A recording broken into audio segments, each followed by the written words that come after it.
don't seem to know. Ooh, oh, you're in cruise control.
Slipping through the night, lonely side of life, only satisfied. Slipping through the night.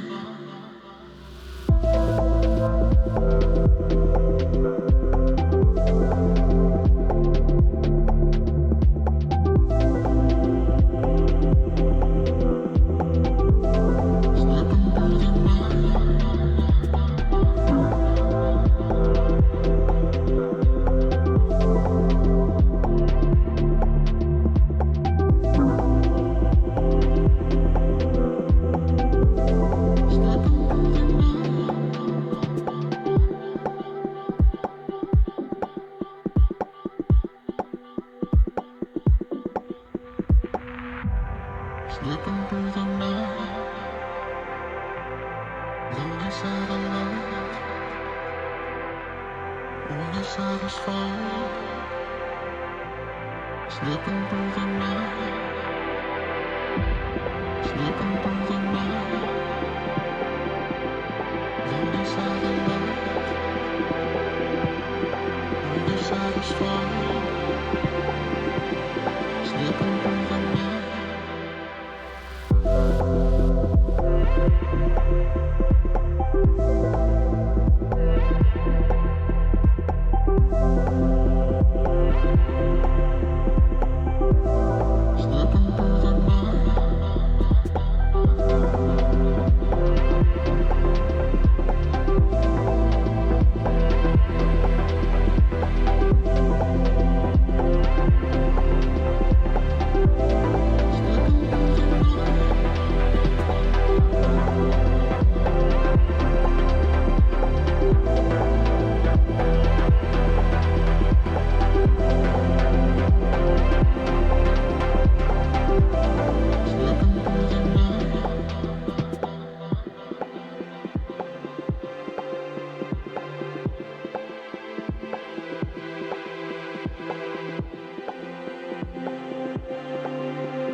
So.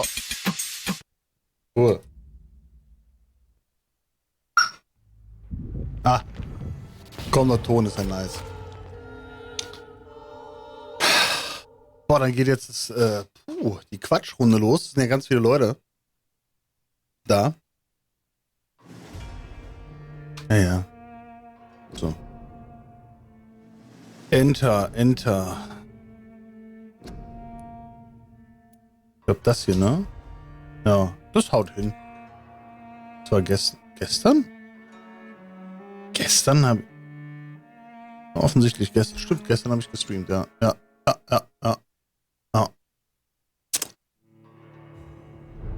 Stimmt.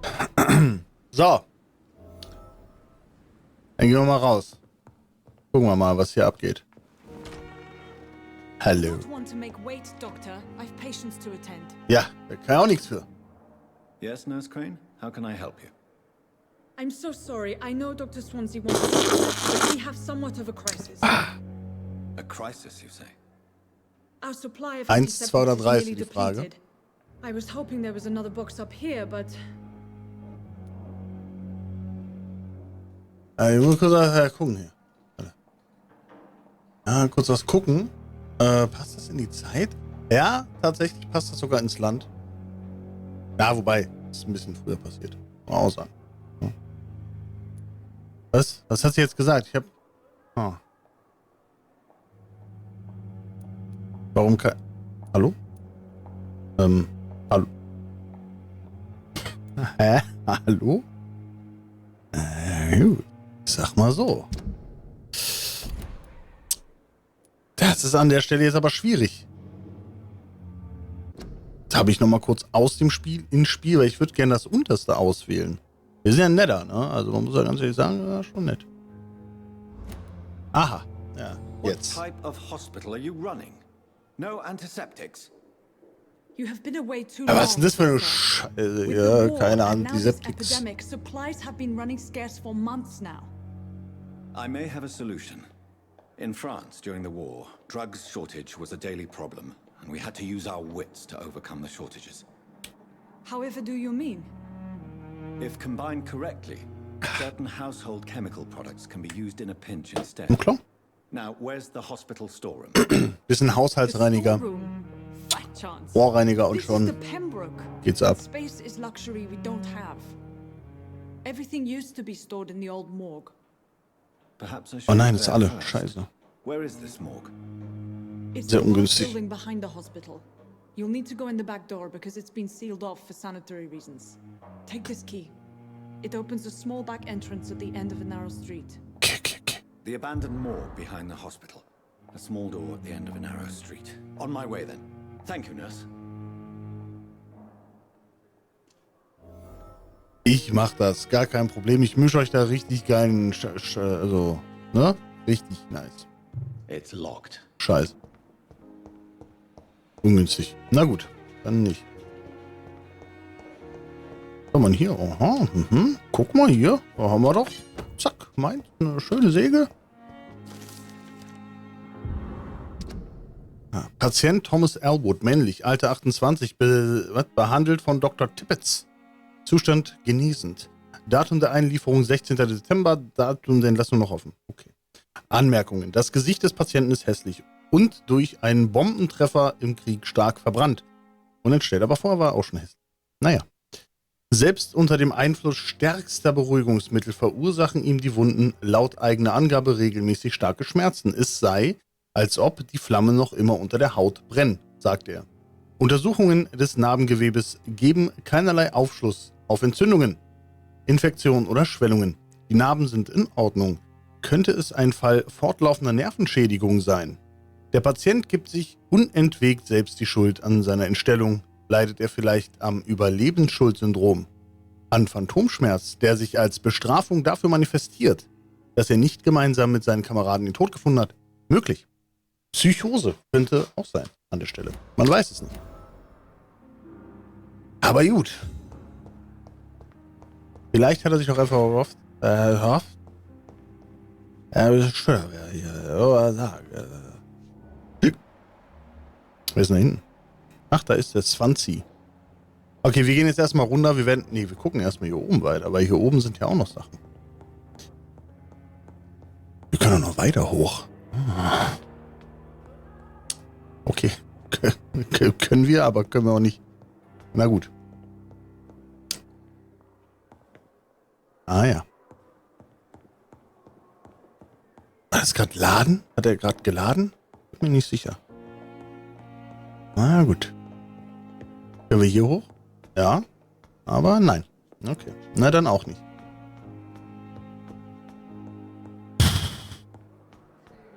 Gut, dann würde ich sagen, wer bist du denn?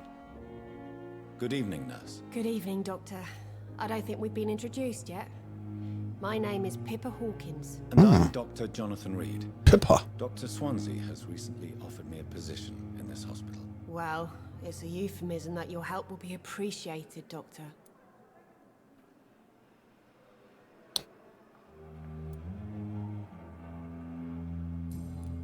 Du willst nur die Kekse essen, ich weiß How es would you genau. describe this situation Aber dank dir. at Pembroke Hospital? It's serious. The flu is wreaking havoc amongst the staff and patients. We are running out of everything. Nee, das ist schon true. Du willst nur die Kekse essen. You must get a hold of yourself now. Hier fehlen schon 3 Kanister Kekse. I'm exhausted. No one has any idea when this epidemic will be over. Also das ist ja nicht nur die Grippe. Hier müsste ja auch die Pest richtig hart rangehen. Spanische Grippe, genau, Pest. Müsste alles... Nurse Hawkins, the Spanish flu Na, die hat bestimmt auch broke welche fast gegessen. forever. Hast du ja abgegeben, damit sie Even dich the nicht Black verrät. Plague didn't kill everyone. I wish I could believe you. But what if this epidemic was worse?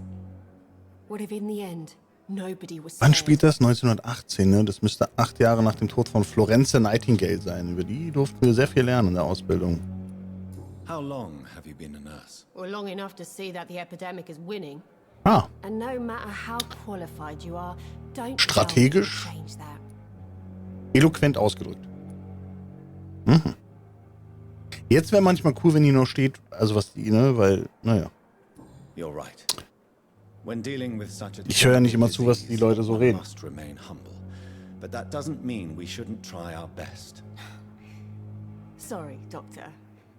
I don't want to sound bitter, but I'm just too tired to give a pep talk like Nurse Brannigan.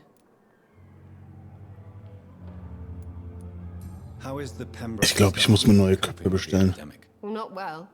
Milton, the ambulance driver, is even more grumpy than usual, especially concerning doctors. Ich habe ihn kennengelernt, richtig dufter Typ. Why is Milton grumpy on a daily basis? Is it just an act? Milton's not the kind of man who's bothered about a bad reputation, whether he deserved it or not. Why does Milton dislike doctors? I don't know.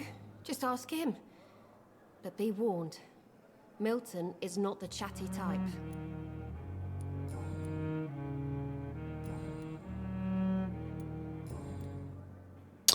Ja, wir müssen einfach hinweisen. Goodbye, Nurse Hawkins. Ciao. Hobby. It's locked. Oh, ey, abgeschlossen. Was schließen wir im Krankenhaus alles ab? Da muss man noch vielleicht schnell ran. Also Zugriff muss schon gewährt sein, ne? Das ist auch ein bisschen blöd. So, wer bist du? Thomas, ach so, das ist der Typ. Nee. Yes, Doctor?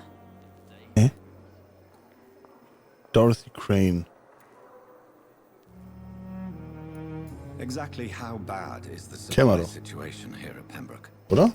It really depends. Keine Ahnung. Dr. Swansea deftly works his society contacts for monies. But with the quarantine, well, we're in God's hands. Please, could you point me in the direction of the morgue again? It's the large boarded-up building behind the hospital. You can't miss it. The key I gave you will open the small back door to it. Why then do you always work the nights? Don't you ever sleep? At the Pembroke, we're always hands on deck. Das geht ja schon mal gar nicht. Your dedication to the Pembroke does you credit, Nurse Crane, but when do you sleep? We staff get our sleep when we can, Doctor.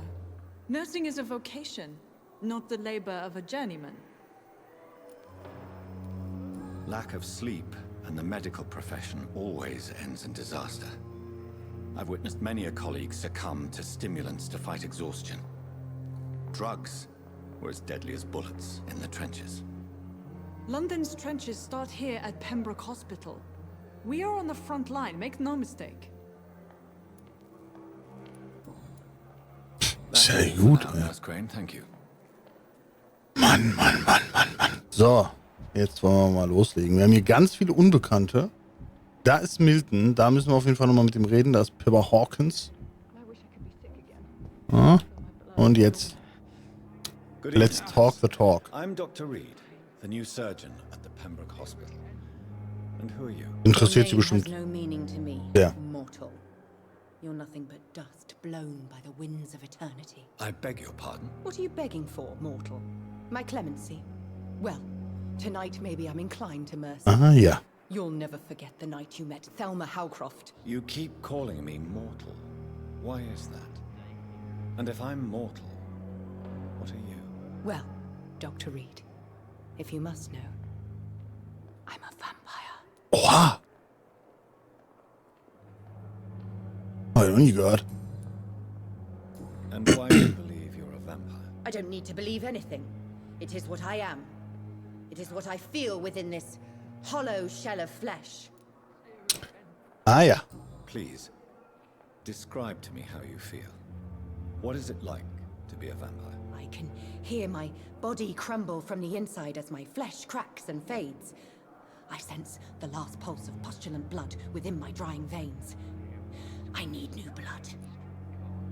Aha. I see. Have you ever heard of Cotard's syndrome, Miss Howcroft? Never. It's a mental illness discovered by a French neurologist named Jules Cotard. The affected patients are delusional. They believe that they are putrefying, that they are dead, a ghost or a ghoul, or in your case, a vampire. Delusional, you say? Oh, sad and petty mortal. You can't even begin to understand the concept of immortality. And you think it is I who am delusional. Ja, gut.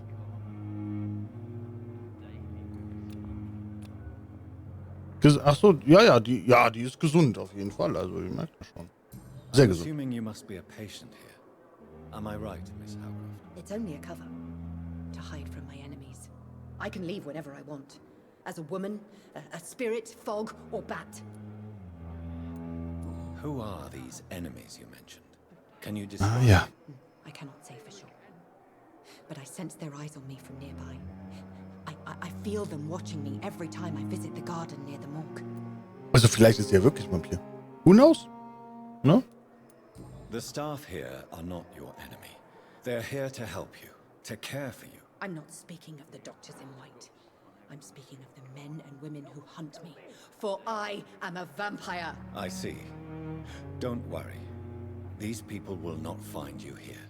I'll personally make sure they leave you alone. Thank you, mortal. But do not interfere with them, for you are no match for those that hunt me. Örtliche Untersuchung. Eine neue Bürgeruntersuchung ist verfügbar. Drücke Tab, um das Menü für die örtliche Untersuchung aufzurufen. Alles klar. Mache ich. Bürgeruntersuchungen werden hier nach Bezirk sortiert angezeigt. Hier wird, ach mal, Alter, ich kann auch nie lesen, du. Analphabet halt. Du kannst eine neue Bürgermission beginnen, indem du sie mit verfolgst und dann deine Karte aufrufst, um die zu erforschende Gegend zu bestimmen. Na, aber hallo. Cool, danke. Machen wir auch. Also ich muss da sowieso hier noch ein bisschen was machen. Aber erstmal persönliche Fragen stellen. Who are you really, Miss Howcroft? I mean, apart from being a vampire. Is that not enough for you, puny mortal? What do you require? Proof of my powers? I'm curious to know who you were before becoming a vampire. No, it's such a long time ago, I don't remember. Centuries of unholy life can have strange effects on one's minds, you see. Na klar. Also wenn sie ein Vampir ist, wäre, wie auch immer. Ich sag's mal so. Die müsste ja wissen, dass er auch einer ist. Aber nur am Rande. I'll leave you, Mistress of the Dark, to your nocturnal activities. So, aber wir sind natürlich auch sehr nett. Ne? Also muss man ja auch sagen. Ah, hier, guck mal. Da ist er, der Thomas Elwood. Was Good geht? evening, sir. Can I help you? Unless you're here to fix my face. No. I don't think you can help me. Kann er Dr. draufschlagen. Reed, I've recently taken the position of head surgeon here. war injuries, am I right? You guessed right, Doctor. German shell took my pretty little mug right off. But they still call me Thomas Elwood. Das ist doch gut. Das ist mit den Untersuchungen immer komisch, ne? Naja. How is your stay with us, Mr. Elwood? Oh, it's bliss. I just escaped death in the trenches to be surrounded again by the moans of the dying. Can I ask you precisely why you're a patient here? It's the pain, sir. The drugs don't work. It just hurts under the scars, if you get my drift. Can I do anything for your pain? Nurses gave me a bunch of pills. No effect. Told you. It's like the flames are under my skin, burning away. Ja gut, ich sag mal, Wasser könnte helfen, die Flammen zu löschen. Wer weiß. Who is treating you? Is someone in particular looking after your case? Nobody since the old and tired doctor spoke to me. Started to think I was forgotten about. Wouldn't blame you. You don't seem worried by that. My face hurts so much more when I smile or cry. I've learned it's easier. Hello, motherfucker. Hello, hello. Should I'm smiling inside. Why do you feel responsible for the injury, Thomas? What really happened? I wasn't disfigured Fertig by the gegessen. German shells. Oder dabei. It happened during my leave. It was an accident. Jo, danke. Why lie about it? Come on. Na, den guten. It's one thing to come back disfigured by the Germans, and it's another to get injured in an accident that could have happened to anybody. Reconstructive surgery has been very successful for some soldiers. I don't want to wear a bloody mask for the rest of my life. I'd rather stay here and just be forgotten.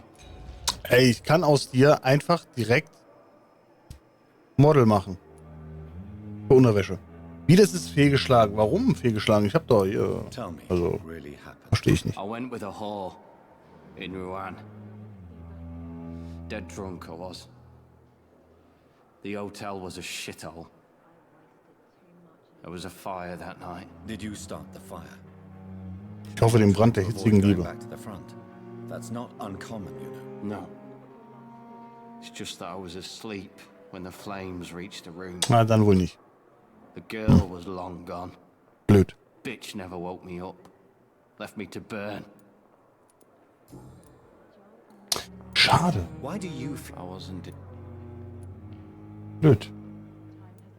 Hätte vielleicht das als erstes fragen müssen. Naja, es ist wie es ist. How close are you to Miss Horcroft? Are you aware that she thinks she is a vampire? To wait for her next nibble is the best reason to stay here. Every time she approaches my bed, she treats me like something tasty. A normal person. Aren't you afraid? She may hurt you if the game goes too far. She's quite harmless, I can assure you. Her head's broken inside is all. While I'm busted on the outside. But she's still beautiful. Living proof that there's hope. Ja, dann passt sie aber gut zusammen. Muss man ja auch sagen, ne? Neuer Hinweis verfügbar. Für Thomas ist Thelma Horcroft der lebende Beweis, dass es noch Hoffnung für ihn gibt. Das ist doch super. Und das habe ich verkackt. Warum auch immer. Naja, gut. Man weiß es Do nicht. you let her bite you? You know that's not sanitary. And why not? She's only supping a few drops of my blood. And the pain, it's real for once. She could decide to bite less willing patients. Then it's another good reason for me to stay here, Doctor. You do realize she's mentally disturbed. It's called the Cotard syndrome. She truly believes she's a vampire. In her madness, she never refers to my scars. Frankly, if I could, I'd join her world. It seems much more fun than the real one. Where were you stationed, sir? Did you serve for long? I really don't want to talk about all this shit. No offense. I was pushing too much. I served in France myself. I just wanted to know what happened to you. You were an officer, weren't you? Then I doubt we fought the same war, sir. No offense. Das war unter der Gürtellinie. Goodbye for now, Mr. Da gehe ich jetzt einfach. So, wo sind die nächsten? Da hinten ist Sean Hampton. Mhm. Zipper. Ja, kennen wir auch. Wieder kenne ich noch nicht. Wie komme ich da hin? I don't know. Ach, hier lang. Okay.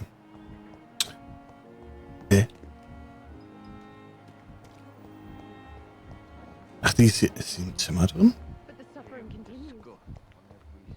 It's locked, all right. Ah ja. Ah gut, dann ist die da halt drin. Dann suchen wir Milton.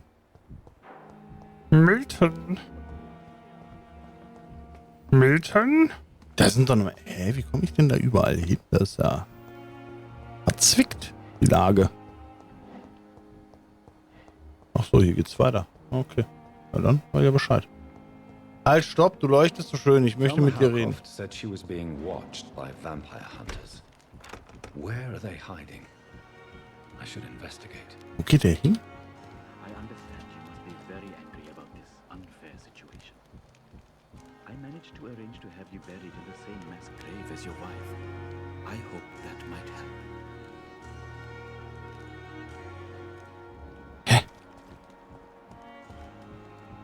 Ich komme da nicht rein. Da kann ich nichts untersuchen. It's locked, all right. Ja, weiß ich. Aber musst du trotzdem probieren. Ah, na gut. Wer bist du? Good evening, Doctor. I believe we're going to be working together. Dr. Reed. Dr. Swansea informed us of your arrival, but I could not dare to believe we'd have such good fortune. Such an honor, sir. Thank you. And you are? I am Thoreau Strickland, Dr. Thoreau Strickland. I'm a great admirer of your work, Dr. Reed. Cool. Please, could you tell me something about yourself? I'm a great admirer of your work concerning blood transfusion, Dr. Reed. I run my own experiments. I'm convinced it's the future. What made you choose to be a doctor? I'm not ashamed to admit you and your work have inspired me. I am honored to have the opportunity to work by your side. It's always a pleasure to share scientific and medical knowledge with someone eager to learn. I'll be glad to help you if I can. This epidemic may be the century's most terrible disaster, but I'm convinced that we, as doctors, are the only ones able to defeat it. I based my technique on my mentor's research. He helped me perfect my method. What is yours? I'd rather not talk about it. For now, it's just theories and first approach. My process is purely experimental and unsuccessful. As long as you're cautious and methodical, you may remain empty-handed, but you won't fail. You're not the first one to warn me, but I am convinced knowledge is the main weapon against the ravages of this epidemic.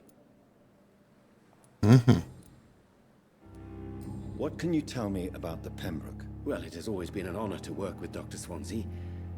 But with your arrival, I can't think of a better opportunity to learn about blood transfusion. You seem quite optimistic. It's a rare and precious attitude in these difficult times. I'm convinced that this epidemic is a test of endurance and dedication for us men of science. Questions remain about our capacity to resolve the situation. True. Last summer, during the first wave of the epidemic, I used to joke with Milton about the extra work. We're not smiling now. Do you need help with anything in particular? Well, yes, maybe. I'm waiting for a batch of products I ordered for my personal research. Heftchen Yet bestimmt. my supplier seems to be fat. Do you want me to play the errand boy for you? Oh no, Dr. Reed. But if you went personally to his shop, what with your reputation and all, he wouldn't dare to refuse the products I need. I see. Well, give me the address, for I may pass by if I have time. Okay. So, dann... Tell me more about your willingness to experiment with new medical techniques. Harvey Fiddick is a patient suffering from a severe injury that could cripple him if not treated correctly. I'm convinced your blood transfusion technique could help him. What is it you really want? To save him? Or to prove your point? Fair question. I want nothing but to save my patient, Dr. Reed. Especially since I know Mr. Fiddick's story. This personal involvement could also appear to be a lack of impartiality. You must know that a good surgeon must remain neutral. I agree. But that does not excuse Dr. Ackroyd's behavior. A man who did not even take time to converse with his patient. Do you think keeping his distance was a mistake? All I know is that I'm taking care of human beings with desires, hopes and fears. Not some biological machine comprised of blood, bones and flesh. Ja, stimmt schon, man fühlt sich wohler bei einem Arzt, der dir zuhört, mit dem du reden kannst. So, das ist schon alles richtig. Our first diagnosis was compromised because Mr. Fiddick lied to us about the real origin of his injury. He first claimed it was an accident. But why would he hide such crucial information from us? Because he is a proud father, ashamed of putting his children at risk because of his own negligence. Wer ist Harvey Fiddick? Habe ich schon... Weiß nicht. Habe ich zumindest vergessen, wenn ich ihn kenne, keine Ahnung. So, okay, die nächsten. Das sind voll viele, die unbekannt sind. Wo sind die alle hin, ey? Ist ja unglaublich, wo man hier überall hinkommt. Jetzt bin ich ganz woanders, ne? Aber eigentlich wollte ich hier hin. Weil, was ist hier los? Ah?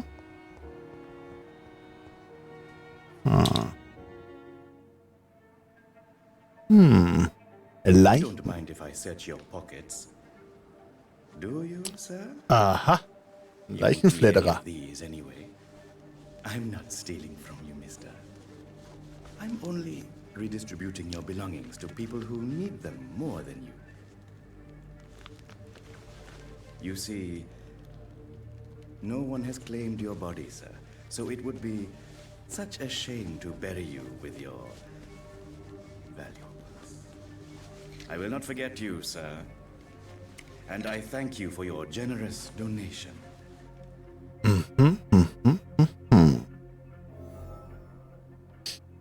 Der beklaut die Leute. Was ich mit der Info anfange, keine Ahnung. Aber ich hab sie. Ist ja super. So, jetzt muss ich ja theoretisch raus, denke ich. Geh doch mal weg, ey. Pippa, was soll denn das? Ja, kann ich mit der nochmal reden? Haben wir dann nochmal irgendwie neue Erkenntnisse gewonnen? Oder? Ah, Blut. Ja, natürlich. Verstehe ich. Tell me, Thelma, why do you feel Ist ja auch lecker. to Mr. Elwood? Why him? I'm not sure, Doctor. I think we have a bond of some sort. Bondage. Both suffer so much. He's the only mortal I find interesting.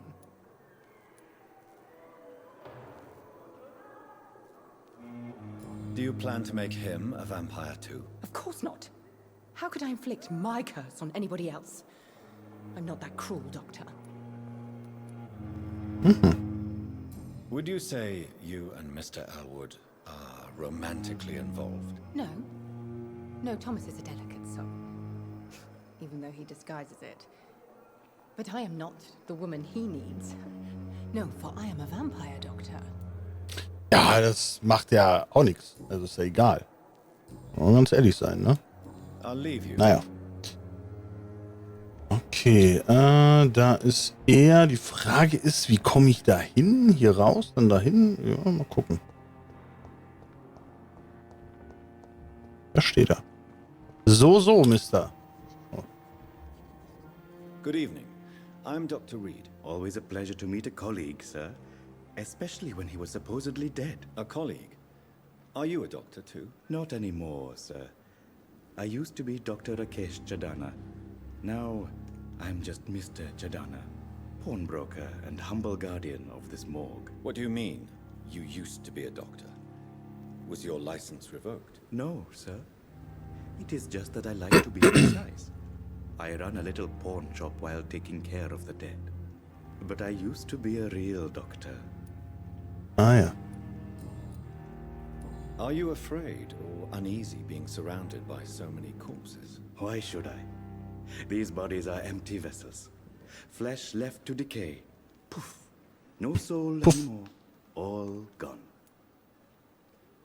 An interesting point of view. And quite an exotic one, too.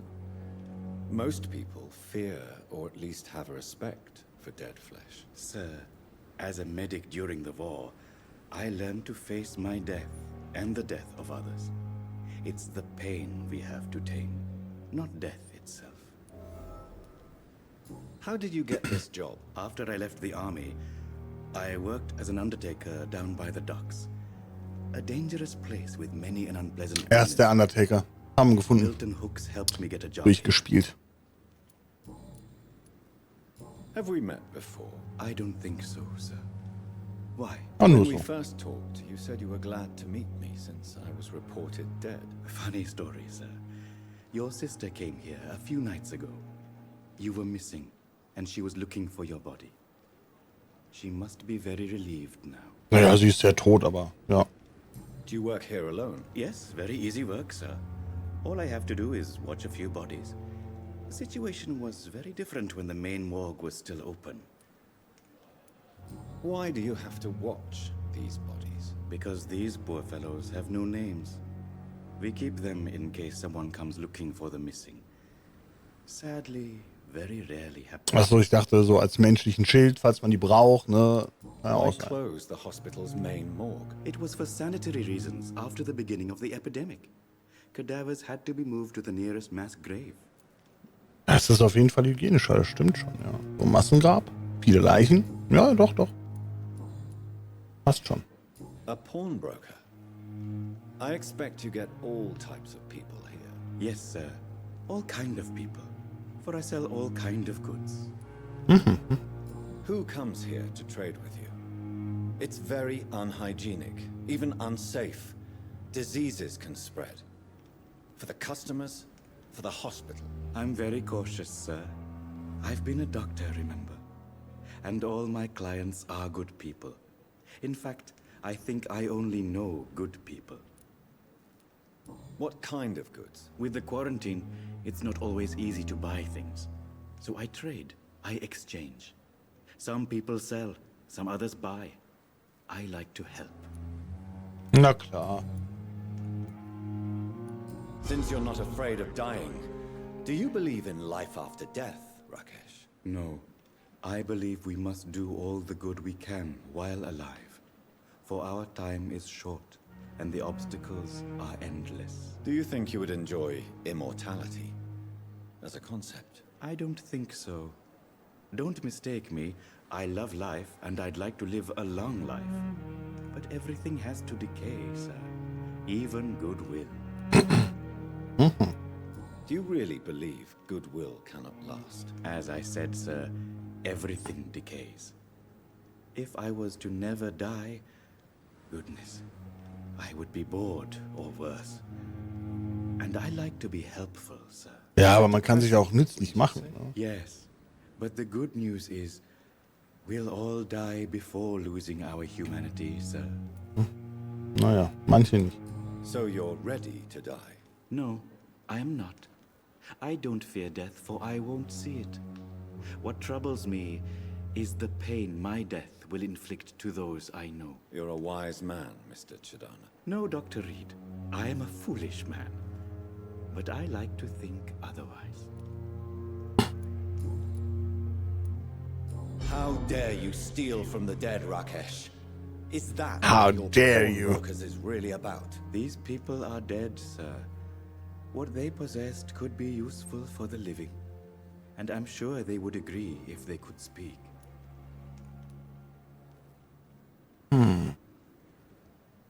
You should show respect for the dead. What about their loved ones who may treasure these items you sell? The bodies I watch over are the unwanted and undesired, sir. I would never deprive anyone of their family artifacts.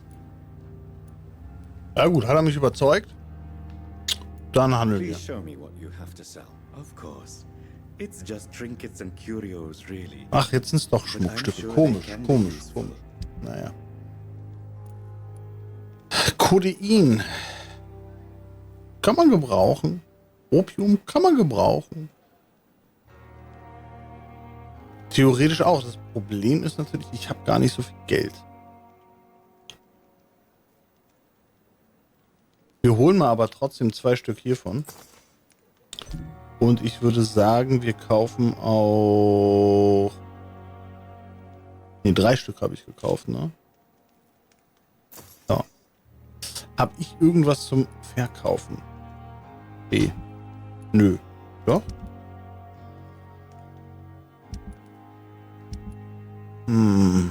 Plunder.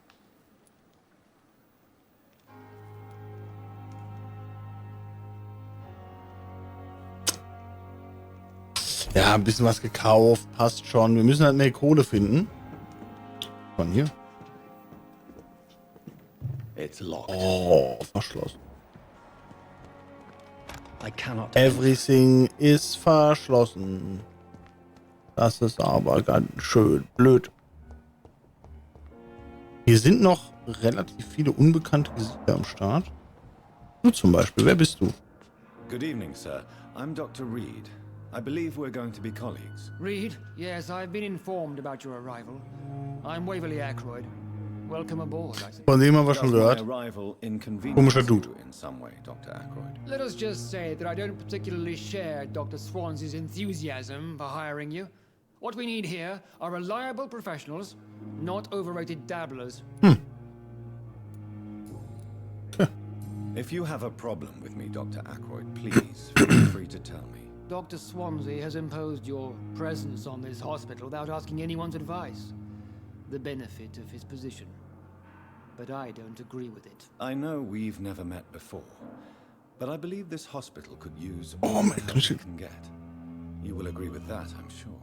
Oh, but I have heard about you, Dr. Reed. Of course, you can't say the same about me, since I have not wasted my time courting the press. There is no need for such animosity between us. Don't you think the epidemic is already enough to deal with? That is one point we could agree on. And that is precisely why I want to be sure that you will be of help to this hospital instead of a burden. Since your tenure in this hospital is longer than mine, perhaps you can tell me more about this place. Let's just say I'm tired of the carelessness around me. I have always respected the skills of Dr. Swansea, but over time his enthusiasm has become displaced. Carelessness? Exactly what are you talking about? We're here to save lives. The people who trust us are not volunteering for experimentation. They're here to be healed. I don't intend to run any radical experiments, Doctor. Even if I, as any good practitioner should, express an interest in pushing the boundaries of medical research. Modern medical methods were created through audacity and ego. But there are rules in our line of work, and they're here to protect our patients. Hä?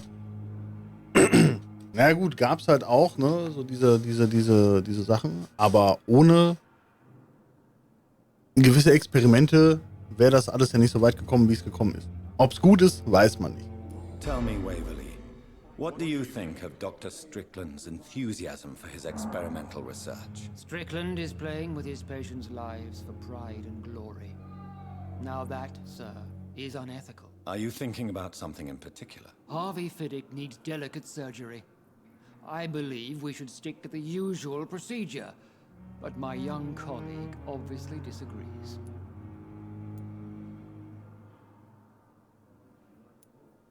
Why do you wish to lead this surgery? I strongly believe that Mr. Fiddick should not be butchered to test an unproven procedure.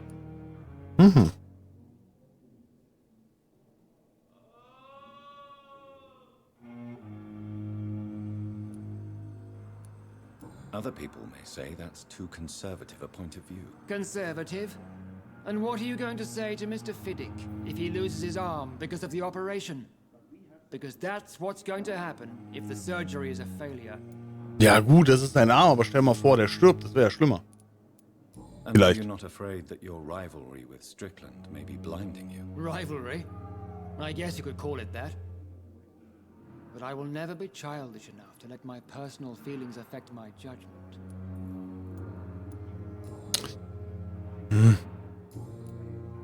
macht er ja eigentlich, weil er gegen alles ist. I don't know what you've heard about me, but I have already proved my value as a practitioner. I don't question your skills, Dr. Reed, but your motive. Is it money, fame, or are you truly dedicated? And what exactly is that supposed to mean? I served in the war just like you. But unlike you, I did not use the wounded to play the modern sorcerer. Be careful what you insinuate, Dr. Ackroyd. I only want you to admit you used those men to improve your theories.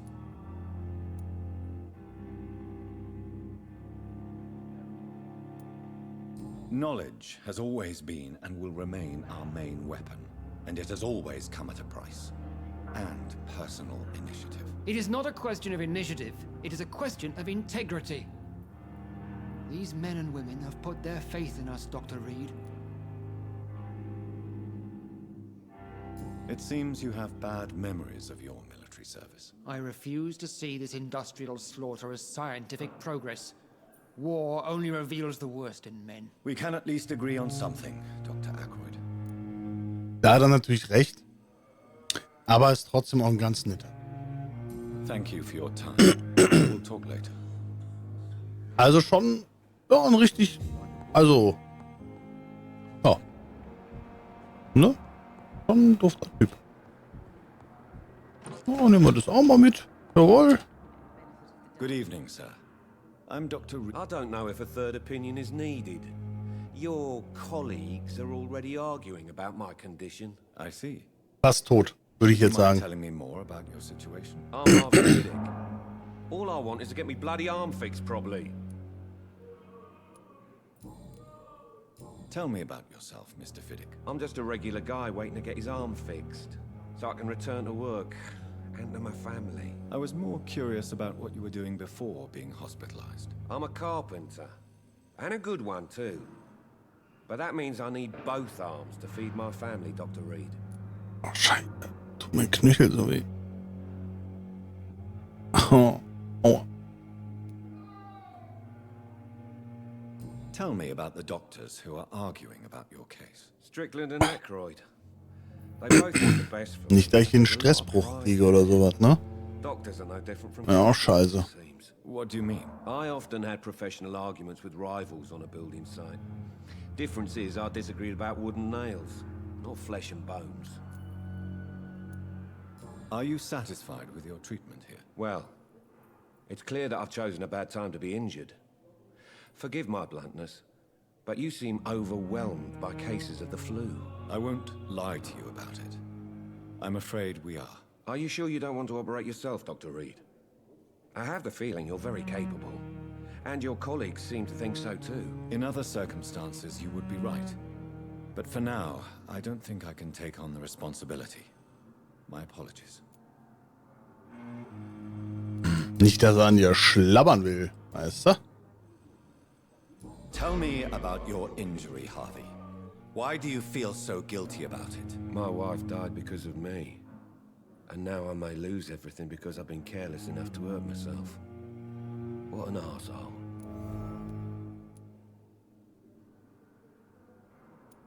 You can't hold yourself responsible for your injury, Mr. Fiddick. Unless you tried to hurt yourself. Of course I didn't hurt myself. But I can't work until my arm is fixed. My children need to eat, Doctor. How could your job be responsible for your wife's death? I was working a double. She went out to bring me a hot meal and got caught in a German bomb raid. Tell me more about the death of your wife, Harvey. 1915. I was in the army, building workshops for the Royal Flying Corps. Helen was happy I wasn't sent to the front. What happened? The Germans sent Zeppelins to bomb the construction site, but they missed their target. My wife was bringing my dinner when the bombs fell. I'm sorry for your loss. So many died during the bombings. I served in France and witnessed the carnage there. I would like to say that she didn't suffer. Truth is, I have no idea. I just know that I'm all that me kids have. Poor little bleeders. How are your children after losing their mother? They were smaller then. The only good thing about this is my Helen didn't bring them with her that night. Ja, dann werden die jetzt auch tot. Naja. Goodbye for now, Mr. Fiddick. So, Chowi Wowi. Da ist noch jemand Unbekanntes. Okay, wir gehen einfach mal hin. Wer seid ihr? Hallo. Ich rede erstmal mit dir. Good evening, madam. Okay, Can I rede ich help? mit dir. It's my son who needs you, sir. I'm Dr. Jonathan Reed. How can I help your son? I'm Beatrice Goswick, mother of Mortimer Goswick. Could you check on him, please, Dr. Reed? I've heard much of your talents as a physician. Na klar. What can you tell me about yourself, Mrs. Goswick? Not much to say. Just take care of my Mortimer and I'll cover all the expenses. That's all that matters. Are you really that rich? Most of the patients here are of a more humble origin, if I may say so. Yes, thanks to my husband. May he rest in peace. I can cover any needed medical expenses. May I ask if you have an occupation, Mrs. Goswick? I'm a teacher by profession. I teach young women who are more ambitious about their futures than their families. What do you think of your reception here? Any complaints? I have had the uttermost reservations about this hospital since we arrived, but we had no other choice, considering the state of emergency. Is there something in particular that's bothering you? Some of the staff were not especially welcoming. I suspect they're not accustomed to dealing with patients of such social standing. Oh. Tell me more about your arrival at the Pembroke Hospital. Dann heul doch. Also, ne? Muss man ja auch mal sagen dürfen. The ambulance driver was quite rude, for a start. And that nurse, Miss Hawkins, seems to have quite a dubious attitude. What do you mean? She managed to secure a bed for my son despite the epidemic. It was a relief, but it wasn't cheap. She charged you for a bed? Yes, and I paid without question, considering the urgency of the situation. Pippa, Pippa, Pippa. Was ist da los? Concern, Mrs. Goswick. Be sure that I'll talk to the people involved. I don't expect compensation, Dr. Reed. But Ach I'm so. aware such behavior would not be Boah, wir müssen näher hier, other wa? hospitals.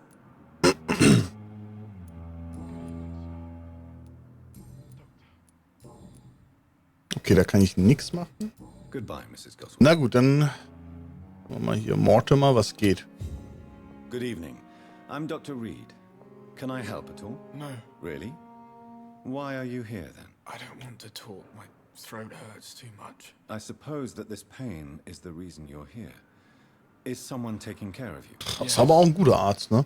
And no, Could you at least Mal tell me sagen. your name, sir? Mortimer. Mortimer Goswick.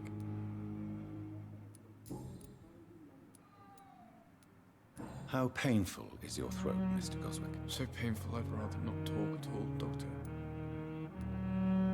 I'm sure you realize a doctor and his patient have to communicate, sir.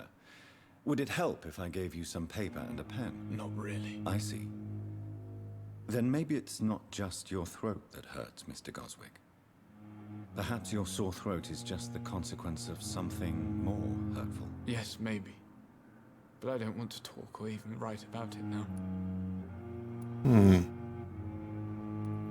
Why did your mother have you hospitalized here?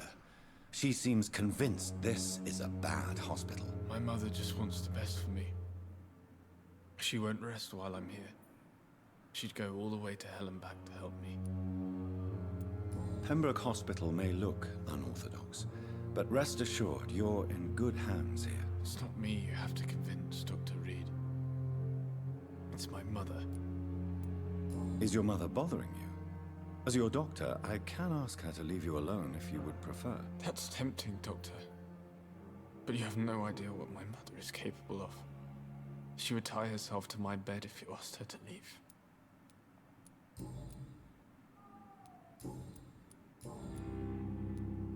Tell me about yourself, Mr. Goswick. I don't want to talk, Doctor. You have to go now, sir. Das ist natürlich blöd, da kriegt man jetzt nicht so wirklich Infos raus. Aber wir müssen nochmal mit Pippa reden. Any help? Ja. Geht ja wohl gar nicht. Waste your time. Und dann kümmern wir uns hier um die, wo komme ich denn zu Pippa hin? Nee, du bist immer ein anderes. Wo ist du denn? Da. Reden wir mal mit der Pippa. Na, guck mal, die wieder am Flirten da hinten. Nice. Good evening, Nurse Hawkins. Good evening, Doctor. Ich habe etwas herausgefunden. Aber das ist unwichtig.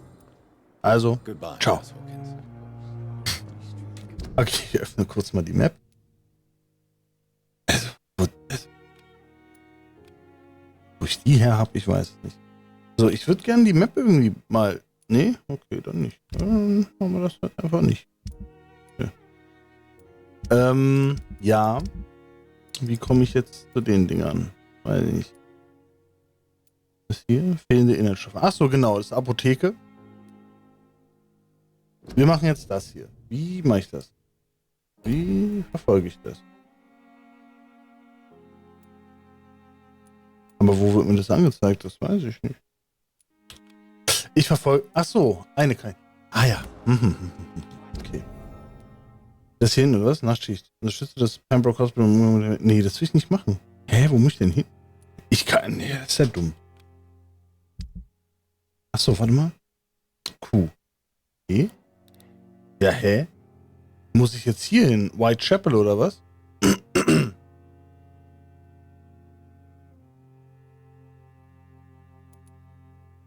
Ah ne, hier muss ich hin. Wie komme ich denn da jetzt hin? Rudi. Gucken mal. Eigentlich hier lang. Und hier durch. Hier war ich noch gar nicht drinne, glaube ich. Uiuiui. Aber hier ist doch irgendwie nichts. Ach, hier ist was. Nur mit. Na dann. Wir gucken mal. Ja. Wir gucken einfach. Was hier? Was zum Lesen. Öffentliche Bekanntmachung, Präventivmaßnahmen zur Bekämpfung der Grippe. Spanisch. Bedecken Sie bei jedem Husten und Niesen Nase und Mund mit einem Taschentuch. Gehen Sie zu Fuß zur Arbeit. Kein Spucken. Trinken Sie nur aus Ihren eigenen Gläsern und Tassen. Meiden Sie Menschenmengen. Gehen Sie bei Krankheitsanzeichen sofort zu Bett und rufen Sie einen Arzt. Anfertigung einer Maske. Nehmen Sie ein gewöhnliches Mulltuch mit den Maßen 8 x 16 Zoll. Falten Sie es zunächst auf die Maße 8 x 8 und anschließend 8 x 4 Zoll. Die Schnüre in jeder Ecke sollten etwa 10 Zoll in der Länge betragen. Legen Sie Ihre Maske, wie in der Abbildung dargestellt, über den Mund und Nase. Im Auftrag der Gesundheitsbehörde. Oder fragen Sie den Spahn. Das geht auch. Der hat bestimmt noch welche übrig. So. Gut. Wo muss ich hin? Muss ja wissen. Ne? Muss ja wissen. Das ist irgendwo da. Ach, guck mal hier, Mülleimer. Ja, geil. Das hier? Scowl voices in the garden. Who is there? If they were to find somebody. Damn motherfucker. Ich kann da hoch, aber wozu? Ich mach den einfach platt, Junge.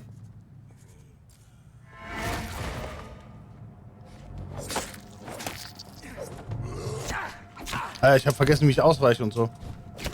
Ich komme hier gar nicht mehr weg. Das ist scheiße.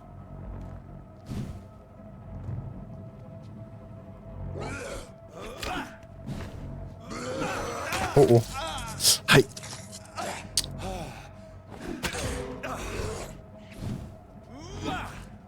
Oh, der kann aber auch, ne? Also.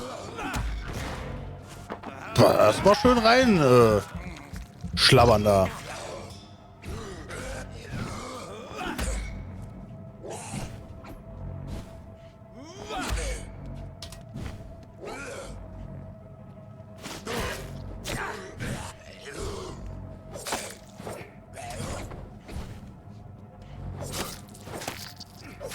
So. Erstmal tot.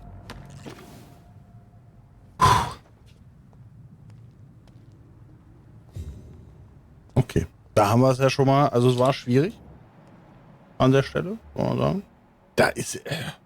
hier sind ja Leute unterwegs. Das ist ja unglaublich. So, erstmal eine verlorene Geldbörse. Finden gar nicht mal so mega einfach. Die kann ja sonst wo sein. Habe ich sie gefunden? Nein.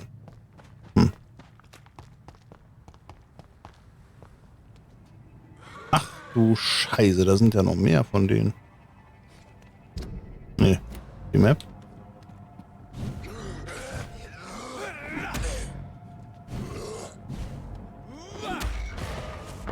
Erstmal wieder schön genüsslich trinken, damit wir wieder full live sind.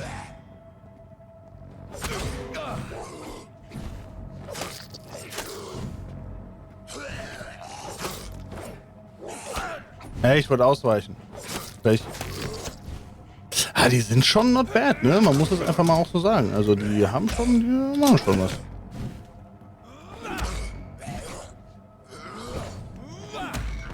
Allem kann ich auch gar nicht ausweichen.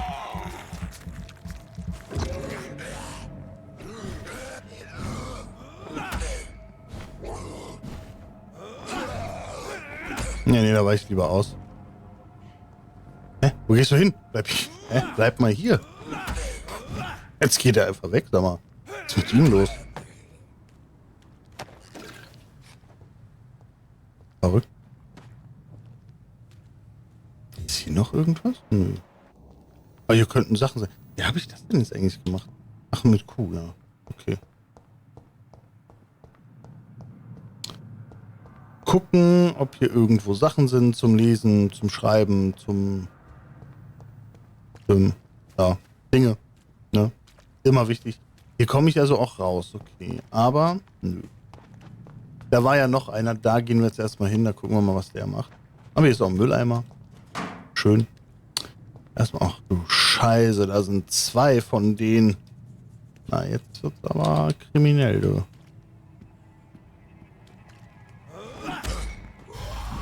Oh nee, der schreit. Erstmal beißen.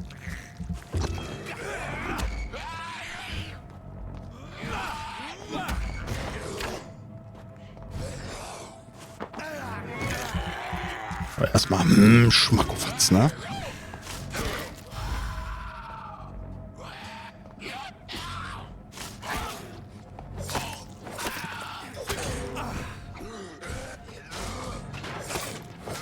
Der macht die Bank einfach kaputt, sag mal. Hackt's bei dir oder was? Also. Schöne Sitzgelegenheit. So, das Foto eines verliebt lächelnden Pärchens. Auf der Rückseite steht Milton und Pippa für immer. Aha. So, Mr. Hooks and Nurse Hawkins. Naja. Da haben wir wohl... Na, hier was? Oh. Okay. Ich nehme alles zurück. Die Bänke sind scheiße. Wir halten es ja nicht mal aus, wenn man dagegen läuft. So, dann war Milton, glaube ich, ne? Das heißt, zu dem müssen wir jetzt zurück. Ich habe nur keine Ahnung, wo der Boy steht. Wo ist er? Milton? Milton! Ach, da ist Milton. Good evening, Milton. Good evening, Doctor. Still trying to save lives? Na klar. Immer. Why do you have such a mediocre reputation among your colleagues, Milton? Fuck them. Nobody knows the horrors I've seen since working here. This city was sick long before the epidemic, Dr. Reed. I know it's a difficult task, but correct me if I'm wrong. Is this not the job you are paid to do? I've seen babies left to die while their brothers were properly fed. Underage girls and boys sold to all manner of perverts. I'm sorry, I don't know what to say. Yeah, exactly. We lack words. So excuse me if I don't look on the bright side of life. Okay. Hier. I have some good news. What? The epidemic's over? I retrieved your wallet. Passt. With all the money and a certain picture. Well, yeah, Pippa Hawkins is my girl. So what? Is it the difference of skin color that bothers you? Not at all, Milton. Good. Please, take this money anyway. To remind you to keep your mouth shut. Not everybody is as broad-minded as you, Dr. Reed. Klar, Digi. What's going on between you and Nurse Hawkins? Pippa's tired. Tired of all this shit. Die steht auf BBC. Corpses piling up. She's as depressed as I am. Ja, damals war das ja noch so. During the war, I witnessed a few couples just like you come together in difficult circumstances. It can be very damaging, maybe you're right. But we support each other, and that's all that matters. You do realize you could both get fired. Hospital staff are not meant to have intimate relationships with one another. Come on, Dr. Reed. Do you know how many rules are broken in this hospital every day just to keep it running? There's nothing wrong with what we're doing. 3. Geschätzt. Okay. Goodbye, Milton. Na dann. So, dann können wir nochmal Pippa darauf, hier mal ein bisschen reden. Und dann machen wir mal Mission. Wird auch mal Zeit. Good evening, Nurse. Good evening, Doc. Habe ich sonst noch irgendwas? Nö, ne? Nur das hier. Pepper, I know you're very close to Milton Hooks. Yes. Milton Hooks is my man. If you want to report me for that, just feel free, Doctor. I have no intention of reporting you, Nurse Hawkins. But are you aware of the risks? The rules say I won't be allowed to work as a nurse anymore. But here at the Pembroke, we break rules all the time. Is he worth the risk? Hey, I'm no perfect woman, and Milton is not the finest bloke. But we do our best to get by. That's all any of us can hope for nowadays. Das ist doch prinzipiell erstmal eine schöne Sache. Gut, dann haben wir das ja. Okay, warte, jetzt ist... Puh, jetzt muss ich erstmal gucken. Hier hin. Finde heraus, wer Thelma ausspioniert. Okay, das kann ich verfolgen. Oder wir machen erstmal das. Ich mache erstmal das, weil ich denke, das wird hier im Krankenhaus Mama F irgendwo sein. Und dann gucken wir mal, ob wir herausfinden, wer hier, ne? Warum? Ich habe immer irgendwelche komischen Sachen.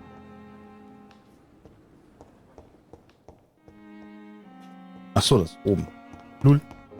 Ich habe immer irgendwelche komischen Markierungen auf der Map. Ich weiß auch nicht, wo die herkommen. Die sind halt da. Was ist denn hier? Im Namen der Barmherzigkeit. Sie verlassen sich auf Sie. Krankenschwestern werden jetzt gebraucht. Melden Sie sich beim nächsten Registrierungsbüro des Ministeriums für Arbeit und Wehrdienst oder schreiben Sie an. 15 Kingsway, London. Alles klar, mache ich. Damals gab es ja noch nicht diese verschiedenen Gruppierungen. Da hat sich eine Krankenschwester einfach um alles gekümmert.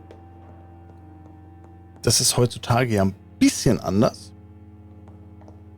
Das ist halt auch dumm, finde ich, aber okay. Aber, wo ist das denn? Jetzt ist es auf einmal unten. Also das ist hier auf der Höhe. Aha. Okay, okay. Aber hier ist es auch nicht drin, oder?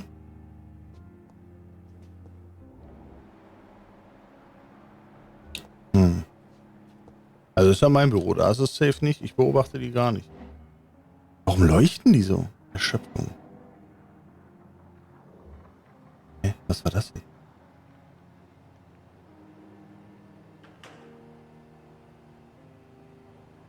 Was? Ich habe keine Ahnung. Also, ne.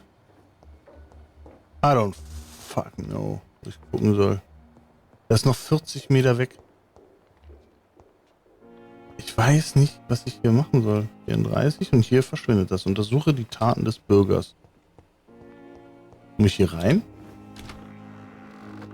I don't know, Alter.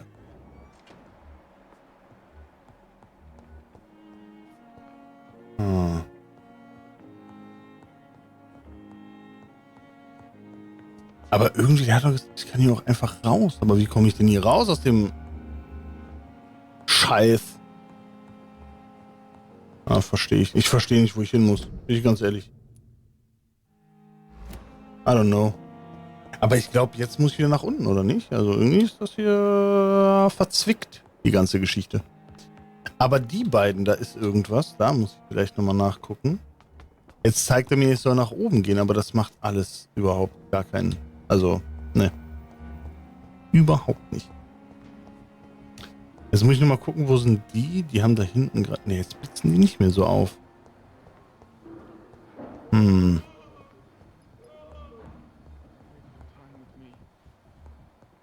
Erschöpfung. Ja.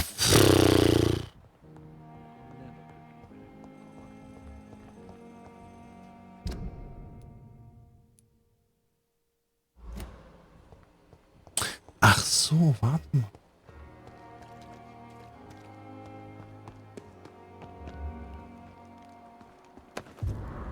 Der hat gesagt, es ist okay. Meine Liebste, ich konnte endlich das Geld für die Gebühr auftreiben, die der Krankenwagenfahrer dafür verlangt hat, dich ins Krankenhaus zu bringen. Bitte mach dir keine Sorgen und werde einfach gesund. Ich habe mich um alles gekümmert. Ich habe einige unserer Nachbarn gefragt. Ihnen zufolge ist dieser Mr. Hooks eine Art ehrlicher Gauner. Er mag zusätzliches Geld für ein Bett verlangen, aber das bekommt man dann auch. Bitte entschuldige, dass ich zunächst nicht zahlen konnte. Deine Genesung steht an erster Stelle. Oder an zweiter, man weiß es nicht. Das ist mir nun bewusst. Offenbar genießt das Pembroke Hospital einen guten Ruf. Trotz des schlechten Benehmens dieses Milton Hooks. Ich verspreche dir, dass nun alles in Ordnung kommt. Ich komme dich schnellstmöglich an deinem sauberen Bett besuchen. In tiefer Liebe, Nicolai. Ja, auch ein Böser wahrscheinlich. Ja, einen komischen Namen. Ja. Ja, das braucht er nicht mehr. Wofür? Der braucht kein Geld, der ist doch tot. Haben wir doch erklärt. Hier komme ich nicht hin, okay, aber ich muss irgendwo irgendwas irgendwie tun. Jetzt könnte ich den Milton natürlich, ne? Okay, ich muss die irgendwie beobachten. Wie kriege ich die beobachtet? Von draußen eher, ne? Durchs Fenster? I don't know. Ich muss gucken, wie kriege ich das hin? Hier sind Fenster vielleicht. Hallo Milton.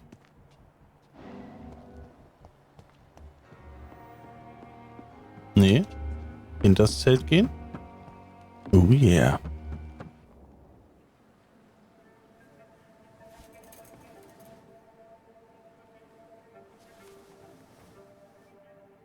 How can I be sure I'll not find your unconscious body in the house again?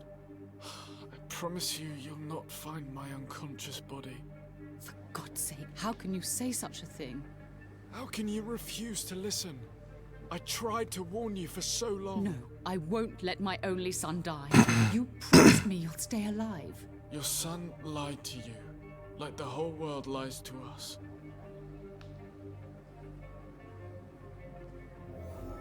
Oh, okay. Hi.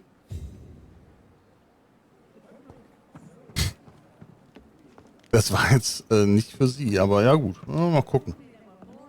So, Milton, ich habe was herausgefunden. Good evening, Milton. Ne, da musst du mir mal jetzt aber ein bisschen hier. Ne? Admit it. Nurse Hawkins is more than your lover. She's also your partner in crime. Of course she is. How else could I tell which bed is free? I need to know that. Have you no shame? Don't you see this city is crumbling down? Today people are ready to pay to get a hospital bed. Tomorrow we may be fighting for food. Tell me why you're extorting money from some of the... Ja, weiß nicht, ob ich das so schlimm finde. Sie kriegen ja ihr Bett. Müssen dafür bezahlen, klar, aber hey. Warum hält das nicht? Funny you should ask. The first time it was from a patient who bribed me to get a bed. It's only then I realized I could make a fortune. Gut, das war jetzt überhaupt nicht zielführend, aber okay. Danke. Ey, ich muss doch herausfinden, irgendwie, wie die da beobachtet wird. Oder wer sie beobachtet. Irgendwie.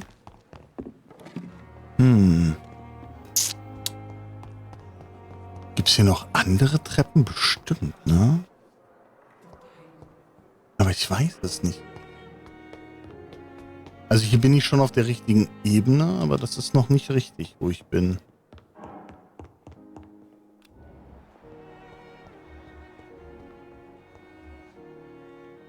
So, dann kann ich mit denen noch mal reden, dass er sich ja anscheinend auch umbringen wollte. Aber ich müsste hier irgendwo rauskommen. Tatsächlich.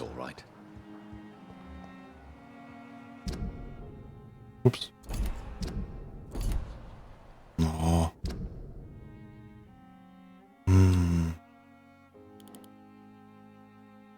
Das war irgendwo hier.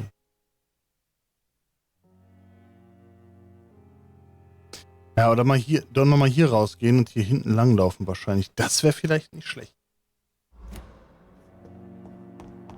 Ich glaube, das probiere ich mal.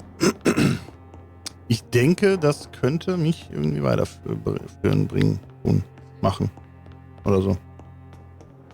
Warte mal. Moment, da kann ich doch nochmal mit Pippa reden, oder nicht?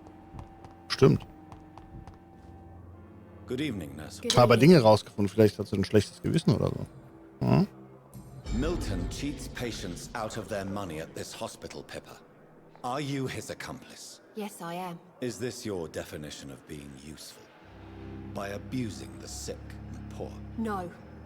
It is my definition of getting out of this useless life once and for all. Ach so. Ja gut. Why do you do it? Why not? Most of the sick who paid for a bed are already dead. Das ist auch immer eine geile Antwort. Warum nicht? Don't you see the futility of all this? Es ist dunkel draußen. How can you be affected by the misery around you and be so heartless at the same time? Which is the real you, Nurse Hawkins? I could ask you the same question, Dr. Reed. Are you more real when you lie to a dying patient or when you grant him useless medication? Sowas mache ich nicht. Whose idea was it? What difference does it make? We did it together, and I'm guilty as charged. Answer my question. It was my idea first, even though Milton would say it was his, to protect me. Ja gut, eigentlich ist mir das auch scheißegal, macht das über. Goodbye, Nurse Hawkins. Okay. Boah, wie komme ich denn jetzt nochmal da nach hinten? Warte mal. Da hinten. Bin ich hier hinten rausgegangen? Boah, muss ich auf die Karte gucken. Nee. Hä? Doch. Ah, ich bin hier. Warte mal. Stimmt. Bin hier rausgegangen. Hier lang. Dort lang. Und dann Tür auf. Flamme an. Alter, warum tut denn mein Knöchel so weh? Verrückt. Ekelhaft. Das wird ja spaßig, wenn ich nachher nochmal raus muss. Okay, wir gucken mal hier, weil da oben... War das hier? Ja, doch, muss ja, ne? Wo waren denn die Bubbelis? Oh, bedenklich. Eieieiei. Hier irgendwo ist es. Aber wo?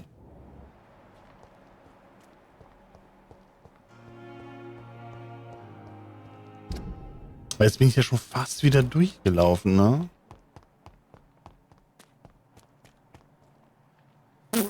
Aha.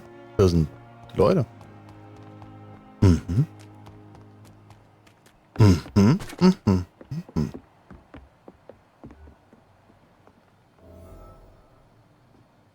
Hä? Wo kann ich hier nicht rein? Da komme ich nicht rein. Warum? Ja, gut. Halt nicht. Oh, hier ist was. Warte mal. Hä? Also irgendwie ist hier gerade was kaputt. Achso, warte mal. Mach mal die Sicht aus.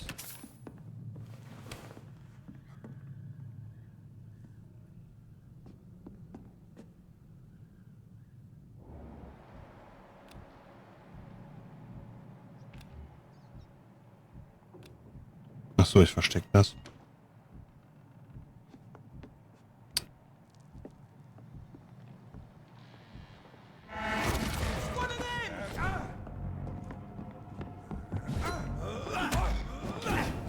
Ich brenne.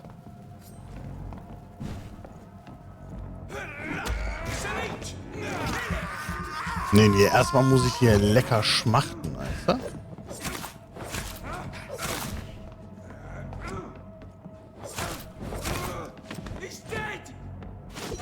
Und du auch gleich, mein Freund. Oh. Oh. Als ob er das geblockt hat, die alte Sau, die... Oh, tot.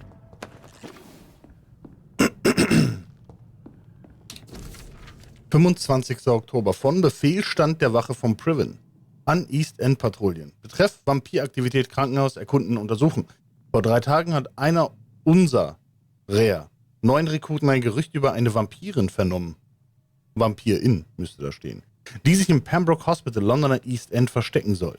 Wir können nur ihren Vornamen. Thelma.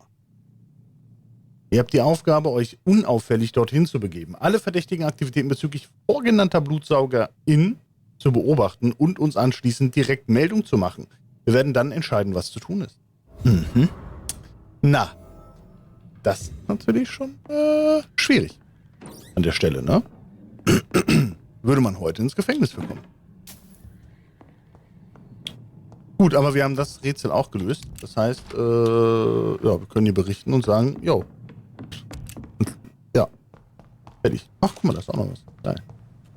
Ja, wenn du in dieser Sicht bist, dann siehst du halt auch nicht, was du alles öffnen kannst, ne? Das ist halt immer ein bisschen, es ist vorteilhaft, weil du siehst ja die Leute, es ist aber auch nachteilhaft. Weil du siehst Dinge nicht. Naja, es ist, wie es ist. Ändert sich nichts. Gut. Gehen wir mal rein in den Lachs und reden mit, wo auch immer sie jetzt ist. Da ist er. Na dann. Steht hier rum. Okay. Hi. Da. Good evening, Miss. How are you tonight? I need blood, Doctor. Tipptopp, würde ich sagen, fühlt sie sich. Tell me, Thelma, what do you really know about vampires? I saw one and he saw me. I watched him hunt and kill. I saw his terrible wounds heal as his victim died. And then I knew I was saved. You mean you actually saw a vampire? Here in London? Yes. And it has been the answer to my pain. I must drink and kill to regenerate my decaying body. I am a vampire too. Hä? Aber wenn, also. Die ist doch schon übelst lang Vampir. Ja, aber also wenn jemand so Wahnvorstellungen hat, du sagst dem ja nicht, ey, das ist Bullshit, was du sagst. Du musst ja versuchen, drauf einzugehen, ne? Weil das zu leugnen führt zu Abstoßen dieses Gedankens, man könnte bescheuert im Kopf sein. You have no idea what problems your claim could cause if heard by the wrong people, Miss Howcroft. Eigentlich. You must stop this nonsense now. Why fear the truth? Strange things live in the dark, Dr. Reed. Strange and ancient beings that were here before this island even had a name. So, jetzt aber mal die Frage. Kann ich Ihnen nicht sagen, gelöst. Finde den örtlichen Befehlsstand der Wache. Ach so, scheiße, ich bin noch, ach so. Ich bin noch ja nicht fertig mit dem Rotz hier. Ach so, ja, gut. Ja, dann, würde ich mal sagen, let's go. Aber, warte mal, genau. Ich muss halt immer auf meine Tastatur gucken, weil Mikrofon ist halt so ein bisschen im Weg, ne? Das ist immer ein Problem. So, wir können mal kurz gucken. Wo genau befindet sich das? Keine Ahnung. Warum kann man die nicht...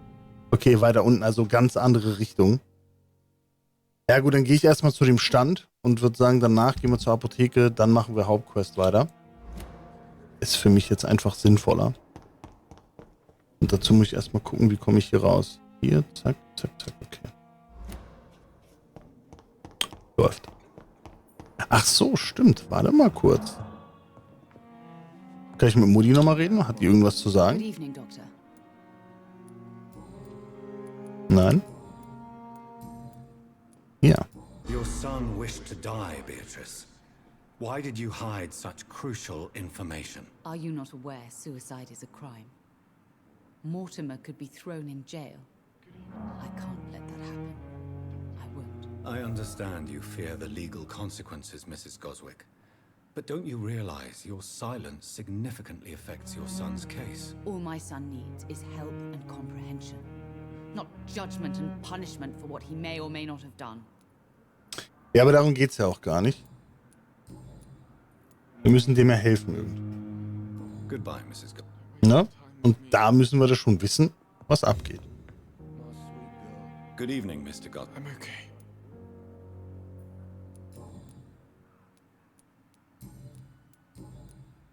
Admit it, Mortimer. Your mother had you hospitalized here because you tried to kill yourself. Yes, it's true. All right, then. This is the first time we've really shared information about your case. Shall we call this progress? Call it what you want, Dr. Reed. Mach ich. You can trust me. I won't report you to the authorities. My one and only concern is your health. I guess I should thank you then. Can I help you in any way, Ja. Mr. Goswick? I wrote a letter for my mother. She was supposed to read it after my death. But I suppose she doesn't have to read it now. I see. And is this letter still near the place where you tried to take your own life? Yes. And I don't want anyone reading my last words. I mean, I'm still here. If you bring me back that letter, then perhaps we'll talk. Alles klärchen. Das mache ich doch. Wir sind ja auch Dienstbote vom Beruf. Weiß man immer gar nicht. Trotzdem werde ich zunächst einmal den örtlichen Befehlsstand suchen. Ja. Und weiß nicht. Dinge tun. Okay, im Grunde muss ich jetzt hier lang gehen. Aha. Bam, bam, bam, badam, bam, bam, badam, bam, bam, badabadabadabam. Wo seid ihr denn alle nur hin, meine Freunde in Whitechapel? Warum habe ich hier so viele Dinger? Ich finde die Map ein bisschen blöd. Bin ich ganz ehrlich, weil die Map scheiße ist. Ich kann die nicht bewegen. Ich gehe jetzt hier einfach hoch. So. Oh. Who is there? 18. Ui, der ist aber krasser als ich, ne?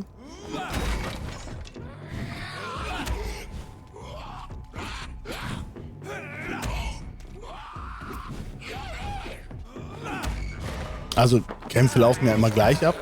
Aber der hat halt schon exorbitant viel Life, wie man sieht, vielleicht.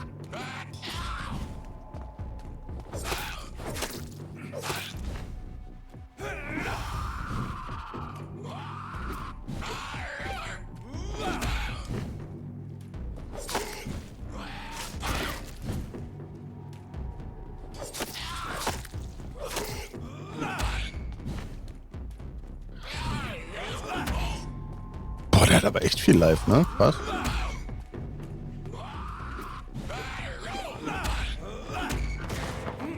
So, erstmal wieder ein bisschen schlabbern.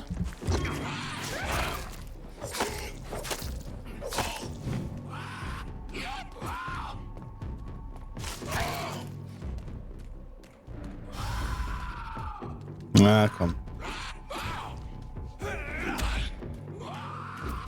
Oh, scheiße. Oh. Das ist wohl blöd. Gut, der ist auch ein paar Level über mir. Das wird wohl der Grund sein, warum der über mir ist, ein paar Level. Ne? Der macht mich sehr schnell kaputt.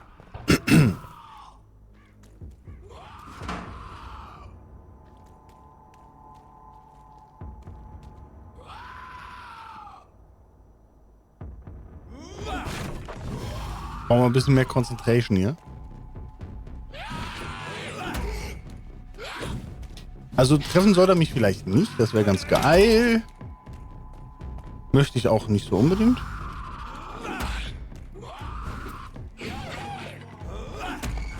Immer schön auszacken, den Boy. Der ist halt schon ein bisschen strong, ne? Vor allem seine Widerstandsfähigkeit nimmt ja auch permanent zu.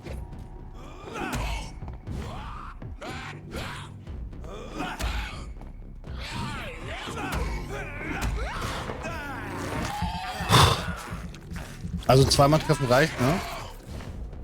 Geht's mir schon nicht so geil. Ja. Bruder, Alter. Alter. Ich konnte nicht ausweichen. Okay, der ist halt echt hart. Gut, ich hätte auch leveln können vielleicht. Das Ding ist, ich will ihn jetzt besiegen. Aber gut, ich habe auch ein kaputtes Bein gerade. Man muss ja alle Ausreden nehmen, die man kriegen kann. Aber ich kann mich halt auch überhaupt nicht an den anschleichen, so, ne? Alter, aber der macht ja richtig insane Damage. Also das ist schon krass, ne? Ich ihn im Gegensatz nicht. Aber hey.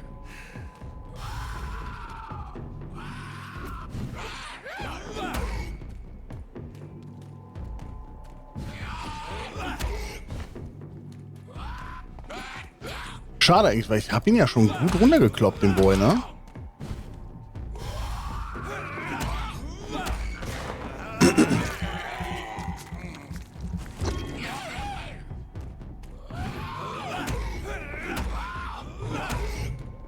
Ausdauer weg. Wir werden kurz warten.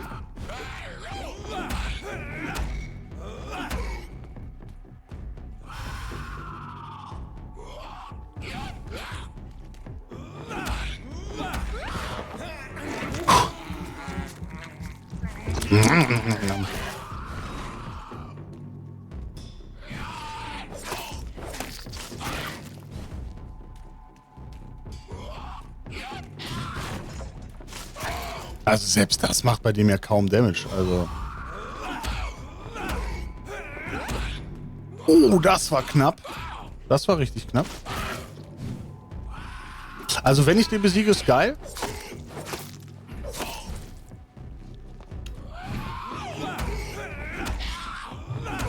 Könnte aber auch sein, dass ich es nicht schaffe. Muss man abwarten. Ne?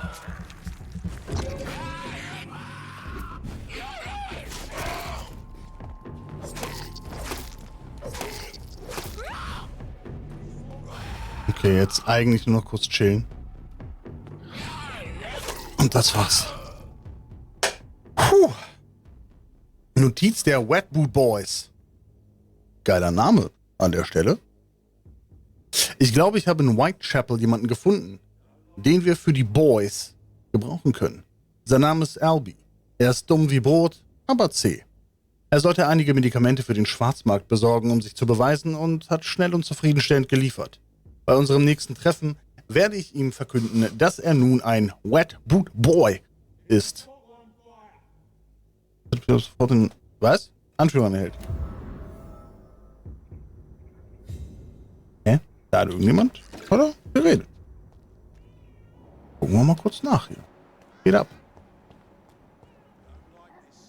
Oh, scheiße. Ich habe so das Gefühl, da bin ich wohl. Hm.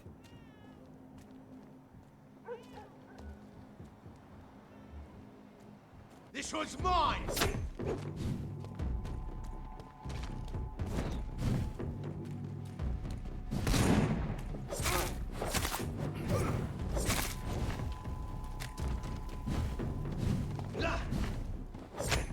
Oh, scheiße.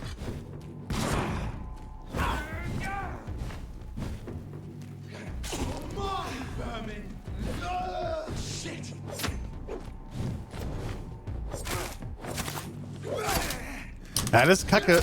Ich komme hier nicht weg. Ja, das ist natürlich dumm, wenn du nicht wegkommst. Ich wollte mich anschleichen, aber irgendwie stand er genau in meine Richtung. Das war natürlich doof. Okay, die soll ich aber alle töten jetzt. Easy. Oh nee, muss ich jetzt den Kampf nochmal machen, Alter? Das ist nicht dein Ernst, oder? Also das wäre scheiße.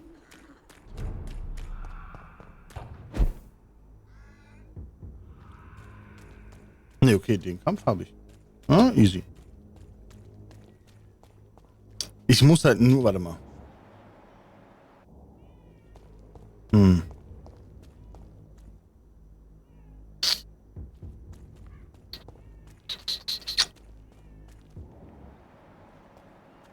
Boah, aber gegen alle ist schon...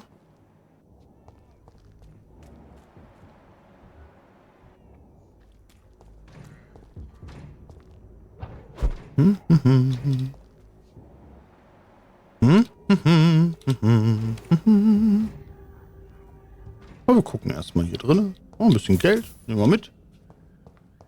Ja, nee, ich war hier schon mal. Alles klärchen, mein Bärchen. Bringen wir wieder raus.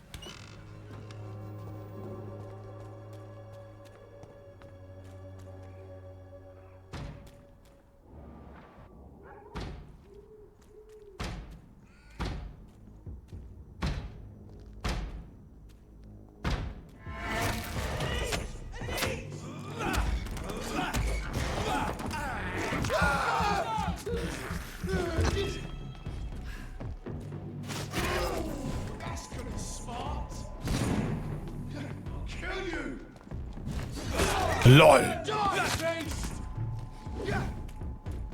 Okay, ich sterb nochmal. Easy. LOL. Hä?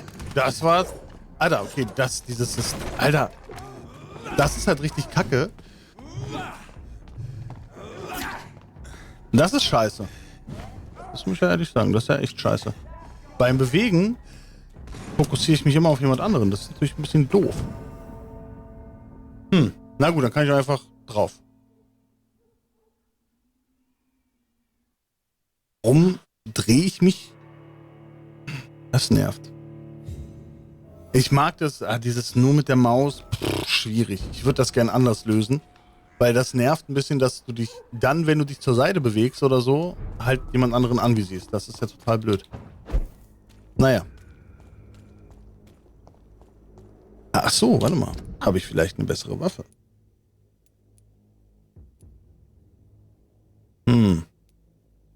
Ja, die Stufe 2, aber hat gerade mal 58, ne?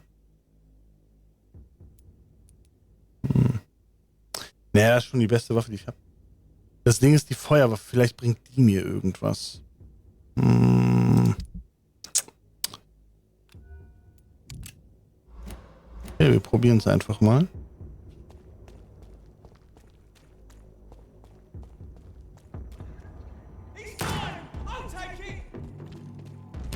Wow.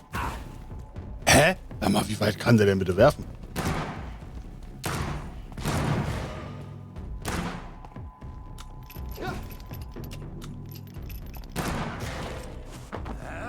So, zack. Erstmal schön schlammern hier. Na, sein. Ja, cool. Das fand ich gut. Ich konnte mich nicht wegbewegen. Schön.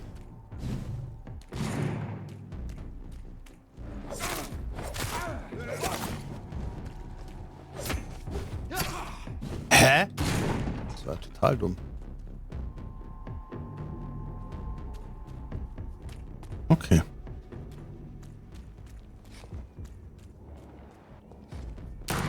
Wow, ey, das ist doch dumm.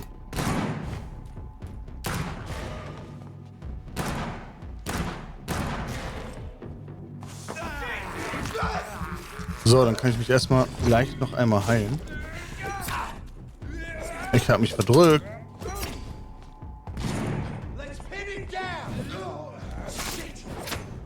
Alter, das ist scheiße. Dieses Wechseln mit der Maus ist halt total affig, ne?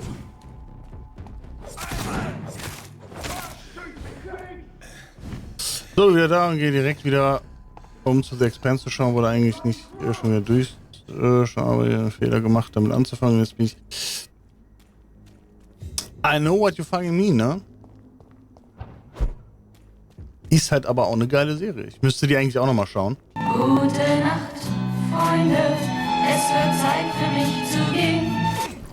Ich wünsche dir viel Spaß beim Expansen. Ist eine geile Serie.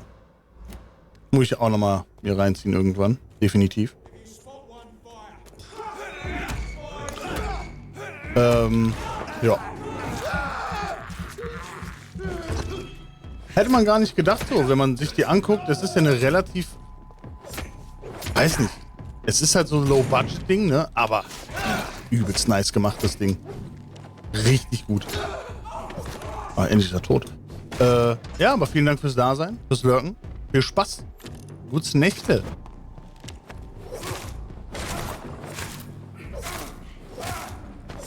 Mein Gott, endlich sind sie tot hier. Tod und Verderben.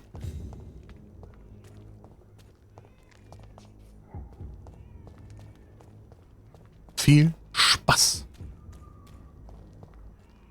Um Gottes Willen, es sind ja noch mehr von denen. Die ersten Darsteller waren zwar low budget, wegen Sci-Fi, aber trotzdem grafisch nicht schlecht, to be honest. Also merkte man, dass da deutlich mehr Geld drin steckte. Ja, ich habe nicht alles gesehen, als es bei Amazon war, aber ich fand das vorher schon übelst nice. Also, muss man einfach so sagen.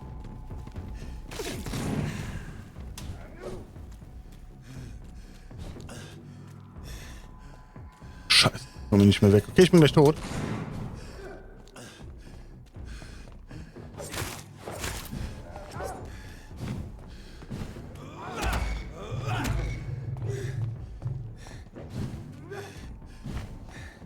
Hä? Stand in der Mauer. Also ich muss mir die sowieso nochmal angucken. Aber wobei doch, waren mal 4 Staffeln, habe ich gesehen. Gibt es mehr als 4 Staffeln? Bestimmt. Danach habe ich nicht mehr geguckt, aber ich muss mir die nochmal reinziehen.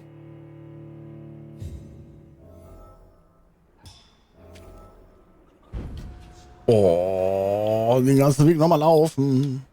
Ja, da ist das Kampfsystem nicht so mega geil, muss ich sagen. Dieses Wechseln ist halt scheiße. Ach komm schon, really jetzt? Ah, 6 Staffeln. Ja, dann habe ich ja 2 Staffeln to go, quasi.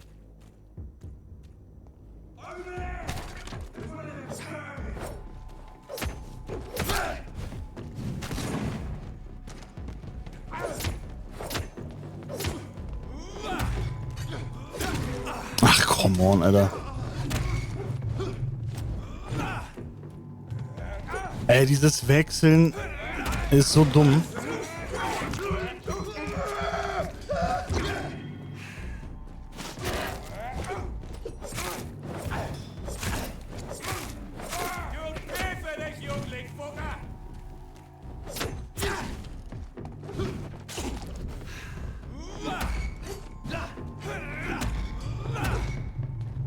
Meine Fresse. Keine Ausdauer mehr. Das ist scheiße. Ohne Ausdauer ist blöd. Ah, das ist nach der 6. dann zu Ende gewesen, ne? Ah, schade. Da ist halt auch was, da kannst du halt viel erzählen, so, ne? Muss man ja auch sagen.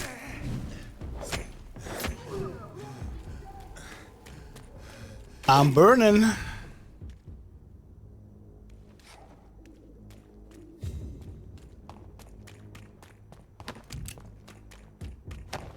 Ja, mal dem muss ich jetzt leider...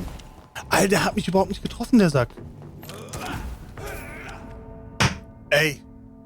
Der erste Schuss hat nicht gesendet. Das finde ich dumm, dass ich die alle nochmal machen muss. Man kann halt nicht so gut durchschleichen, ne? Bin halt eigentlich ja doch schon ein bisschen unterlevelt dafür. Muss ich sagen.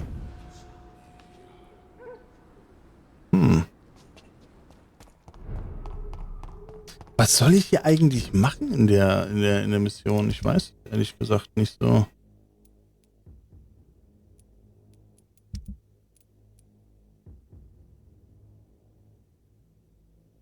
Ach so. Ja, einfach die Berichte klauen. Ja gut, das kann ich natürlich machen. Da muss ich ja gar nicht kämpfen. Da muss ich ja nur an den vorbeilaufen. Das ist ja easy.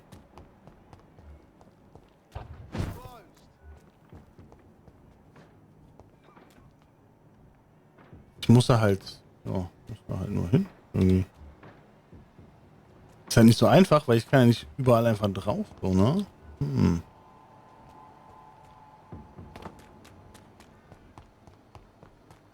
Okay, ich versuche jetzt einen Weg zu finden.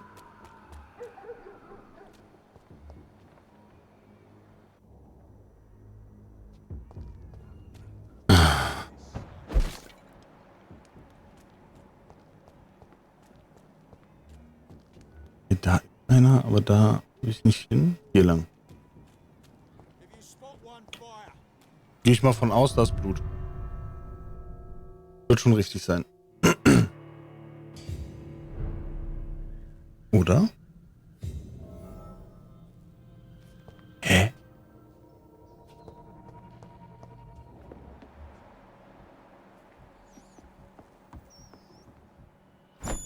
Oh, erstmal eine leckere Ratte.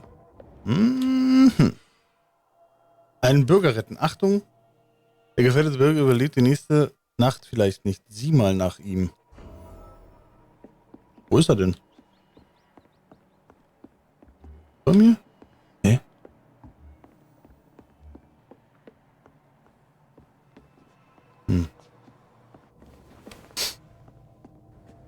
Oh. Also der ist... Also der ist schon mal tot.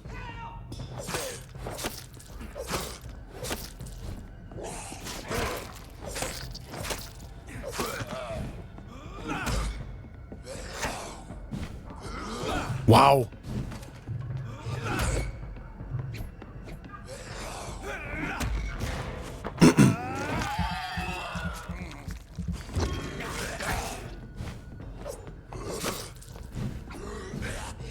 Ach, scheiße.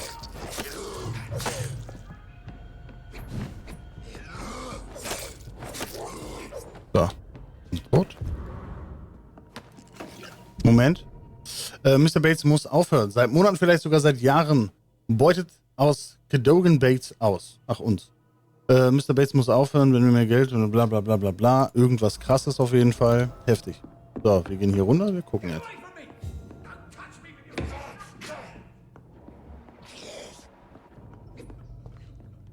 Oh nee, Alter.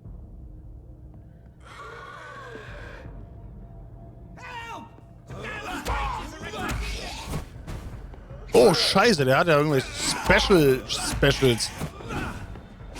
Der kann zaubern, der Typ. Blöd.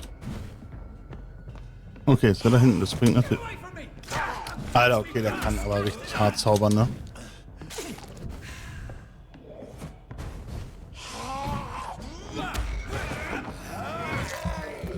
Immer schwierig, wenn die zaubern können. Scheiße.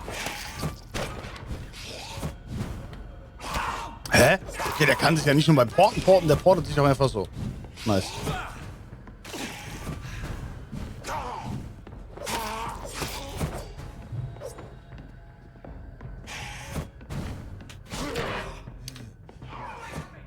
Deine Mutter, Alter.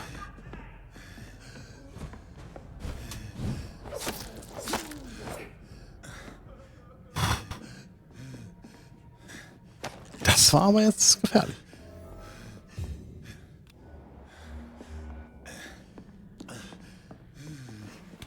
Puh. Das ist meine Bezahlung. Dankeschön. Ich gucke mich erstmal um, ne? Vielleicht ist hier irgendwas Interessantes. What happened? Who are you? It's all right, sir. You're safe now. Oh, a fellow Englishman. Thank you, sir. For a moment, I thought those bloody heathens had killed me. What are you doing here? This place is not safe. Yeah, it's a cesspool, but it's mine. I came to collect some overdue rent, but those who still live here have gone completely bonkers. You're very lucky to be alive. Yeah, filthy immigrants. Fucking savages, every one of them. And now with this bloody fever, they're just animals. You can find safety of sorts in Whitechapel. If you're quick and cautious, you'll be able to avoid the savages. Du hast deinen Bürger gerettet, bis zur nächsten Nacht ist er in seinem Bezirk zurückgekehrt. Schön. Hallo? Achso. Kann ich mit dem nochmal reden? Hat er noch irgendwas zu sagen? Nö. Okay, dann nicht.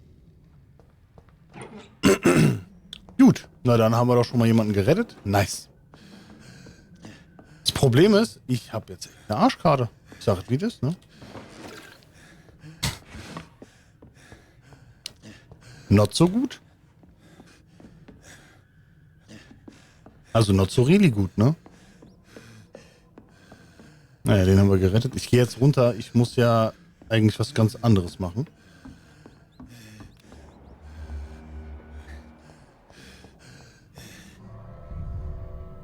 Ja, die Frage ist halt,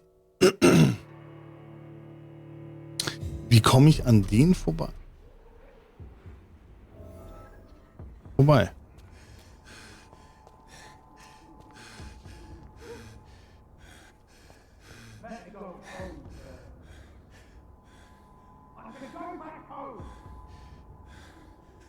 Ja, ist ja gut.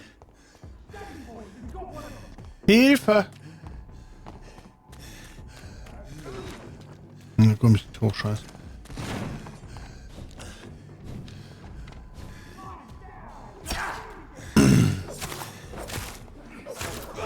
Ja, da bin ich eh tot. Was soll ich machen?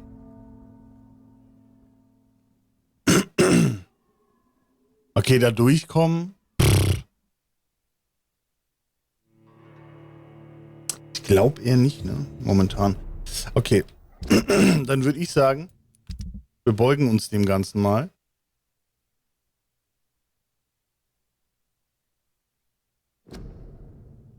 Ja. Wer auch immer Albert ist.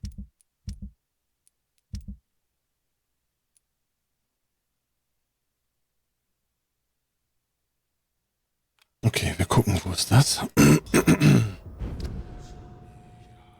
Irgendwo im Nirgendwo. Hier, okay, dann gehe ich jetzt einfach zurück. Ciao.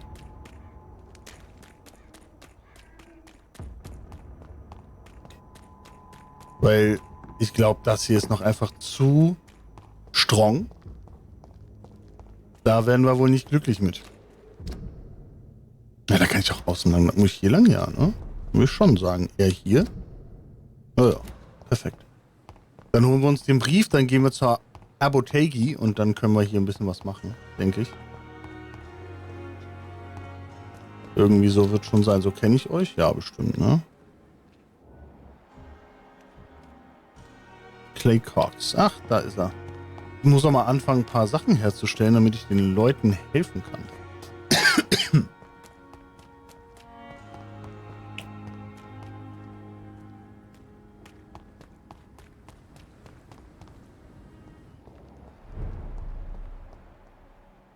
Was ist denn hier los?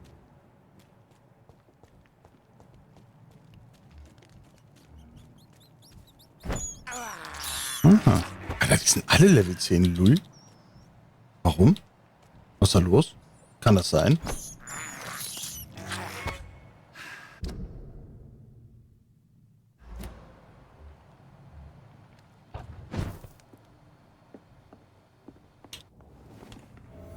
Also noch kann ich gegen die nicht wirklich viel ausrichten. Muss man ehrlicherweise sagen. Na gut. Oh, warte mal. Hier kann ich was schon herstellen? Nein, gar nicht. Mir fehlen halt die ganzen Sachen. Scheiße.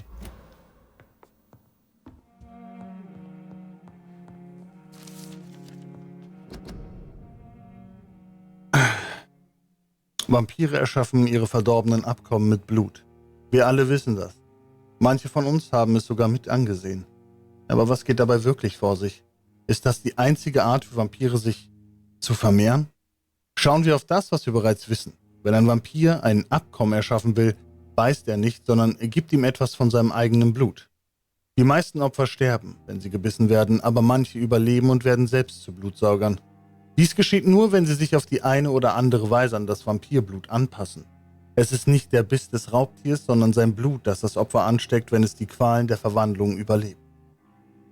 Es scheint auch so, als könnten sich Vampire durch Geschlechtsverkehr fortpflanzen. Der Vampir paart sich und zeugt ein Kind. Geschlechtsverkehr zwischen Mensch und Vampir führen selten zu einer Befruchtung, aber manche haben es trotzdem versucht. Die Schwangerschaft dauert bei Vampiren nur wenige Wochen lang und der Schmerz für die Mutter ist enorm. Wenn sie sterblich ist, wird sie die Entbindung nicht überleben. Das Vampirkind zerreißt Mutterleib und Gebärmutter bei der Geburt. Ist die Mutter Vampirin, überlebt sie wahrscheinlich die Geburt und erholt sich. Der neugeborene Vampir wächst schnell und ist schon nach ein paar Monaten erwachsen. Aus Der Widersacher von Candlestone, Gründer der Wache von Priven. Aha, und der weiß Bescheid, der Boy.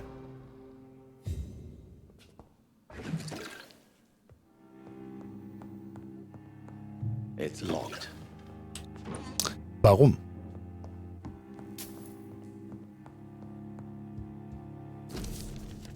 Meine liebe Mutter, wenn du diesen Brief findest, dann bin ich nicht mehr. Ich will, dass du weißt, dass ich nicht deinetwegen gehe. Ich verlasse diese Welt, weil das erdrückende Gewicht des Daseins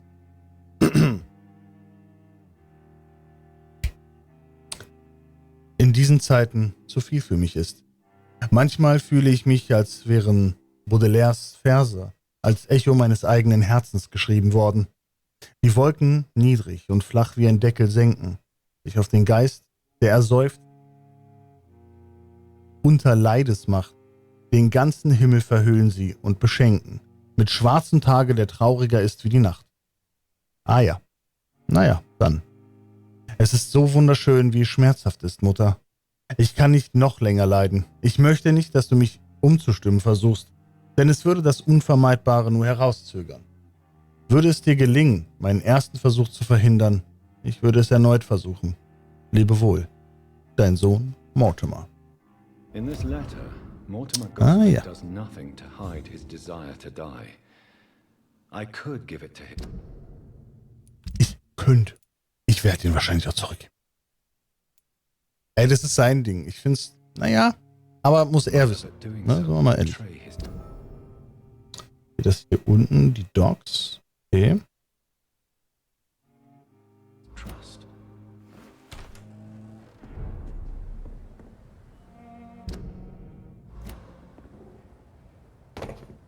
Last warning, sir. Geh einfach weiter. Speak English, do ya? Nee. Spreche ich nicht. Pff. Ja, auch gar nicht zwingen, du Penner. Spreche die Sprache, die ich will. Pantamonisch. Ach du Scheiße, da komme ich nicht durch. Alter, lassen Sie mich jetzt hier keine... Nee? Okay, ja, dann muss ich mal... Ja. Okay.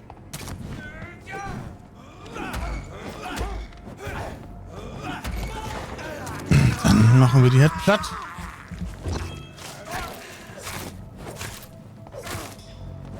Ah, lol.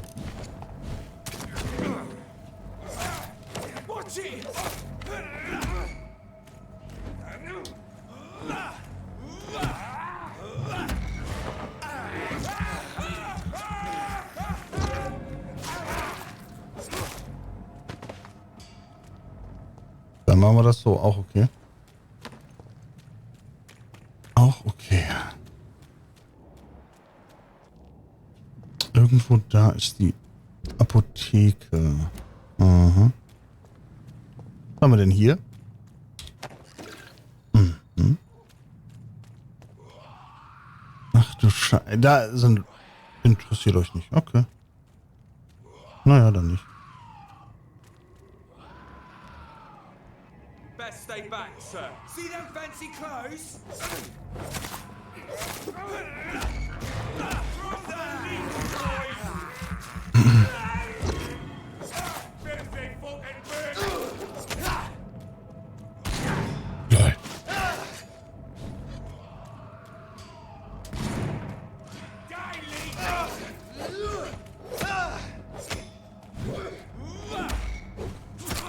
Hä? Macht überhaupt keinen Sinn.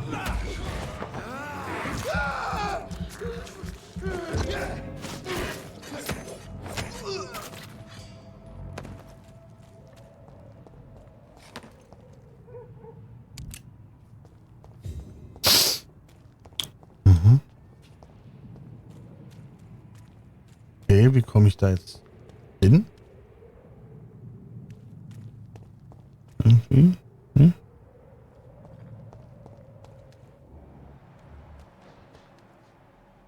Ach du Scheiße. Die sind aber strong.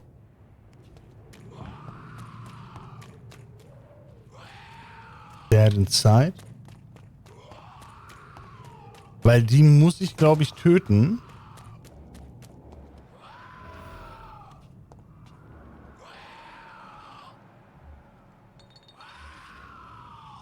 Ich habe das nicht aufgefüllt, ne? Scheiße. Die sind potenziell tödlich für mich.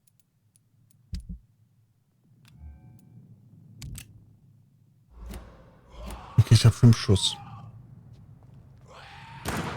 Oh.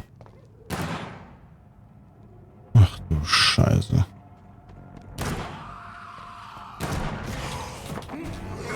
Nee, nee.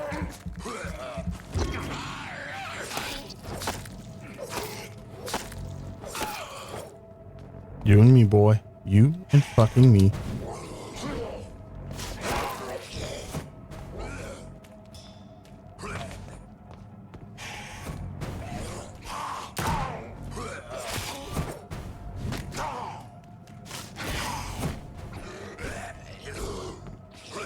Just wait a fucking second, boy.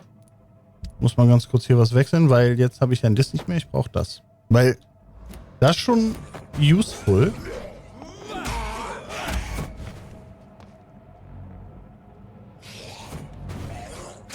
Oh, dieses krasse Hin- und Hergespringe nervt halt übelst, ne? Von A nach YZ und so.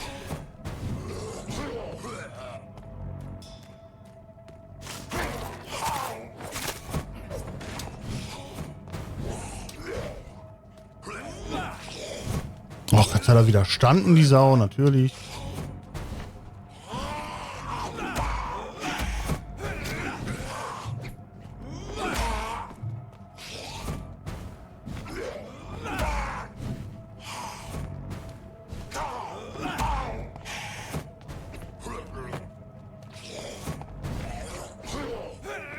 Ich muss noch mal ein bisschen schlabbern bei ihm, weil sonst ist scheiße. Ups. Ja. Ein bisschen Blut musst du halt immer schon noch haben, ne?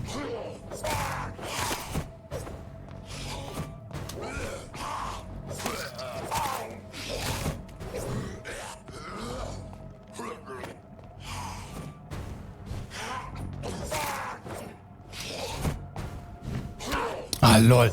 Ey, das ist so nervig, wie weit der springen kann, ne?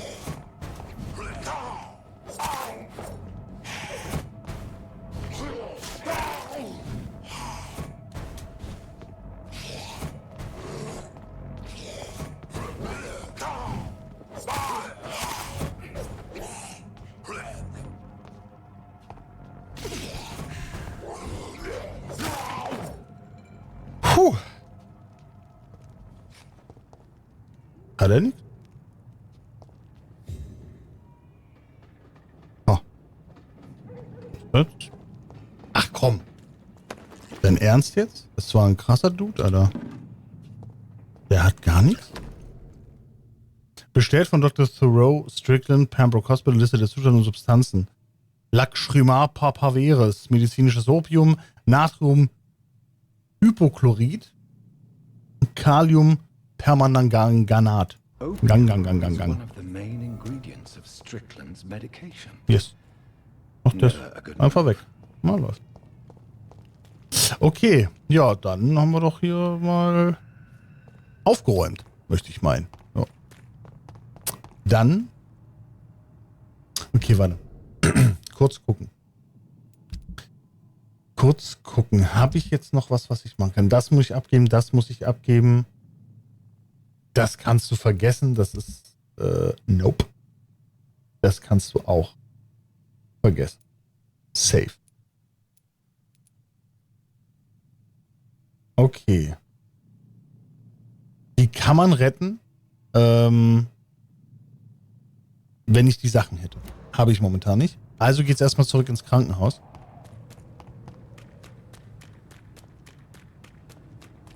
Ich werde mal gucken, ob ich ab und zu Ratten sehe, weil irgendwie, ich muss mal hier ein paar Ratten finden.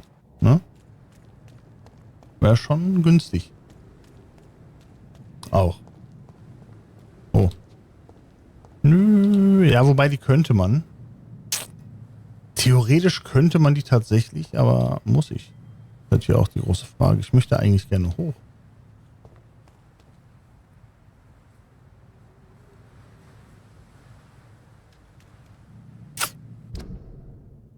Das wäre halt der direkteste Weg einfach, ne? Ach komm. Did you hear me? It's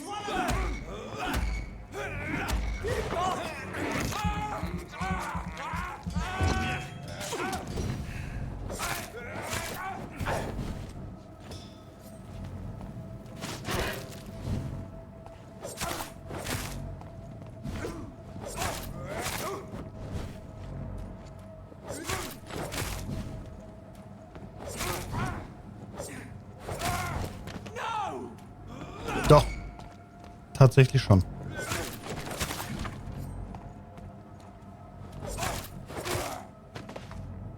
So. Einfach, weil es der direkteste Weg ist. Macht am meisten Sinn, hier durchzugehen.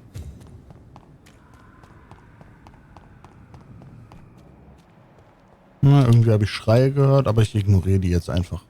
Ja. So, Pembroke Hospital, da sind wir wieder zurück. Dann gehen wir jetzt erstmal zu Thoreau Strickland, der hier irgendwo bestimmt ist. Keine Ahnung wo. Da ist noch so eine alte. Mit der kann ich theoretisch reden, aber nee, die ist im Zimmer. Da komme ich nicht ran, ne? Boah, okay, wo ist der jetzt hin? Da hinten ist er. Ach, guck mal, perfekt. Der ist ja direkt hier. Läuft ja. Good evening, Dr. Strickland. And good evening to you, Dr. Reed. Habe ich hier irgendwas herausgefunden? Nö. I located the shop, but it was vandalized, and the owner is missing. Oh, Alter. All I found was your order. I was afraid of such bad news. People are so desperate they're ready to burgle a shop for drugs. That's quite a list you ordered. Opium, sodium hypochlorite. It can't be just headaches you're trying to cure. This dreadful influenza, of course. I already ran some tests on hopeless cases.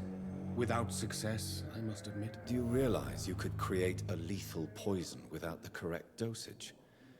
Then there are the legal ramifications. Is this not true of any medical substance, Dr. Reed? However, if you would agree to improve it, I'd be glad to accept your help. As long as you promise to be scrupulous with your experiments, I may try to gather these substances, and even help improve upon the mixture. That's all I'm asking for, Dr. Reed. That's all I'm asking. Mhm. Na klar. What do you think of Dr. Ackroyd's aversion to modern medical methods? It's a shame he's so narrow-minded. Dr. Swansea taught me that science is about exploring uncharted territory. I'm convinced that's true. With the influenza and all that's going on, you should put your differences aside, don't you think? Why is it so difficult to work together? I believe that if Dr. Ackroyd had been the one to discover the transfusion process, he would be the first to recommend its use. So you believe it's just a question of jealousy and pride? Dr. Ja. Ackroyd is as proud as he is blinded by his obsolete concept of medical science.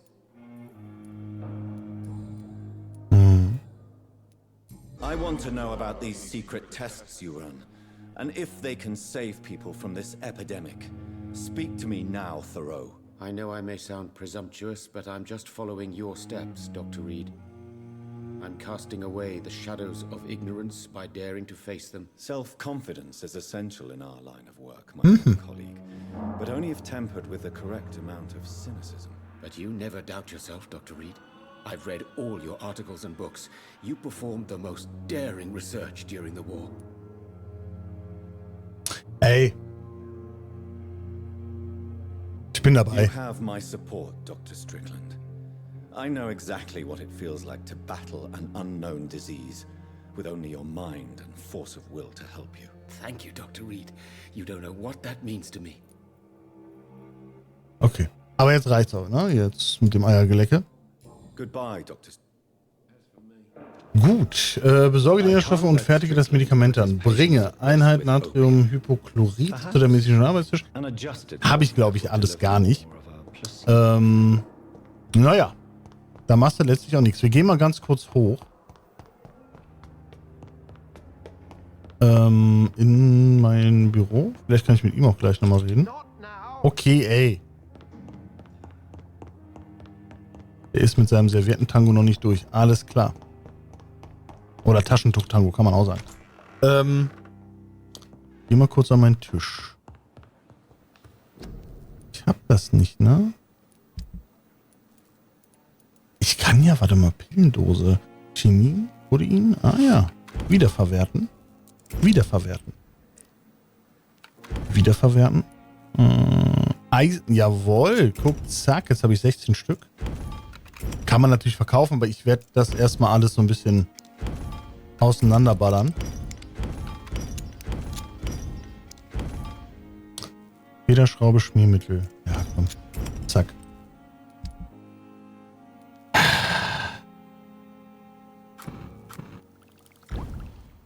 Ich kann nicht. Doch, ich kann herstellen. Warte mal. Erschöpfung kann ich heilen. Perfekt. Okay, da... Hä? Ach, ich brauche 2 Chemien. Scheiße. Hätte ich vorher mal gucken müssen.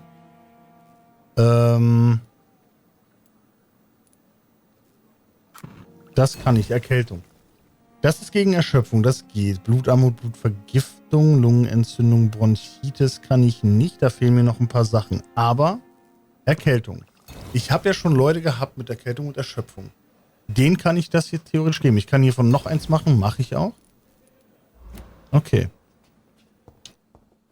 Ich habe halt die Inhaltsstoffe nicht. Aber das ist halt so ein Ding für sich, ne? Wir gehen jetzt Nee, warte. Wir gehen noch nicht raus. Wir schlafen erstmal eine Runde, weil dann können wir nämlich leveln. Auch wichtig. Und zwar, was möchte ich leveln? Das ist eine gute Frage. Ich denke, der Blutspeer. Hört sich nice an. Könnte nice sein. Kostet aber auch 1000 Erfahrungspunkte. Puh.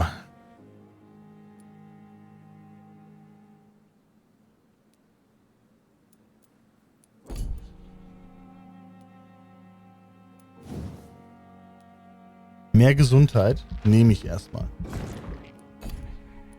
Okay, Sprung. Du führst eine übernatürliche Bewegung in Richtung des Ziels und versuchst dabei. Ja, das ist schon ganz nice. Wie viel kostet das? 500. Ja, das nehme ich. So. Dann habe ich nämlich noch immer ein paar Sachen übrig. Gerinnung. Aha. Das ist nice. Das ist auch nice. Kostet 600, habe ich nicht mehr. Kostet 600, habe ich leider auch nicht. Na gut, dann muss ich irgendwas anderes gucken. Großer Durst. Okay, 20% mehr Blut. Das ist natürlich nice. 300, das kann ich mir leisten. Habe ich noch irgendwas Günstiges? Also, günstig, ne? Was nicht so teuer ist. Wahrscheinlich nicht. 300? Ne. Okay. Bestätigen.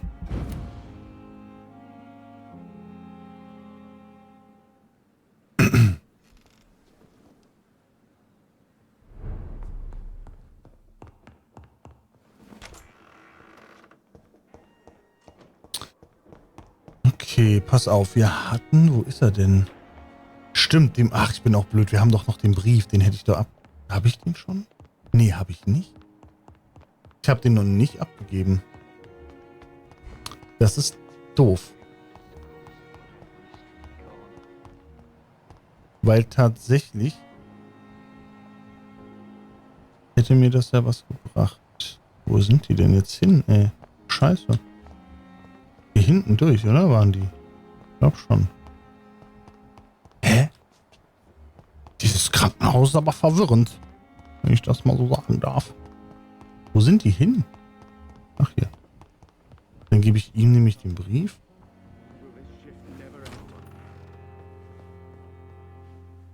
Good evening, Mr. I'm okay.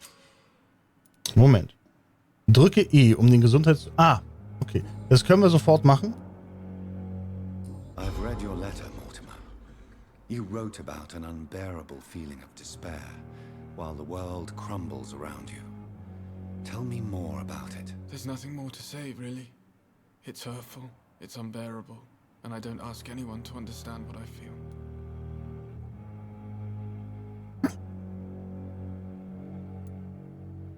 Die sind ein glücklicher Mann.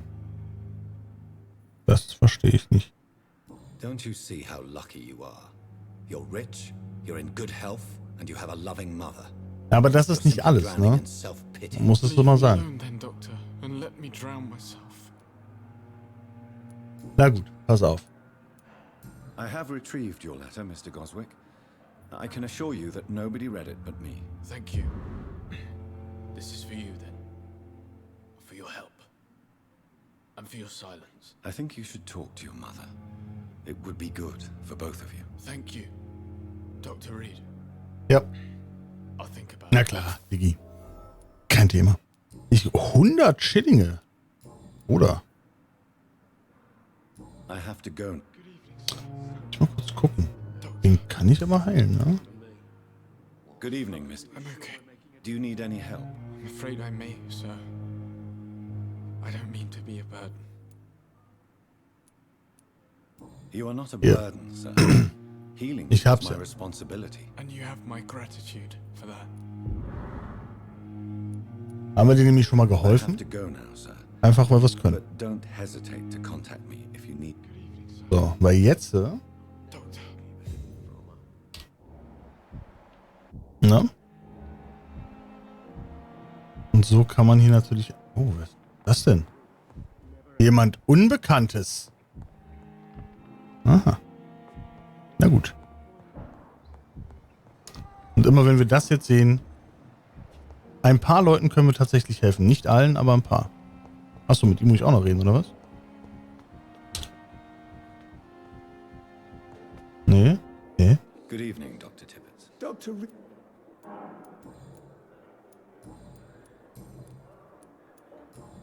Goodbye, Dr.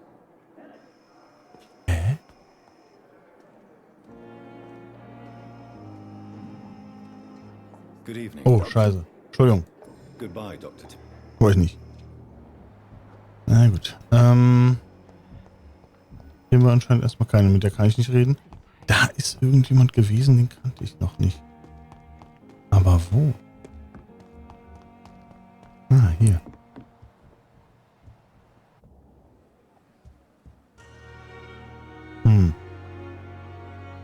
Ist aber auch nicht mit reden, ne? Ist frech. Ich ganz ehrlich. Naja. Gut. Was haben wir hier? 9. Was ist denn hier?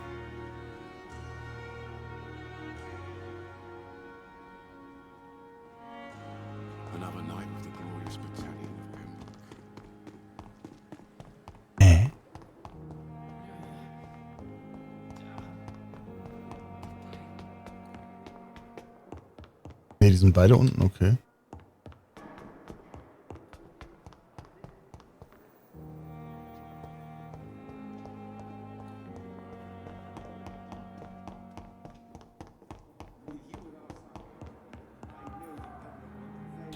Was geht bei dir? Finally, you've returned, Doctor. Did you find Ach so, ich war noch anything gar nicht drin. Sorry. Yes, nurse. You've worked your first miracle, Doctor. Now, this patient here needs immediate treatment. Duty calls. When the storm has passed, I'll show you how to mix the remedy yourself with the same basic ingredients. Many thanks, Doctor. When you've finished, you ought to report to Dr. Fangen wir die Blutqualität des Bürgers. Verwenden Sie die richtigen, bla bla bla. Ja, ist klar. Das ist Verräter im Krankenhaus. Ach du Scheiße. Nein, das geht ja gar nicht. Ach so, damit ist Leichenhalle weg. Ach, scheiße. Das hätte ich dann noch machen sollen. Ah, fuck. Weil, wäre natürlich gut gewesen, die Medizin hätte ich schon gerne gehabt, aber okay. Verlockung des Blutes. Bedenke, dass dir das Blut von Bürgern eine große Menge EP gewährt. Suche Bürger deiner Bandstufe oder niedriger und wähle sie mit Bedacht aus. Okay. Das werde ich machen. Was ist das hier? Ach so, aber ich habe die Sachen ja gar nicht, oder? Nee. Glaube nicht. Aber, warte mal kurz, ich muss mal schauen.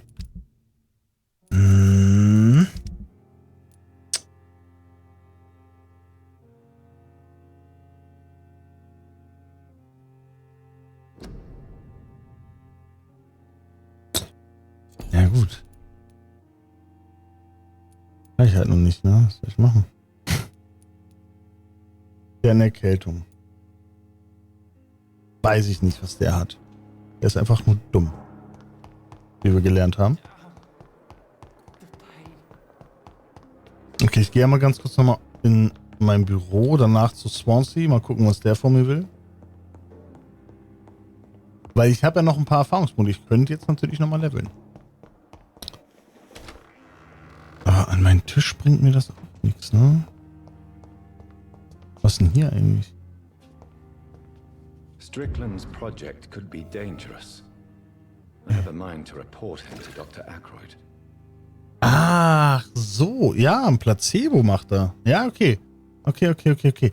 Macht ja auch irgendwo Sinn. Muss man ganz ehrlich sagen. Placebo. Also eigentlich macht Placebo nichts, aber Leute denken, es macht was. Den verursachten Schaden plus 100% ist schon gut. Weil macht halt mehr Damage. So, zack. Es ist natürlich sehr verlockend, einfach alle auszusaugen, weil du machst so extrem viele Erfahrungspunkte, ne? Wichtige Ereignisse im Bezirk. In jeder Nacht beeinflussen deine Taten und deren Konsequenzen den Gesundheitszustand der Bezirke. Er kann sich auch dadurch verschlechtern, dass sich Krankheiten unter den Bürgern ausbreiten. Okay. Je mehr Leben du nimmst, desto schlechter steht es um einen Bezirk. Wenn der Gesundheitszustand eines Bezirks unter die kritische Grenze fällt, versinkt der Bezirk. im Chaos. Du entscheidest über das Schicksal eines Bezirks. Okay. No. Clay Cox. Der ist auch hier, ne? Den kann ich auch helfen. Das sind ja die verschiedenen Bezirke. Der hat eine Erkältung. Habe ich was gegen... Boah, Erkältung weiß ich gar nicht, ne? Ich muss mal schauen, weil dem könnten wir natürlich irgendwie helfen. Theoretisch. Habe ich was... Das ist nämlich die Frage. Habe ich was gegen Erkältung? Natürlich habe ich das. Geil. Dann kann ich dem helfen. Sehr schön. So, ich gucke jetzt erstmal, wo Clay Cox ist. Der ist auch hier im Krankenhaus, aber wo?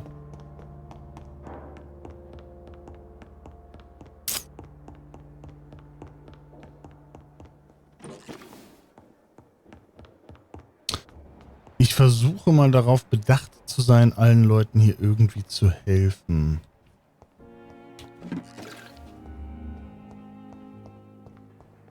Oh, da ist auch noch was.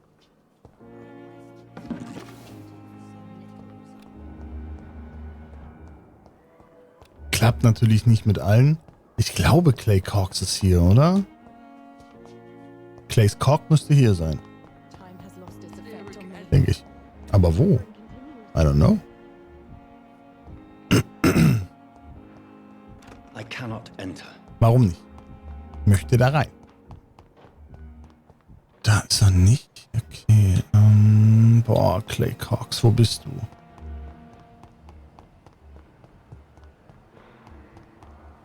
Unbekannt.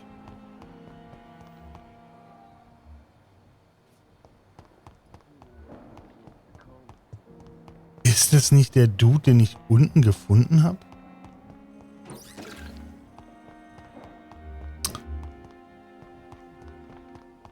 Ah, scheiße.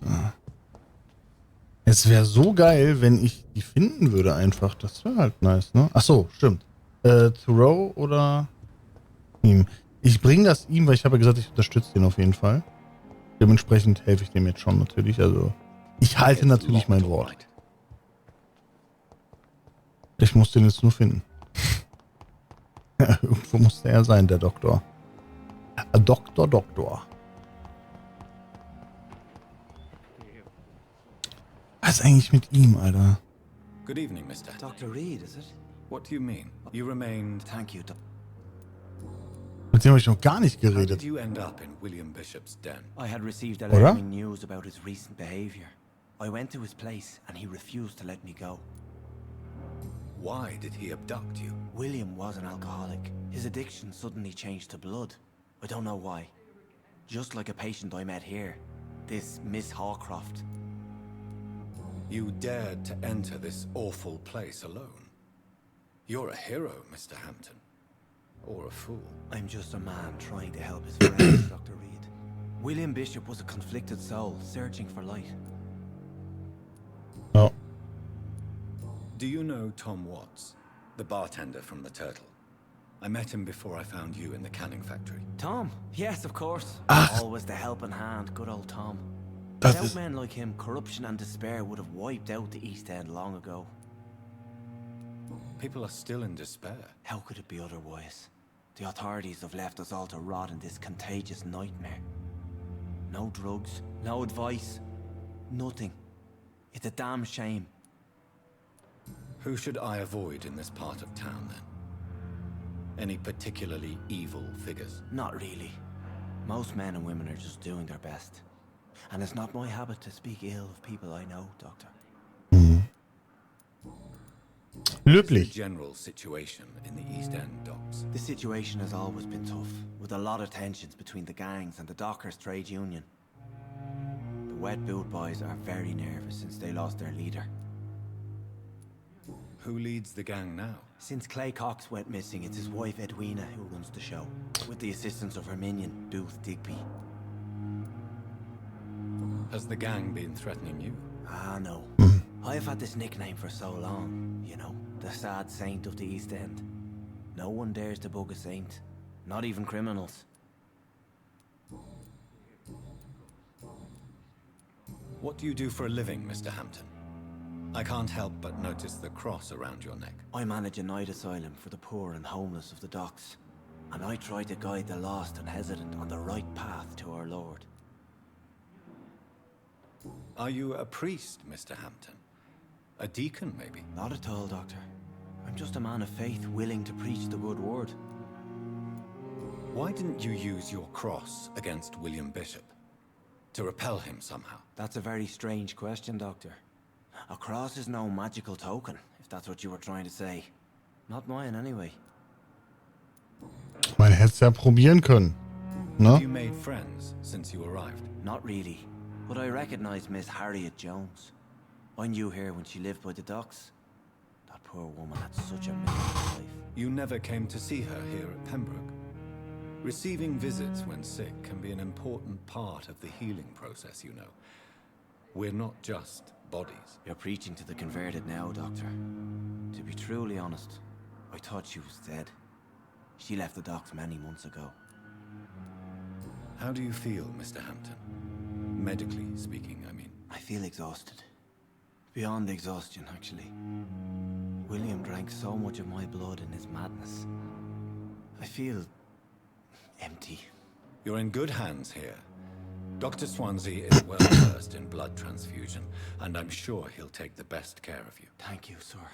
I believe all I need is rest. And then I can go back to the people who need me. Na klar. Goodbye, Mr. Hampton. Gut, Clay Cox, Alter, ist es... Wer war Clay Cox? Achso, ich muss den ja immer noch finden. Wo ist der denn?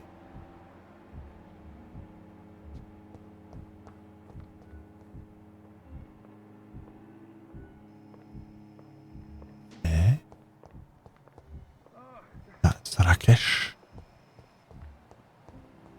Das ist Freud. Ach, da ist er, der Mortimer. Ah, nee, das ist... Hä? Nee, warte mal. Den will ich gar nicht. Ach, da ist er doch. Na, guck. Guten Tag. Da bin ich. Es sterben bestimmt 23 Leute. Have you ever heard of Sir Joseph Francis Olive? Or the placebo effect? No, I don't think so. Why? A placebo is a Schnösel. substance or procedure that has no actual physical effect. You made a placebo of my project. Why? Research has established that a placebo, as long as the subject believes in the effect, can provoke a positive physiological reaction. Really? That's fascinating. And you want me to, what, administer the placebo and see what occurs? Something like that, yes. Well, I'm a bit surprised, but I trust you, Dr. Reed. Please take the key to my cabinet and put this placebo there for future use. Das ist tatsächlich ganz interessant, denn ein Placebo hat eigentlich gar keinen Effekt, hat aber einen Effekt. Also nachweislich durch Studien erwiesen, Placebo macht gar nichts. Aber tatsächlich macht das schon was. So, ja, und wo ist das jetzt? Achso, das ist oben. Das ist schon weird, was der menschliche Verstand manchmal so machen kann, ne? Also im Grunde hilft er dir zur Selbstheilung, mehr oder weniger. Aber ja, das war's.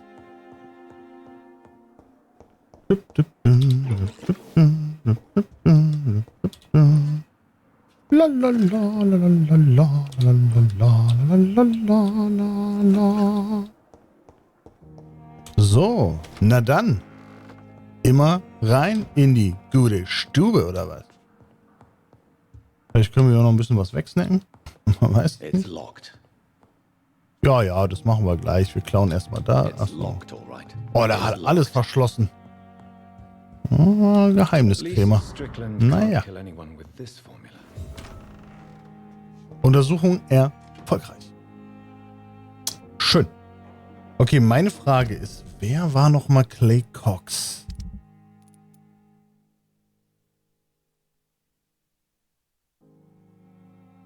Das ist der, den ich gerettet habe, oder?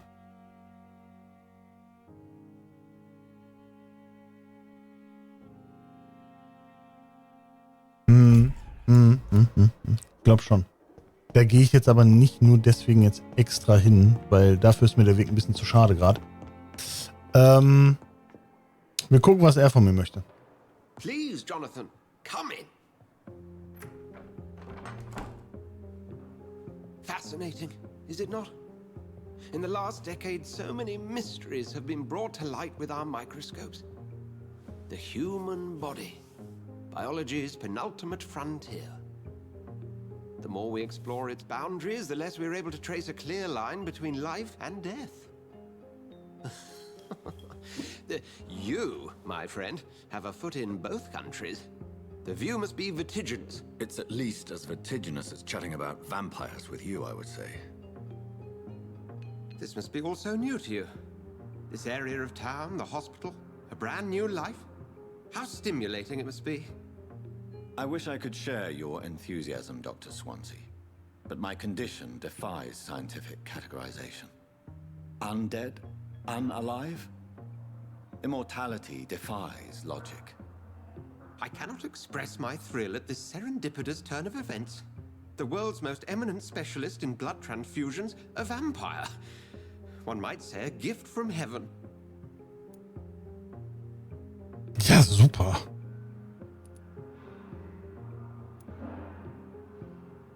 There is an absurd poetry to my situation. Physician, heal thyself. Forgive me. I've been an admirer of your work for a long time, and now you are so much more than a brilliant physician. And please, call me Edgar. Alles klar, Eddie. There is no need to apologize, Edgar. You offered me sanctuary when I had none. Very well. I have a task for you, Jonathan. Something that will require all your newfound skills. Please, go on. The Pembroke only survives through the generosity of our benefactors. Unfortunately, our main donor has found herself in a bit of a bind. Now, if you could help her out... A spokesman or politician is what you need. That's not my calling. And until I come to understand what has happened to me, I require discretion. Discretion is in order, Jonathan. Lady Ashbury has recently received rather indelicate correspondence that, if revealed, would jeopardize her position. And you would like me to eradicate this threat? By the stole, of course not. I would just like you to pay her a visit. Her ladyship is certainly near the tents outside, tending the sick. You can't miss her. Look for someone impossibly delicate. Accepted. I'll see what kind of trouble Lady Ashbury is in. Na dann. Schauen wir erstmal nach. Kann ich mit ihm sonst noch irgendwie reden? Irgendwas, ein bisschen was rausfinden. I have just... Then ask her... You mentioned something about a Vielleicht. secret society. A brotherhood, if I recall. Could you elaborate? Certainly. I've been a member of the Brotherhood of St. Paul's Stole for several years. We are pledged to monitor and report vampire activity in England as impartial scientific observers. That explains your nightly wanderings about the docks and the questions you ask. I feel it wasn't mere coincidence that led us to that part of town. There was something as yet unseen that set those chain of events in motion. Yet you don't fear me. And still, you know the monster that lurks beneath the civilized surface. The Brotherhood has studied your kind for centuries. We believe you are as supernatural as a lion is to a gazelle. Oh ja. Since I'm the one working for you, what should I know about Pembroke Hospital? Well, for many years, we have been the only medical facility in this part of town that people can rely on. We support the community here, as well as provide health care. Where do we stand today? Oh, to be honest, we cope on a day-to-day basis. The first wave of the Spanish flu last summer took us by surprise. We lack many of the basic necessities needed. What do you expect of me? What we need is hope. You were a soldier. This is a war. This white coat's still a uniform. We fight to help the poor, the sick of the East End, the forgotten. The man we pursued and slew in the canning factory, William Bishop, I believe, was he a vampire? He was a Skald, technically speaking. The debate rages as to their classification. Some think them a subspecies of vampire, others something else. Okay, also sowas wie Ghule. How do Skalds come into existence? The name means slave. The etymology may indicate that they are a lesser species of vampire. From what I know, vampires tend to despise them. Ja, also so Ghule-mäßig, die konnten sich nicht richtig verwandeln, bla bla bla. Just for clarity, what differences are there between myself and a Skald? A Skald is easier to eliminate, Jonathan, even if they remain formidable foes for the unprepared. Vampires exist beyond the mortal realm. Since you seem quite the expert on vampires, what could you tell me about my condition and how it came about? As men of science, our first step is always to start with what we know. Forget the myths, the hackneyed scrawlings in the penny dreadfuls. They do not scratch the surface of the truth you now find yourself in. Penny Dreadful, coole Serie. The sun. The morning following my transformation. Its rays burned me. There was pain, smoke, and my skin blackened. You will find there is very little that can kill a vampire, my friend. You have been offered relative immortality. The sun will most certainly hurt you, leaving you weakened and damaged, but it will not destroy you. Must I take a life to live? You are a vampire.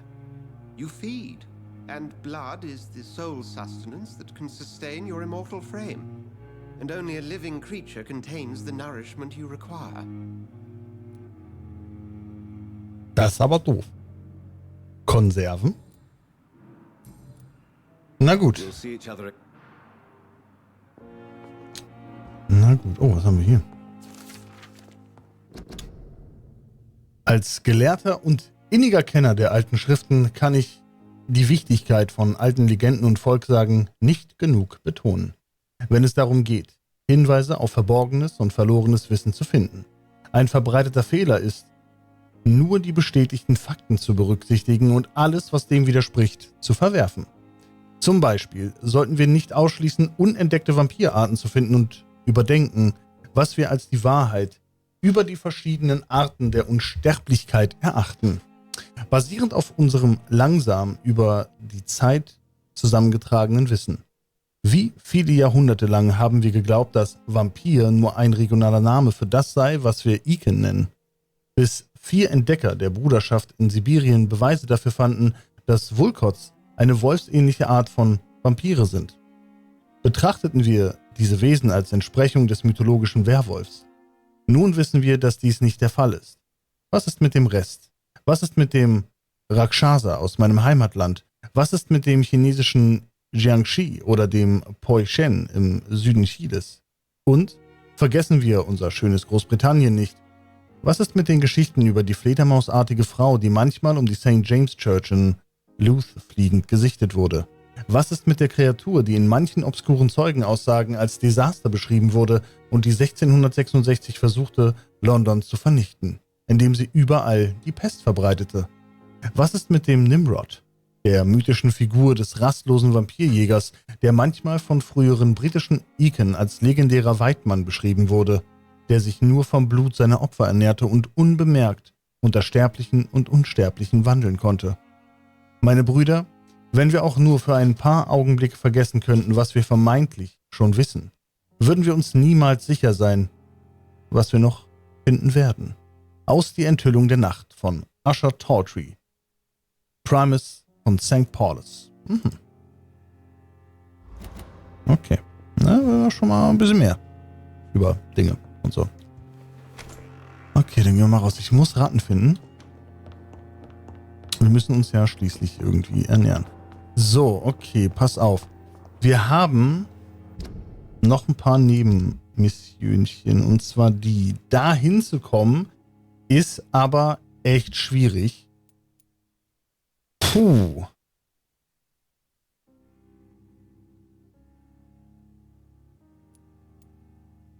Der hat eine Erkältung. Den könnte ich retten. Das Problem ist, ich weiß nicht mehr, wo der war, wenn ich ehrlich bin. Wobei, doch, warte mal, ich weiß noch, wo der war.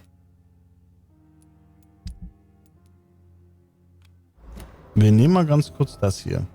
Ich gehe hier auch mal ganz kurz raus. Ich muss mal was schauen. Hier ist eine Kiste, die machen wir mal kurz auf. Zack.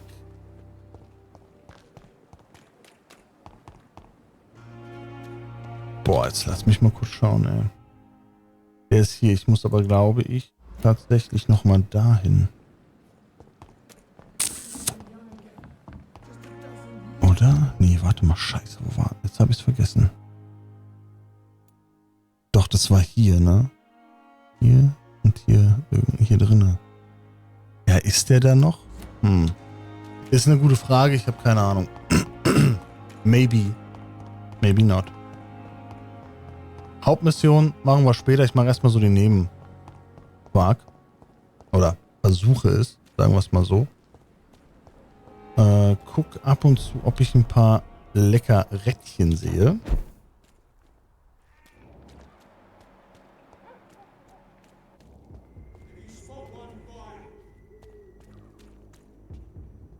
Ja, ist ja gut. Ich gehe ja schon. Mein Gott. Oh, Stress.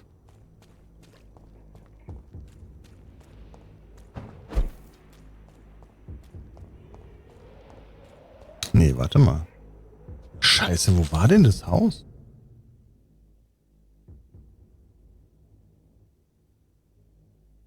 War das hier?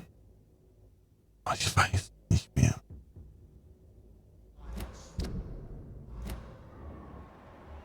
Das war nicht hier, ne?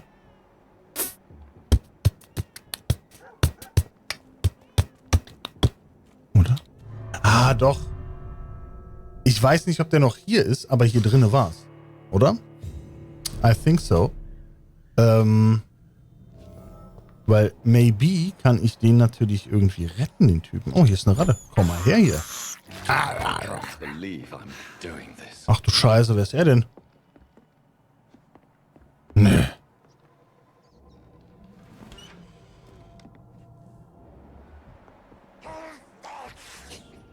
Habe ich den nicht schon getötet? Versuche mich mal anzuschleichen.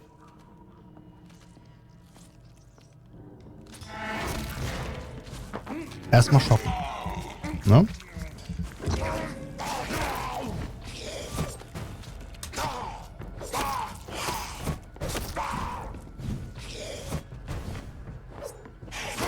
So, okay, das ging fix.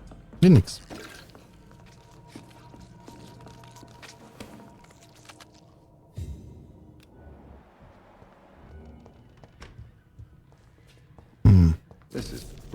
Oh. Ein nicht zu entziffernder Text in Blindenschrift. Nur die Überschrift ist in lateinischen Buchstaben geschrieben. Heilmittel für Blindheit. Ach ja. Oh Mensch, guck. Ja, toll. Geheimes Fenster. Okay. Okay, ich will den Dude finden, den ich gerettet habe.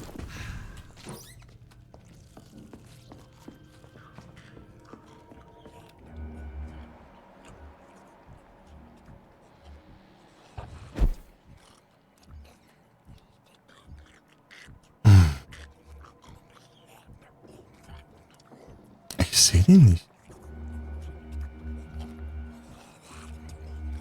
Also ich muss die jetzt nicht unbedingt bekämpfen. Ich würde halt gerne den Dude nochmal finden.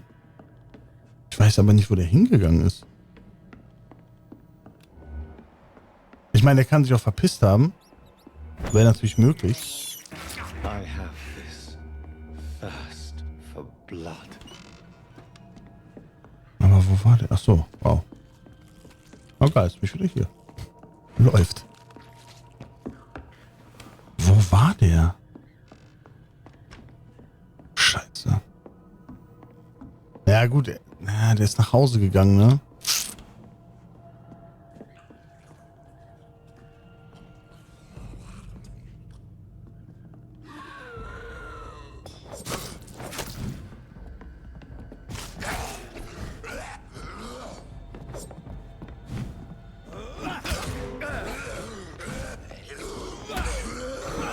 Oh, nö, du. Aua. Scheiße.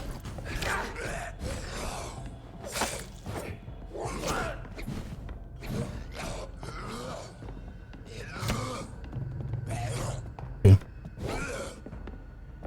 Ich hab nicht genug Blut.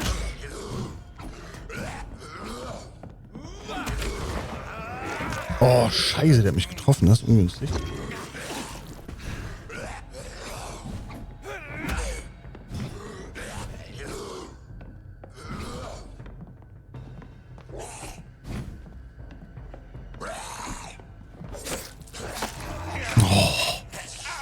Der auch und schlabbert mich an. Sag mal, was ist denn los mit euch? Ich bin runtergefallen. Kommt ihr runter? Kommt nicht runter? Runter? Nein? Ja. Ich glaube, die wissen das selber gerade nicht so genau. Na gut, dann nicht. Dann komme ich hoch. Ist kein Problem. Ich glaube, die können einfach keine Türen öffnen. Alter, Brudi, da hast du jetzt aber was gemacht. Okay, der ist schon mal down. Jetzt habe ich hier noch den.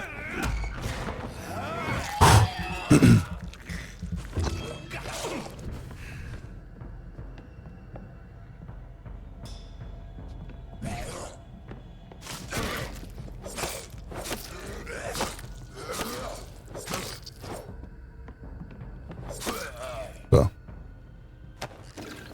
Ah, scheiße.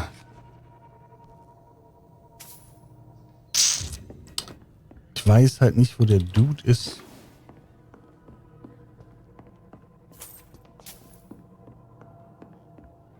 Vermutlich nach Hause gegangen. Na gut. Dann ist das, wie es ist. Okay. Ärgerlich.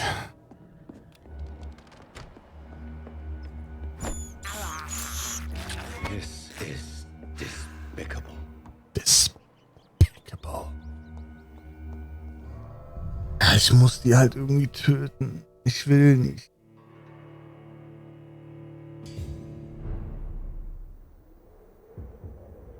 Kann probieren.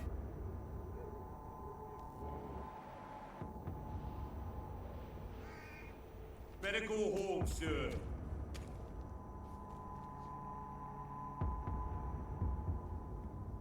If you spot one, fire.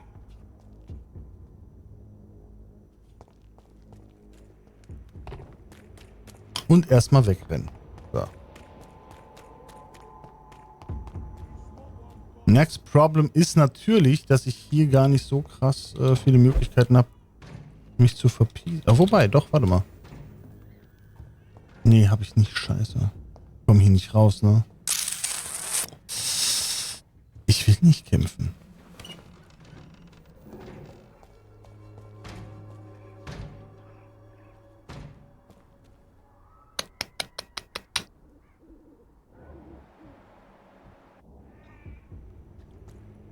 Ah, ich komme darüber, da steht aber einer.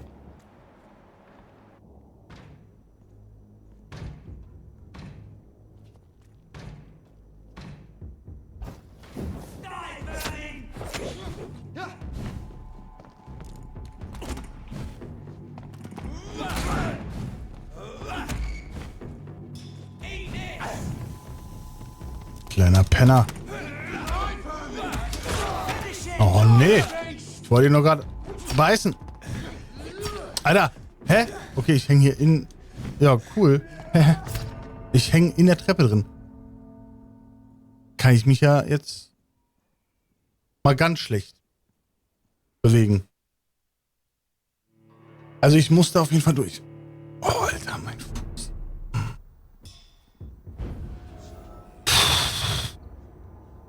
Ja, der ist halt problematisch, ne? This is no place for you, sir. If you spot one, fire. It ain't human.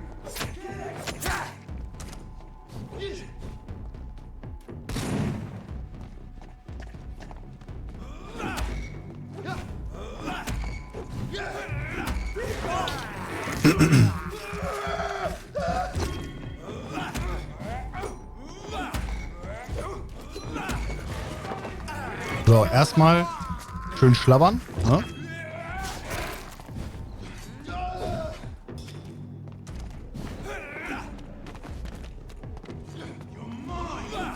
Nee. Scheiße. Oh, das ist so dumm. Oh nee, ja, brenn ich. Scheiße, du.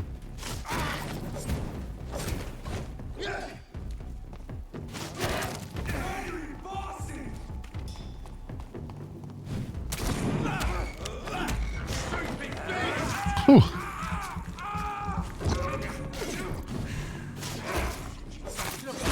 Hey! Rudi!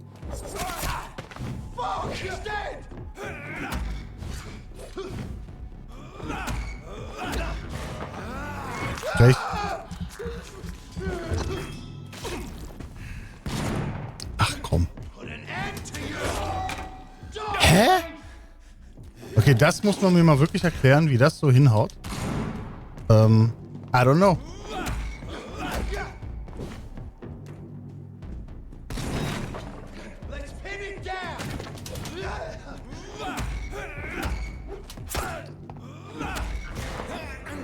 Macht wenig Sinn, aber gut.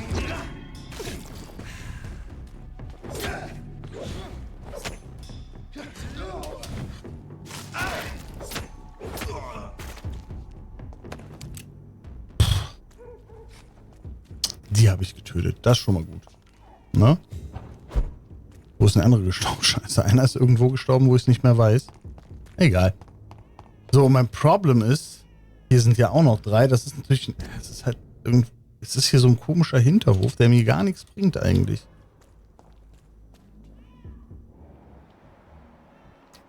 Die sind halt leveltechnisch schon ein bisschen, ach so, hier, nervig. Ne? Können wir so sagen. Ja.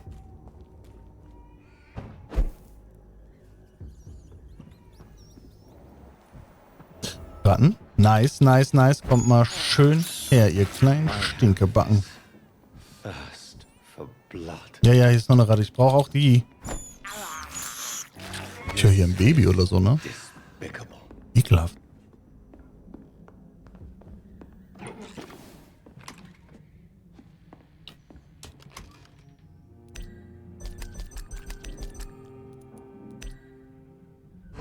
So, okay. Hier könnten wir theoretisch natürlich was herstellen. Blutarmut. Blutvergiftung. Blutarmut kann ich machen. Ja, mache ich. Warum nicht? Falls wir jemanden mit Blutarmut finden, den können wir direkt heilen. So, jetzt bin ich hier oben. Das Problem ist tatsächlich, was bringt mir das hier oben zu sein? Ich kann... Ja, ich weiß auch nicht. Kann ich irgendwo hin? Nee, ne? Ja gut, jetzt bin ich hier, aber es macht ja auch keinen Sinn.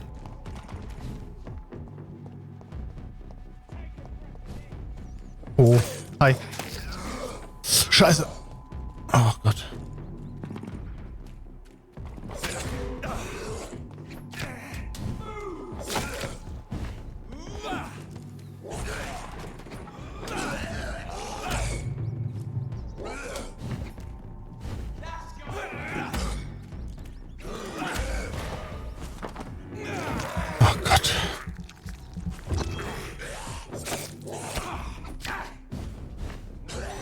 Oh nein! Ich bin tot.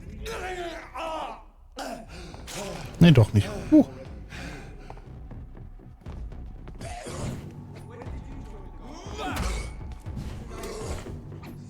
Hör mal, ihr macht eure Arbeit ganz schön scheiße, ne? Ich sag's mal so, wie es ist. Ich will bei euch jetzt auf die Gehaltsliste.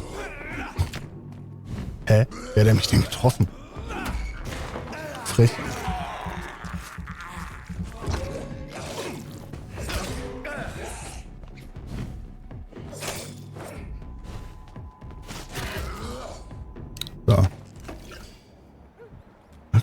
Versuche mich hier irgendwie jetzt durchzuschlabbeln. Without problems.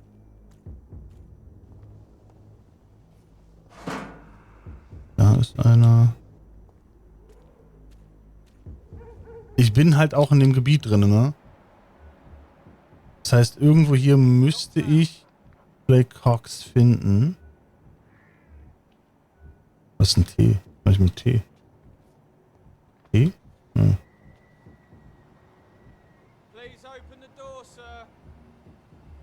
Ja, der ist ein Problem. Den muss ich irgendwie wegkriegen. Wie komme ich da irgendwie runter? Nee, ne?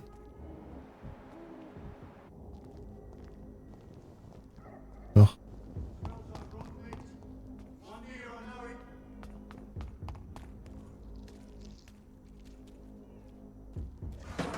Hey.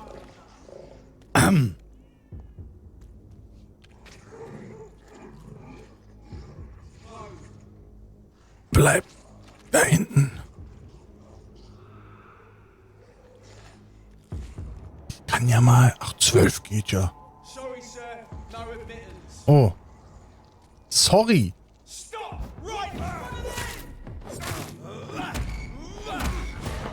So, erstmal.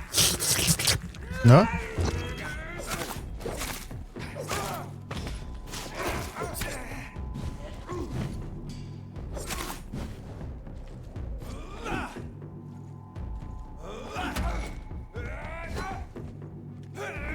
Erstmal lecker Schmecker.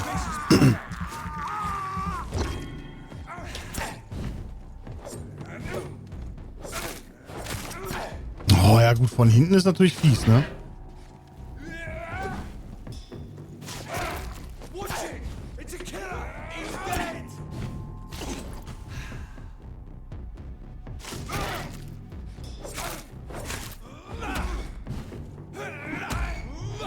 So. Ja. Okay, ist tot. Nice. Boah, so. Das heißt, ich weiß ja nicht, ob ich gegen ihn jetzt fighten möchte. Ich bin,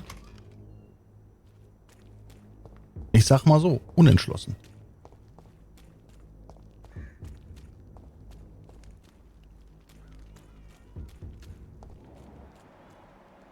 Das Problem ist, ja, wo ist der Dude, ey?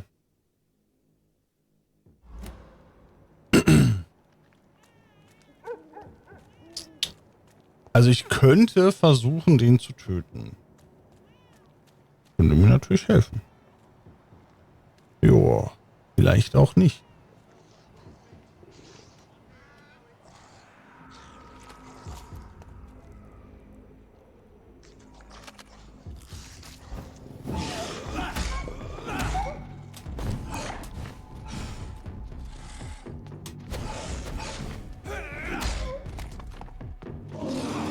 Oder kann er schreien?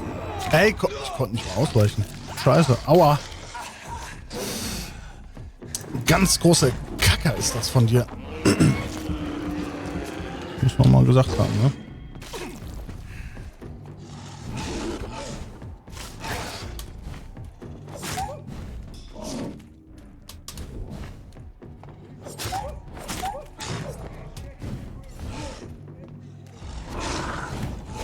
Hey, hey, hey, hey, hey, hey.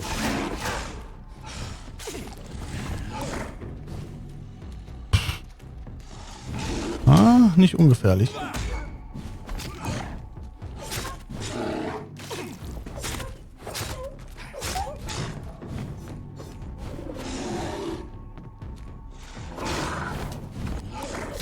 Oh, scheiße. Ungünstig.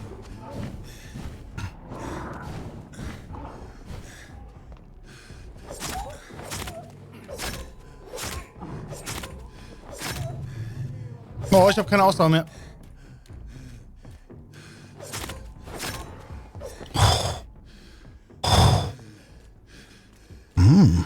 Sexy Popo. Ist hier Ratten vielleicht? Das wäre jetzt natürlich schön. Befürchte nicht.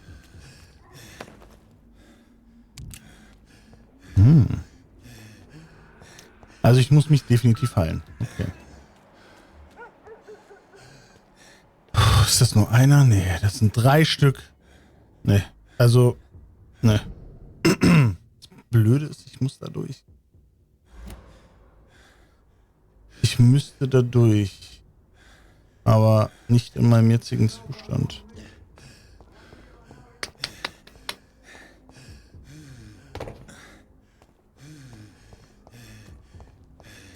kann es hier lang probieren natürlich.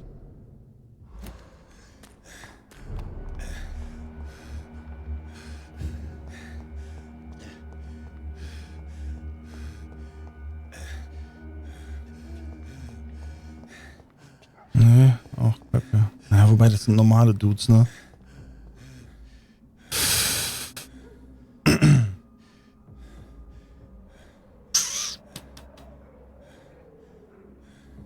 Normale Dudes könnte man jetzt selbst noch machen, aber es sind halt auch 2.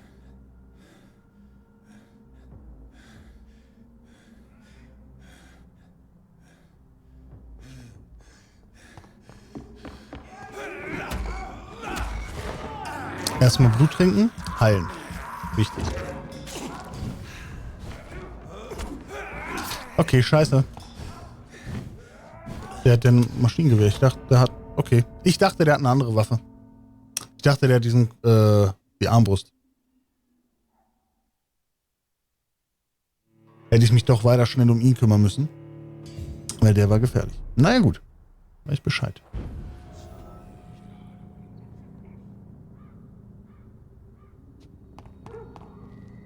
Nee, warte mal.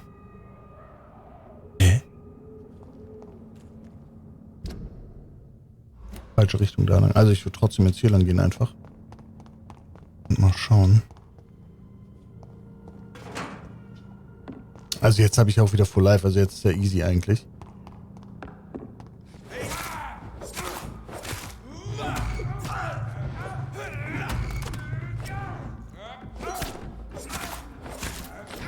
Ja gut, man darf natürlich nicht unterschätzen. Die machen schon Schaden, so ist nicht, aber...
Excuse me, sir. Are you familiar with this part of town? Name's Clayton Darby, reporter. Sorry, I'm new to Whitechapel. But perhaps you could help me since you're a journalist. My name is Jonathan Reed. Dr. Reed, the famous surgeon. I'll gladly help if I'm able, sir.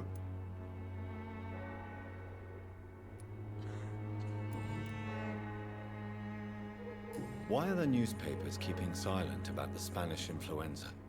It's as though none of you care. There's a war going on. People shouldn't be demoralized by news of deadly diseases. It's a disgrace. People are left to die alone. No one is properly informed of the risks. These are bad times indeed. So much for the glorious British Empire.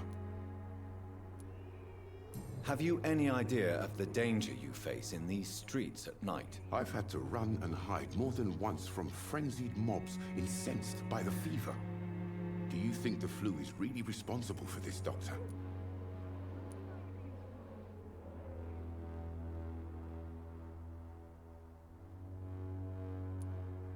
I'm convinced there is more at work here than a simple epidemic. Really? To be honest, I could say the same. Some of the sick I saw or heard of. My God, what happened to them?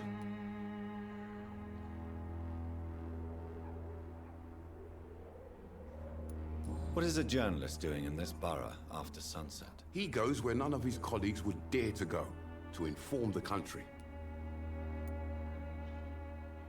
So you risk your life to reveal the truth. I saw many reporters do the same during the war. Whitechapel is the crucible of so many untold stories and tragedies. I want people to know them.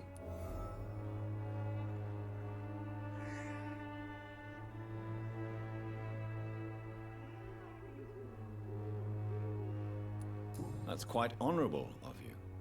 But is the public interested? Not at all, sir. And that's why I'm an independent journalist, hoping to sell some stories.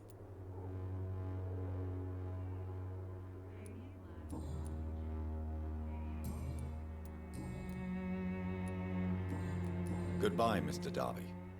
Farewell.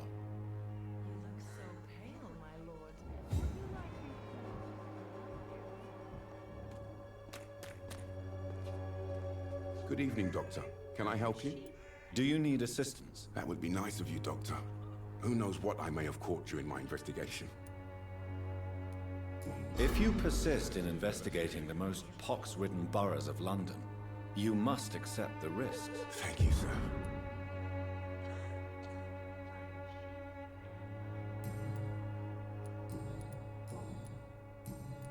Goodbye, Mr. Darby.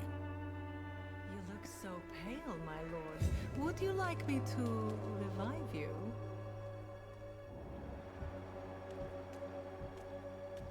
I'm cheap and I'm clean, I promise. Don't be shy, handsome. What can Christina do for you? Ich weiß. I'm not looking for what you're selling. Ich habe gerade geguckt, ist safe, man kann irgendeinen Timer bei Aktivierung starten lassen. Dr. Reed. All right then, but be quick. Wie war's Training? Though I usually get paid when I open my mouth. Ja, dann macht den Mund auf, dann, ne? Warte mal. Hat die irgendwas? Erschöpfung. Na, kann ich mir vorstellen. Christina, have you been examined? The epidemic is spreading fast in London, and you could be exposed, or expose others. I don't like doctors or hospitals, but I don't like you asking Ist jetzt so rutschig oder wegen der Sicht? Considering your line of work, I assure you it is only a matter of time before you have health issues. If it is going to happen, it will happen. Right now, I need money. That's what's important. That's what's important. You can put your own life in danger, that's your decision. But what about your clients? If you're contaminated, you will put them in danger too. And you think that would worry me? If you knew the men I deal with, their health would not be what you'd worry about. Das kann sein. Clayton Darby claims he will expose the crisis in Whitechapel to all of London. Do you believe him? I believe Clayton's courage will erode with time.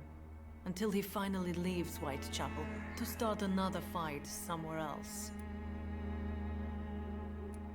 Why this skepticism? How can you speak about starvation if you've never been hungry? Or about poverty? Or anything else you have never suffered from? Berichten kann man schon davon. Are you talking from experience? I've seen your type come here to get a good fuck in a cheap room or a dark alley before going back to their fancy houses in the West End.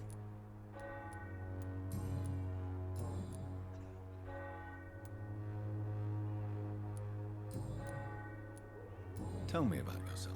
Are you joking with me? People don't usually come to see me for conversation. I have no interest in your work. I am, however, curious as to what Noch led nicht. you into this career. Short story. The war, exile, and England. This country is not especially welcoming. I've been refused many jobs because of where I am from. I had few options left.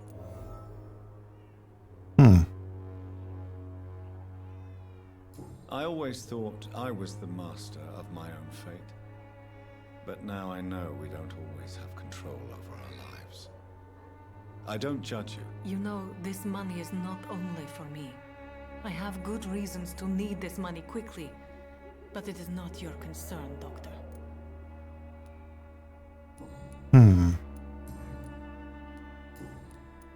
Do you know Nurse Dorothy Crane from the Pembroke Hospital? Anything you can tell me about her would be helpful. I don't know her, but I know her name is Dorothea Crăciunescu. She came from Romania like me and many others. You seem to respect her. Dorothea helps the sick people of Whitechapel. Everyone should respect that.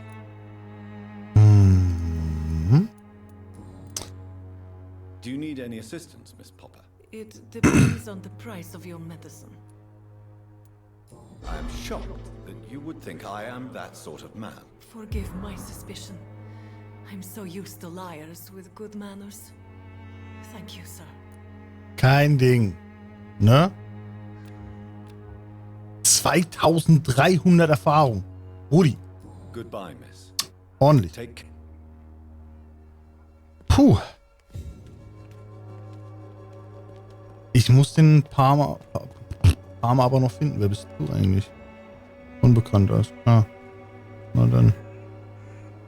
Sprechen wir mit dir. Forgive my interruption. Do not apologize, my son. Father Tobias Whitaker is always happy to teach mortals about the incoming Armageddon. I am Dr. Jonathan Reed, and I just have a few questions. A scientist? You are much more lost than I thought, my Ja, son. ja. What do you mean when you say that I am more lost than you thought? All scientists Boah, are Alter. tangled in a world of causes Warum and tut mein consequences. And most of them can't see the plain truth. Quite a judgmental opinion, if you ask me. But what do I know? Blinded by science as I am. But you are seeking answers, aren't you? Answers about the Armageddon about to strike the city. Answers about Scheiße, ey. But the answers I seek are based on facts, not superstition. What do you also quite a you? Well, I suppose I can spare a few minutes listening to your so-called truth. As a doctor, you must be aware of the decimating epidemic. But let me tell you that Ja, das Gras ist schon weg, ne? Ah, die spanischen Influencer übrigens. Die sind schuld. Ne? What do you mean?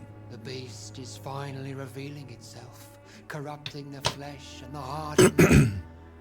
With my own eyes, I have seen them, those minions from the abyss. Really? Streamst du jetzt eigentlich noch oder Your answer to this biblical threat. eher nicht mehr so? Fight that is is before this legion outnumbers Alter. us, but not with scalpels and microscopes. No, What is left then? cleansing fire. Tell me, Tobias, what exactly is your plan concerning the cleansing of this city? God will recognize Den müssen wir vielleicht morgen früh dann direkt, weil mit den Jungs. Ach so. from the ashes, hardened and Also, purified by the flame. naja, du bleibst wahrscheinlich jetzt noch ein bisschen wach, wa?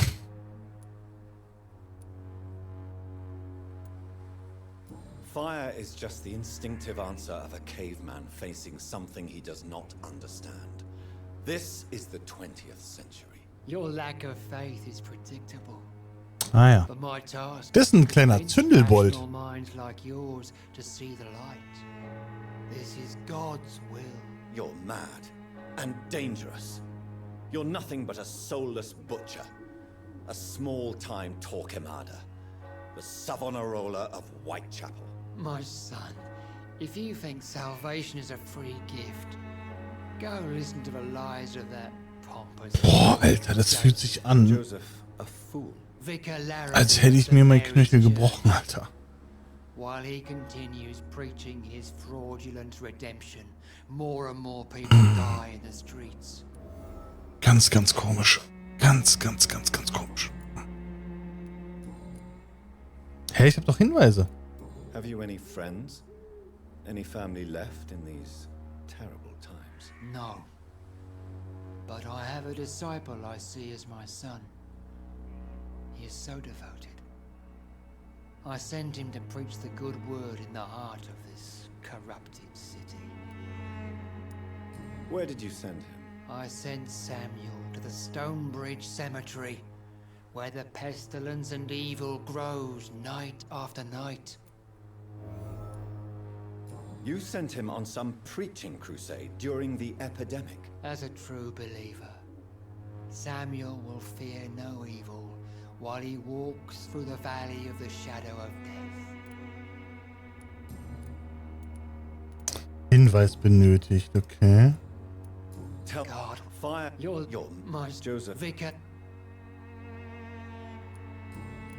Do you know Nurse Dorothy Crane from the Pembroke Hospital? Tobias glaubt, dass Joseph Larrabee, der Vicar von St. Mary's, einen falschen Glauben predigt. Okay. Naja. I don't like the liberal ideas of nurses, but I especially abhor that Nurse Crane you mentioned. Dann macht sie was richtig, glaube ich. So you're not exactly a fan of Florence Nightingale's work.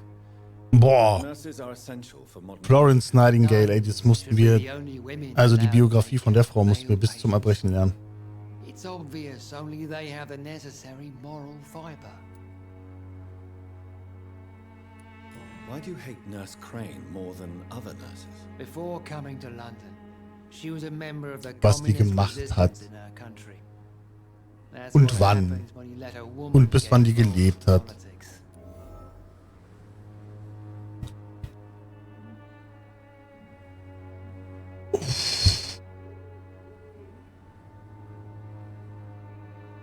Ich glaube, das war's, ne? Ist nicht.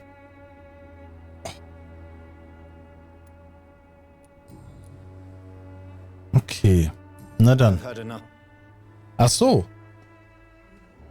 Nee, der hat nichts, aber den könnte ich töten. Der ist scheiße. Also, ja, mal eine Möglichkeit, eine Maßnahme.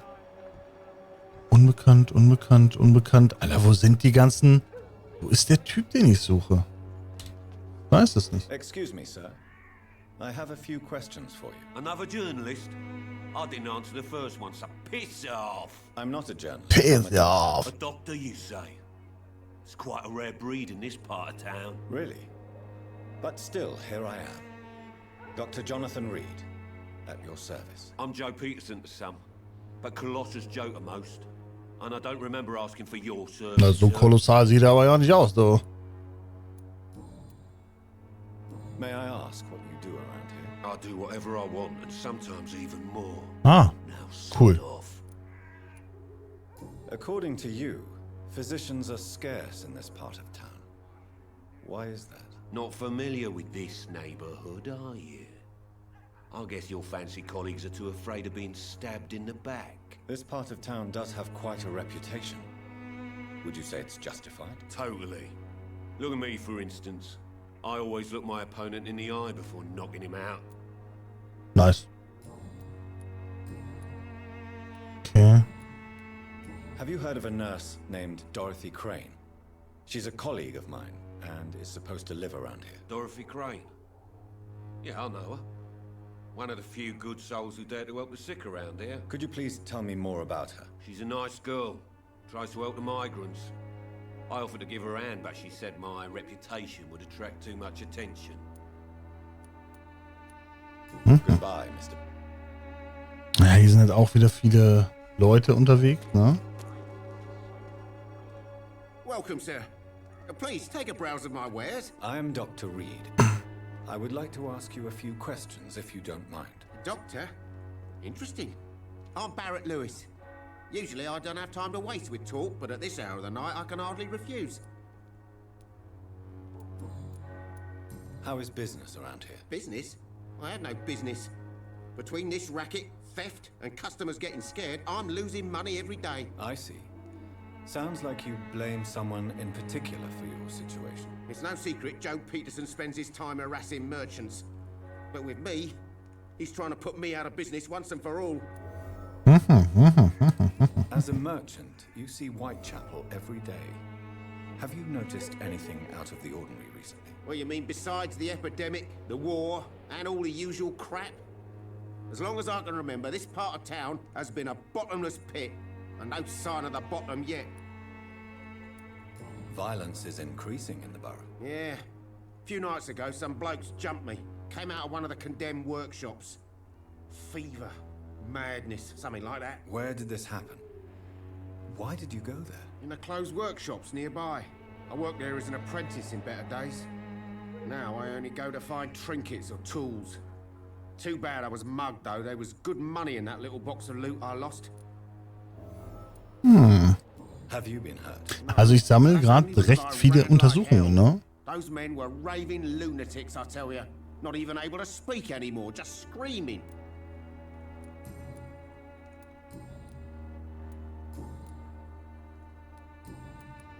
Have you heard of a nurse called Dorothy Crane?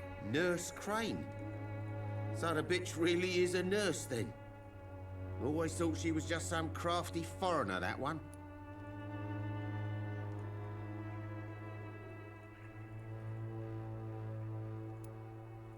So she's trying to help her fellow immigrants. Why would that make her a villain? Dorothy Crane ain't even a real name. Something like Dorothea Craniu. Something like that. Came to England fleeing the war, I was told. That doesn't explain why she irritates you so much. Your precious Nurse Crane gives away medical supplies and prescriptions for free. Oh. I offered to sell it VAMPYR. for a fair cut, but no. Miss Crane wanted to play the quiet saint. Okay, wir gucken einfach, was er zu bieten hat. Schon das ein oder andere, tatsächlich. Naja, das behalte ich für mich. Weil das kann man schön auseinandernehmen. Das sind Sachen, die brauche ich. Ich weiß aber nicht mehr was. Scheiße. Kalium, brauche ich das? Kauf jetzt einfach alles einmal. Ach so, Scheiße. Das wollte ich nicht kaufen. Ah, so ein Käse. Weg. Das brauche ich ja nicht. Ich kaufe mal noch was, also so viel wie ich kaufen kann eben. Weil letztlich wichtig brauchen wir alles.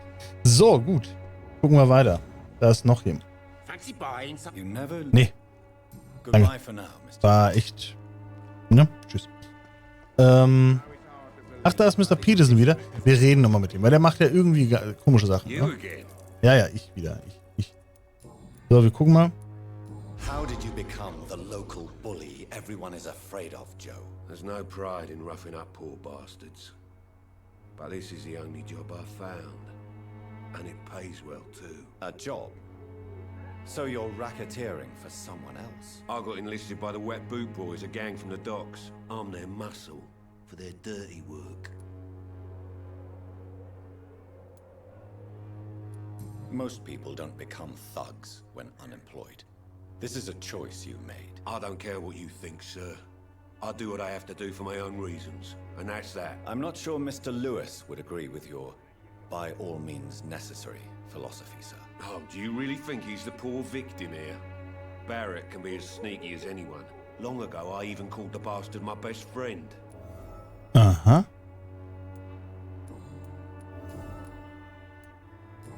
Interessant. Goodbye, Mr. Na, dann werden wir wohl jetzt ein bisschen hin und her laufen und gucken, was bei den beiden irgendwie im Argen liegt. You never...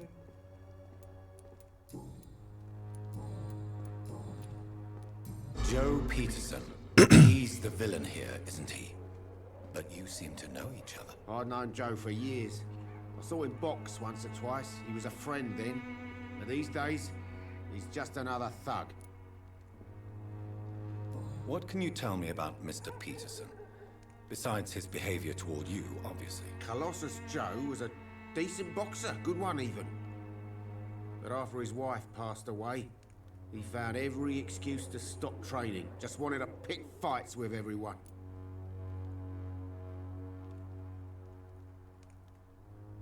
It's never easy to find a new path in life, especially after the loss of a loved one. But crime is certainly not the best option. We've all had some rough times, ain't we? But most of us don't use our fists to see us through. And no one has ever stood up to this thug. Nobody would be fool enough to stand against a wet boot boy. Naja, stimmt jetzt nicht, ne? Aber okay. Goodbye for now. So, wo ist er? Wo ist er jetzt schon wieder hin? Alter, der läuft hier aber auch rum, du. Das ist ja unglaublich. Wo ist er hin? Ach, hier. Hi. Jetzt, hallo? Ich kann mit dir reden? Persönliche Frage. Doch nicht. Okay. Ich habe doch keine Frage. Sorry. So, tschüss. Ich würde sagen, wir gehen mal kurz hier rein. Einfach mal gucken. Achso. Hello, young man. I'm Dr. Reed, and I would like to ask you a few questions. May I enter, please? Sorry, no, sir. My father does not like people entering our house, you see. Your father is worried about you, boy. He asked me to Wer ist sein Vater? So my father actually worries about me then. Okay then. Ach so, ist ja easy. Come on in. I'm Harry, by the way. Harry! Du bist ein Zauberer, Harry. Okay. Erschöpfung hat er. Na, da können wir doch bestimmt was machen. Erstmal klauen wir das hier. Das ist verschlossen. Okay, wir reden mit ihm. So, may I ask you a few questions? I'm not bothered. What could be worse? How do you feel? I'm fine. I mean, it's not easy every day, but I'm fine. I'm just tired of being sick all the time. If only I could be tough like... Well, you know. Speaking of which, what can you tell me about your father? Dafür braucht er nämlich Kohle. An idiot who makes idiot things. That's all I have to say. Forgive my bluntness, young man, but you don't seem happy living in Whitechapel. Why should I? I never wanted to come here in the first place. It was my father's decision. And look around you. Naja, kann schlimmer sein, ne? Nice place to live.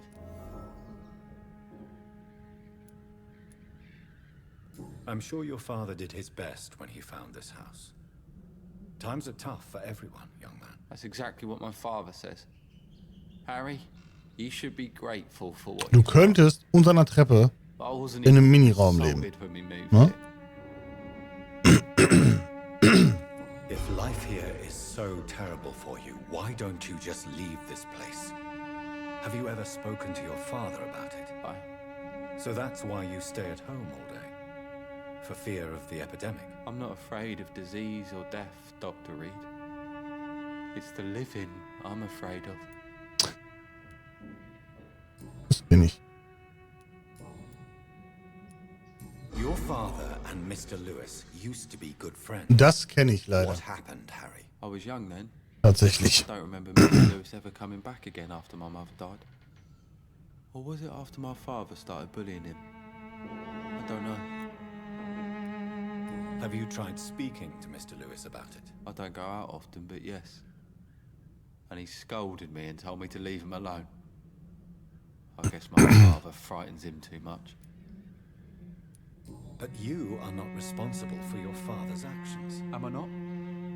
Dad always says that he joined that gang for my safety. So if I wasn't born, people wouldn't be worrying about Colossus Joe.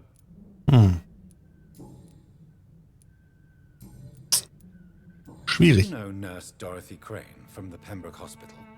I'd like to know more about her. Yes, I know her. She came here to examine me when I was very sick. She said I should go out more. Ja, dann hättest du das mal gemacht. Medical help, young man? Yes, I do. I feel so tired. I don't know if it's the epidemic, but everything seems so hard. Scheiße. Hab ich nicht. Sorry. I will see you later. Ich komm wieder. Goodbye, young man. Okay, wir gucken uns hier mal ganz kurz um. Ich muss irgendwo Medizin herstellen.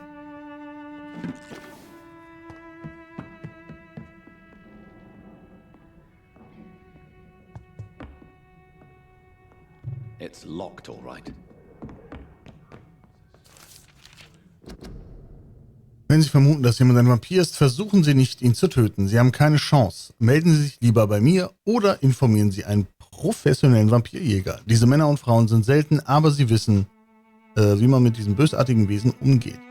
Es scheint auch so, als würden einige von ihnen unter dem Namen Wache vom Prevent zusammenarbeiten. Diese paramilitärische Organisation hat sich der Ausmerzung der Vampire aller verschrieben in London. Sie sind ihre Freunde, sind nicht allein.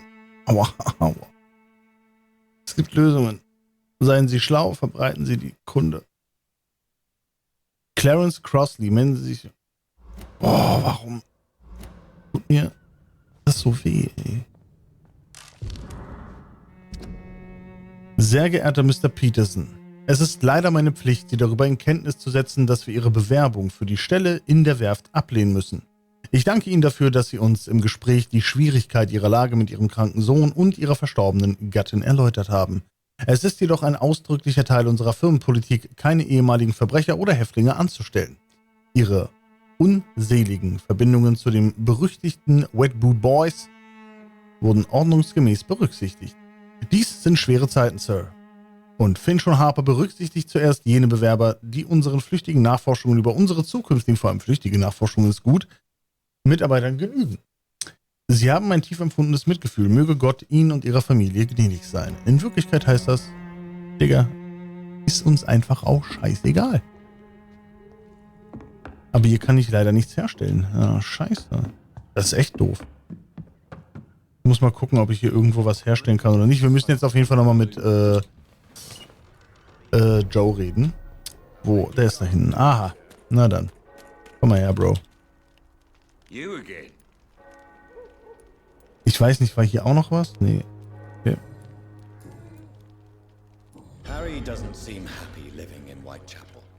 Why did you make him come here? I've always put my son's interests above everything else, whatever he may think.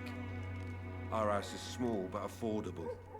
The walls are thin, but the door is solid. You really love your son, don't you, Mr. Peterson? He's my pride and joy. Even if he hates me for the choices I make and pushes me buttons more than he should. Do you have any regrets? Only one. Not to have my beloved wife by my side. She died when Harry was little. My sweet Jane. She gave the boy confidence. Since the criminal nature of your job means you could be arrested, are you not afraid of what would happen to your boy if you were? No one will ever take my son away from me. If that ever occurred, I'd hunt the bastard down and rip off his head with my bare hands. Why do you keep on working for the gang, Joe? You know it doesn't suit you. It's true, I hate this job. And I know I made some bad choices, but I'm a wet boot boy now. People won't forget it. You could leave tomorrow. Start another life in another town. That's easy for you to say, Doctor. We are poor. My son's weak, and there's no way he'll endure another disappointment. Okay. Goodbye, Mr. Peterson. Ja, ich brauche halt einen Unterschlupf. You never... Hat der noch irgendwas zu sagen? Ja. What do you know of Harry Peterson? The boy seems so fragile. Not like his father at all. Harry's a good boy, but he spends most of his time complaining. He's had it tough, all right, but he needs to grow a pair. What troubles him exactly? Well, despite being his father's son, almost everything, I think. He never wanted to come to Whitechapel in the first place. Hates this place more than most of us. Alter.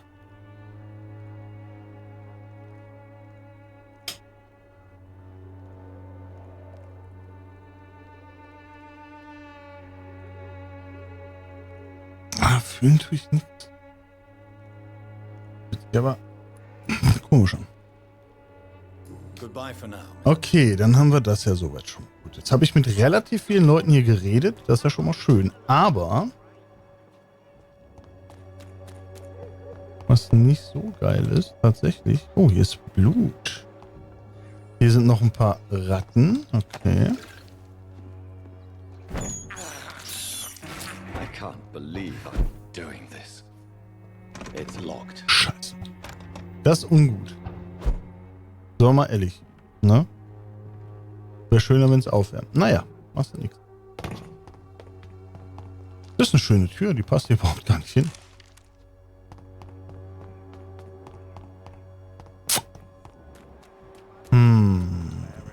Okay.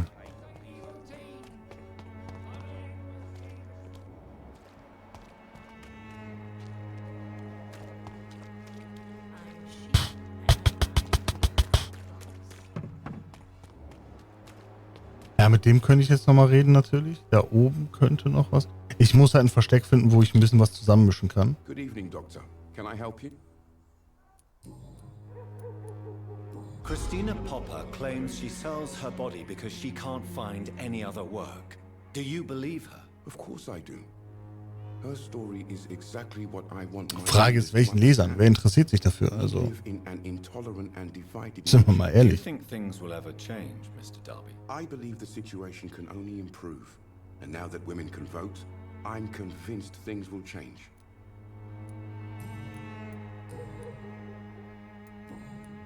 Goodbye, Mr. Darby. Okay.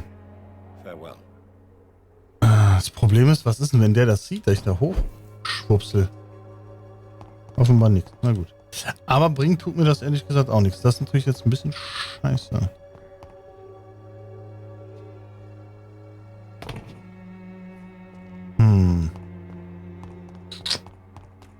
Ich habe den halt immer noch nicht gefunden.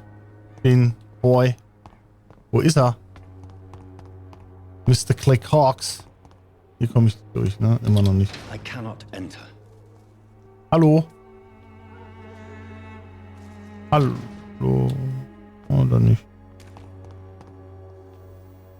Ja, ey, da muss ich jetzt einmal durchlatschen, ne? Ich meine, hier ist relativ viel, was man sogar machen kann. Ich habe ja recht viele Sachen gefunden.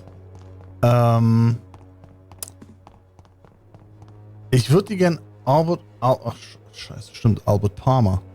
Aber ich habe ja auch nichts deswegen gesehen gehabt. Deswegen kein Thema. Aber den müsste ich halt irgendwie noch finden, den guten Albert, ne?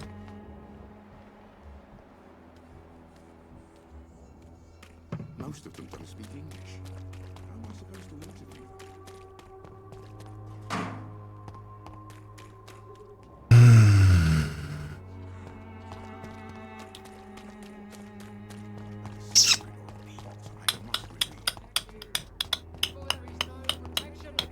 Kann ich hier rein?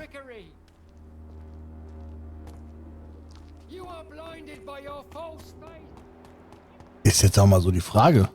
Warte mal, ich kann doch hier. Okay, hier kann ich rein, ist ja geil. Na dann.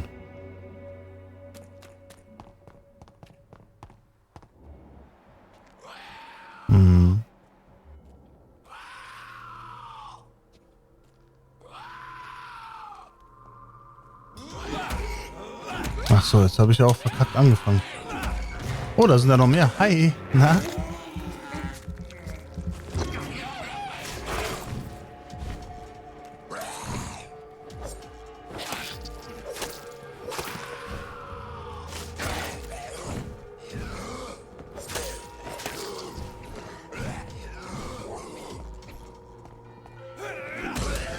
Ach komm.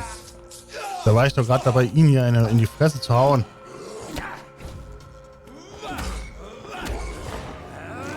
Frechheit.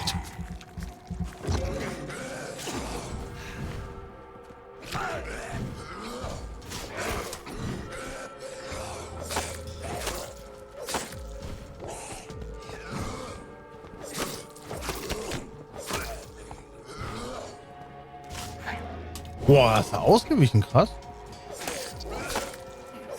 Na gut, er ist Level 12, ne? Also. Der kann schon ein bisschen was. Aber das soll mich natürlich nicht hindern, ihn trotzdem zu töten.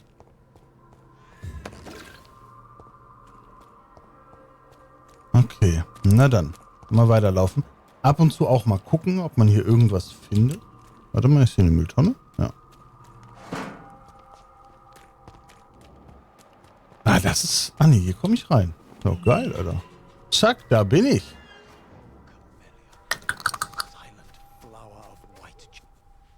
Good evening, sir. I'm Dr. Reed. I would like to ask you a few questions. Please be my guest. Although I may not be the best informant regarding this part of town. Macht nix. My words speak about that which the eyes cannot see. Ah, really? Cool. Are you an artist of some kind? I'm a poet, sir. Richard Nethercott, at your service. Sir Richard Nethercott. Bitte. May I ask what you're doing at this hour of night, sir? Do you live here? Not at all. Ich will den Typ eigentlich finden, ne? Though night talks are always preferable, if you ask me. Especially with strangers. But are you not afraid of the epidemic? Oh, why should I? I see some equity in the Spanish flu. No flesh should be saved, say the scriptures. Good or evil, rich or poor, all are equal in the eyes of the flu. If you say so. But as a physician in a time of epidemic, I must caution you to avoid unnecessary exposure, sir. Thank you, Doctor. But we both know the seeker of truth has to go boldly where the weak dare not. Wohl gesprochen. What are your thoughts on the terrible situation in this city? Terrible, you say? No.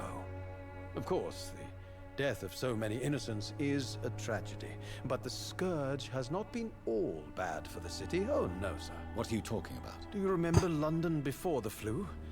Noisy, cacophonic, quiet nowhere to be found. And now, listen to this oddly peaceful silence. Wunderschön.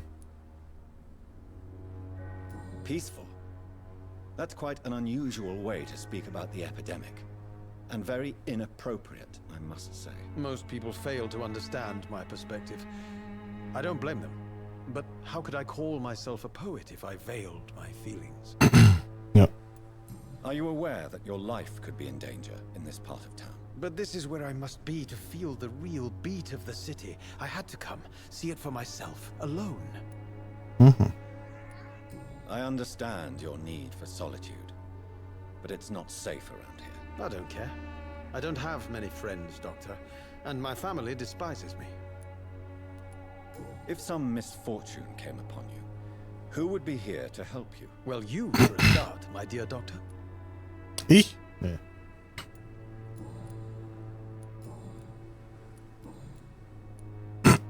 Tell me, Mr. Nethercott, why seek inspiration in Whitechapel? The place is not beautiful per se, but how to explain it? Stirring and challenging. Eigentlich muss ich auch nicht alle Gespräche mit den Hinweisen führen. Die bringen mir ja eigentlich nur was für die Blutqualität. Da ich aber ja eigentlich keinen töten will. Schwierig. What can you tell me about Camellia? An der Stelle. And that's the beauty of it. She can't speak, you know. She's a locked mystery who exhales kindness and sweetness. Ah. Perhaps you're just afraid to find out the truth. Wer ist Camellia? One day, perhaps. Das ist die da, ne? Die hier rumläuft. But will she still be my wild flower of Whitechapel if she moves uptown? And have you ever tried to learn more about her? Where she lives? How she survives? whom she may know. Maybe I prefer she remains an enigma. Reality can be so dull, don't you think? Ja. In what jeden way Fall. exactly? The struggle by gaslight, the barren smiles and the added hunger under the rain. If you say so. Such vibrant antagonism Ja, and ja, wenn du vivid sagst. paradox. The stripped humanity raged across each street. Vivid, of course, yes. And what about the poignant distress? Oh yes, the poignant distress. You see what I mean, don't you? That's what I want to write about. And that's what Whitechapel is made of.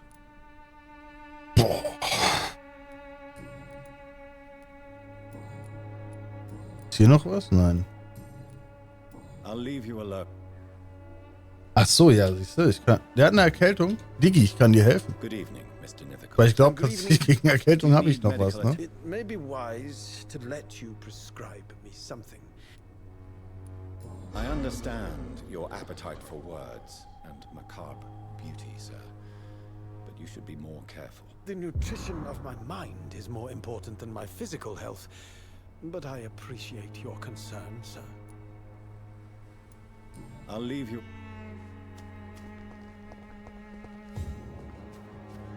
So, Camellia. Hello. Good evening, miss. I'm Dr. Reed. I'd like to ask you a few questions. I know what you're Ach so. thinking. A tall stranger who meets a girl in Ich glaube, die ist stumm. It reeks of the penny dreadful. But I mean you no harm, truly. Würde ich jetzt einfach vermuten. I know you understand what I'm saying.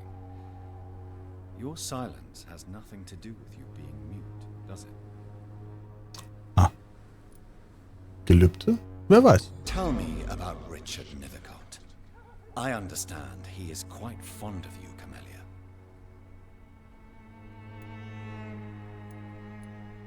Very well.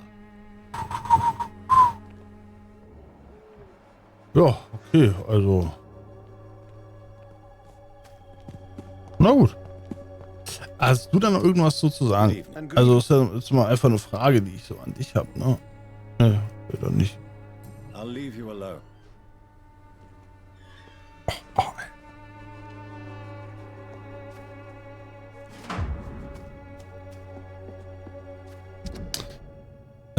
Psychophant Publishing Limited, Lavender Court, Camden Street, London. Sehr geehrter Mr. Nithercott. Vielen Dank für die Übersendung Ihres Gedichtbandes. Lieder aus der besiegten Stadt, den wir interessant und tiefgründig fanden, wie wir ihn schon nach Erhalt des ersten Exemplares mitteilten. Haben Sie angesichts der schrecklichen Zeiten, die unser Land durchlebt, bitte Verständnis dafür, dass es momentan völlig ausgeschlossen ist, ein Buch mit diesem Titel zu veröffentlichen. Da Sie sich noch immer weigern, den Titel zu ändern und Ihr Werk vollständig oder gar nicht publiziert sehen wollen, muss ich Ihnen leider mitteilen, dass sich Psychophant Publishing für letztere Option entschieden hat. Ciao. Gut, ja, Bescheid, ne? Wollen wir auch mal sagen. Achso, hier war ja auch noch was. Warte, das müssen wir auch noch mitnehmen. Und dann reden wir nochmal mit dir. Zack. Good evening. Persönliche Frage. Was ist da los? You don't really make a living from your scribblings, do you, Richard? No, sir, I don't. I work so hard. I put all my time, my energy, my devotion into the precise carving of words. Ja, also, verstehe ich, ne?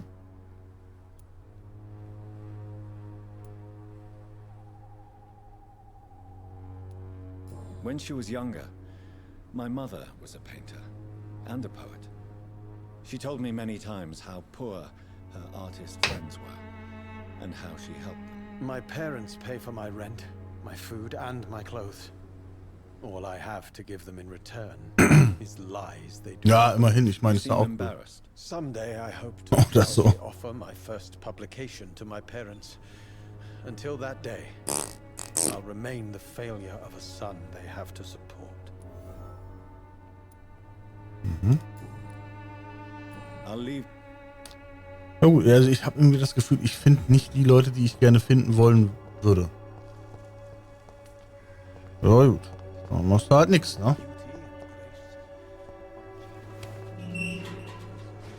Ich war auch, ja gut, ich war noch nicht überall, das muss man natürlich auch bedenken.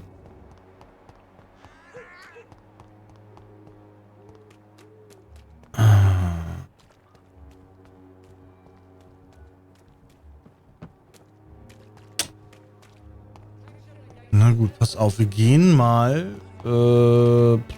einfach erstmal hier lang und gucken.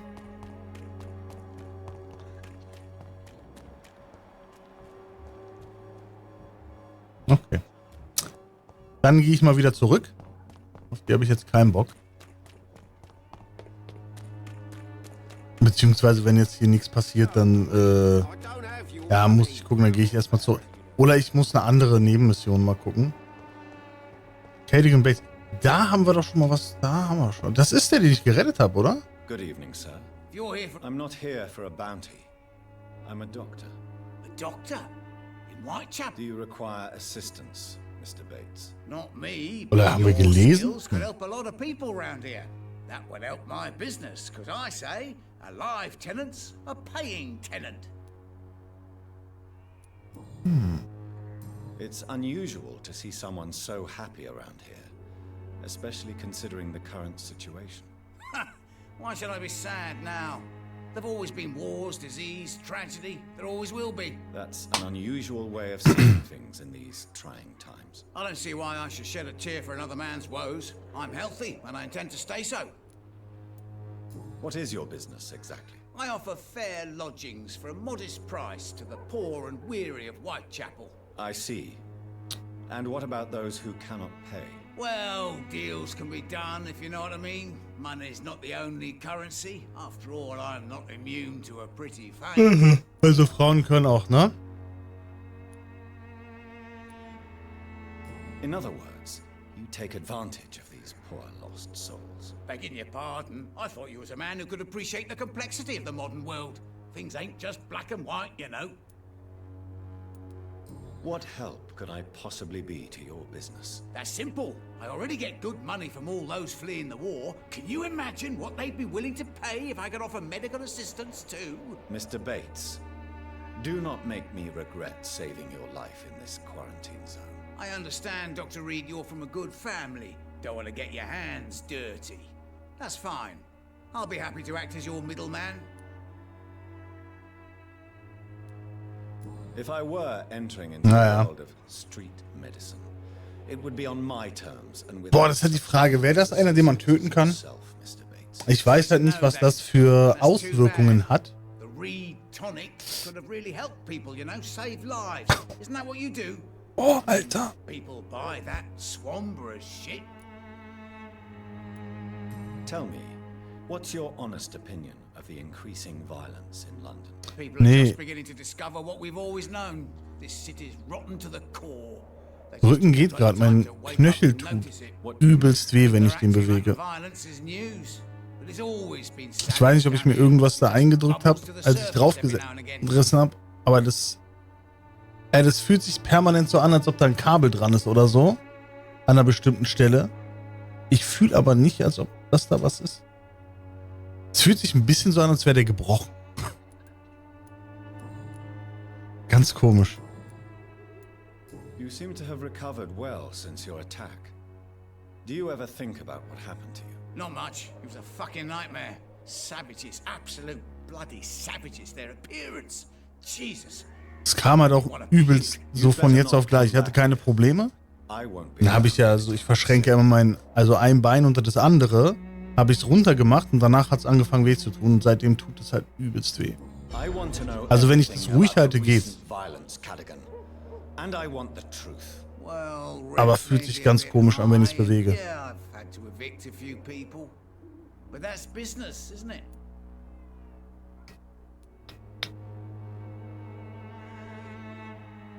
Sir, I wish I had found you a few nights later than I did. Or maybe never at all. Death would have been a well-deserved punishment for your villainy. Yeah, but you saved me, didn't you? And you do it again, because you're a decent chap. Just know I'm not. Take this as my final warning. You will töten wir den oder töten wir ihn nicht? Wäre das jemand, den man töten kann? But what you do is quite another. Really? What you gonna do? You ain't from here. You ain't Whitechapel, Doctor. You wouldn't know the first thing about playing dirty, even if you wanted to. Das Problem ist, es kann natürlich auch immer Probleme machen.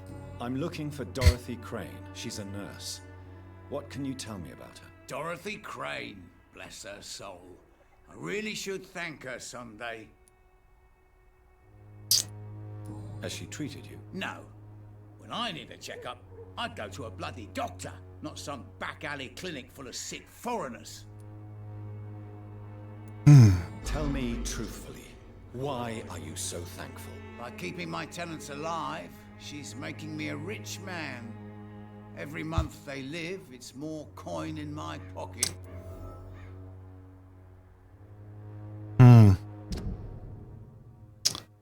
Boah, okay, aber der bringt mir halt auch gar nichts, ne? Since I took an... Well, seen better days, that's for sure. Infecting you is probably the last thing on these people's minds. Take this, in any case. What? You give me this for free? Don't have a clue about this place, do you? Der bringt mir halt auch nur 1000 Erfahrung, ne? Ist halt auch ein scheiß Mensch, also bringt mir halt nicht viel.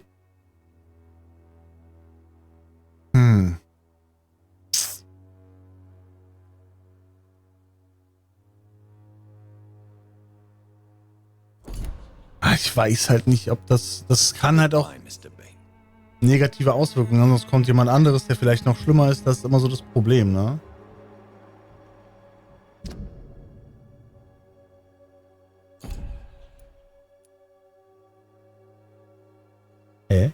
Bin ich geheilt? Achso, ich hab nichts für ihn, ne? Den will ich finden, den Albert. 3000, erholt sich. Also den habe ich geholfen. Ein paar habe ich noch nicht gefunden.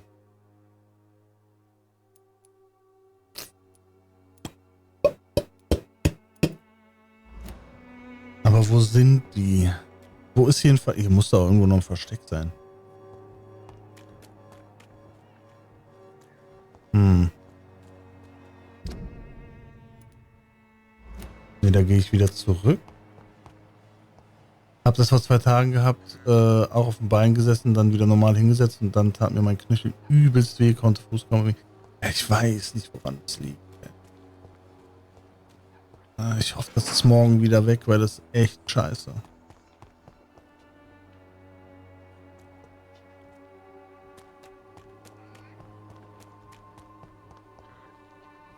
Ja. Vor allem das Problem ist, dass mir ja auch noch mein Zeh ein bisschen wehtut. Also das ist echt nicht so geil. Good evening, Miss. Good evening, sir. Hallöchen. Are you interested in a miraculous cure for this unknown and deadly epidemic? Actually... Ah ja. Then Na you gut. have come to the right place. The famous Swanborough cordial is all you need to help keep you in perfect health. Oh, really? Why didn't I hear about it during my studies? Das Einzige, was gut ist, der Schmerz im Knöchel überstrahlt den in meinem Zeh. Also es hat auch seine Vorteile. I'm Loretta Swanborough and it's always a pleasure to meet a fellow healer. Ich muss halt nur gleich raus und laufen. Das ist ein bisschen blöd. Tell me, who intrigues you most in Whitechapel? The region itself is something to see, but I would say Camellia the mute florist who gives away her flowers. What do you think of the locals? Most of them are afraid or desperate. They all come to me eventually for my remedy. Is there anyone I should avoid? Cadogan Bates, without a doubt. The bloody bastard remorselessly Also ich habe tatsächlich vor 1,5, 2 Stunden überlegt, ob ich aufhöre, weil das halt echt schon weh tut. Aber auf der einen Seite ist es eigentlich nur Gelaber, man kommt halt kaum voran in dem Spiel, aber irgendwie habe ich trotzdem Bock da drauf, ne? Weil das halt wirklich so gerade so ein Story-driven Game ist. I'd like to know more about her. I don't like to talk about competition. Competition, you say? Never met her, but it seems she provides some sort of medical care to the poor. The whole thing has to be some sort of scam, if you ask me. Ja, ich frag dich aber nicht, also halt die Fresse. So. Was hat sie denn? Sachen. Ich hab nur noch 5 Schilling. Wer hat hier gerade gesagt, verpiss dich, du Pisser? Also, unerhört, würde ich sagen. Ey, wo ist denn dieser Parma-Boy?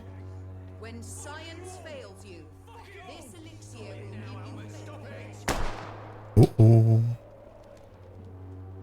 Was ist wrong hier? What? Shooting a boy in the middle of the street. Not the best thing to do, wouldn't you say? What? You saw what happened? Who are you? I'm Dr. Reed. And I'd like to ask you a Ist das few questions. Albert Palmer? Hieß der so? Ich weiß es nicht mehr. To set your gun aside. No. Look, I'm not a violent man. I'm Benjamin Palmer, doctor. And no one can help me. Not even you. What can you tell me about this place? Nothing to say, really. This is where I used to live, and this is where I live now. You don't have anywhere to go? No family that would welcome you? Not since the death of my wife, Albert's mother. She was sick, you see. Long before the flu and all that shit. You mean you used to Hier ist nur irgendwo einer. Yeah, I had a wife, a home, and a job. I even used to have a name. Now I'm just Ben the Tramp. Perhaps you could focus for a moment and tell me your troubles. I'm sick, broke, and my son just stole my pills. Everything's coming up roses. Ja, ist doch super. Also dann. Kein Stress. Whatever the boy did, I'm sure he didn't deserve a public execution. I swear I didn't want to hit him. It's just that I'm sick in the head, you see, and the boy just faked me last nerve. Do you know Nurse Dorothy Crane from the Pembroke Hospital? Have you heard anything? It's funny, I've been searching for her too. I need some pills. But the woman is a phantom, if you ask me. Really? And why is that? Word is she ain't real. She's a cover for some doctor who runs an illegal dispensary for migrants. I have found a very interesting letter. Your son planned to prove his worth to the gang by stealing your medicine. Oh, I see. So the little bugger thought he could use his dad to build a reputation. The gang's recruiter was dead when I found him. Perhaps you should take better care of your son. I love my Albert, sir. Believe me. It's just... well, I'm an arsehole, I suppose. Anyway, thanks for the letter. This is for your trouble. Danke. A gun? So, was geht hier? Ach, hätte ich auch ihm geben können. Naja. I don't even know if he meant to miss. If you've been hurt, I can help you. I'm a doctor. Name's Albert. Remember it. Now bugger off. No. What happened? Did you really steal that man's medication? Hey, I didn't do anything. It ain't me. All right. Perhaps the poor drunk just confused you with someone else. Sod off, mister. You ain't got no clue what's going on here. Bastard was a soldier in the war, so now he's got the right to shoot me. It's true. I'm not familiar with this part of town. Perhaps you could help me. I said sod off. Go find yourself another guide. Do you know Nurse Dorothy Crane from the Pembroke Hospital? If you know anything about her, I'd appreciate it. Never heard of her. She's pretty, I'll keep an eye out. Natürlich, nie von ihr gehört, deine Mutter, Alter. Migräne hat er? Na, da habe ich leider nichts, glaube ich, gegen, tatsächlich. Good evening, Ben. I'm afraid... You don't seem well. Oh... I will... What is it, Benjamin? It was the war, wasn't it? Your nerves are shot, aren't they? I need some answers, Private. From one soldier to another. The doctors called me a liar. A coward. Put me in a straitjacket, locked me up. Finally, they sent me back to the front lines with a handful of tablets.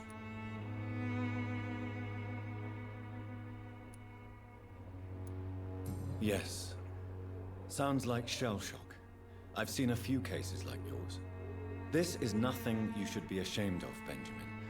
And it's perfectly natural in your situation. Not ashamed. I just need my pills. Peace and quiet, that's all. Okay. A gun? So, na gut. Wir haben das mit dem Brief erledigt. Das ist ja schon mal super. Ne? Ich bin jemanden, der Blindenschrift lesen kann. 1 von 4. Ich habe jemanden gefunden. Weiß ich nichts von. Super. Der hat Erschöpfung. Ich habe halt nichts mehr, ne?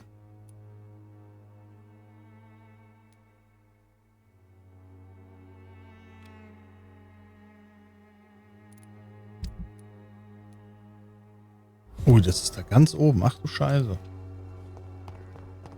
Na gut, wir gucken mal. Da! Der hat's gewusst, Corona kommt. Scheiße. Warten, hier ist ein Versteck. Komm her, du Ratte, ich muss dich mal kurz ein bisschen abschleckern. Nö, ist eigentlich wie Hühnchen. Ne?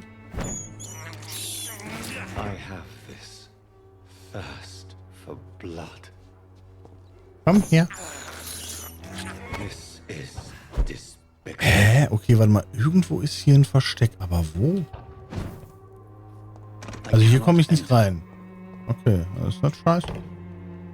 Dann nochmal auf die Karte gucken. Ich muss hier hin. Okay.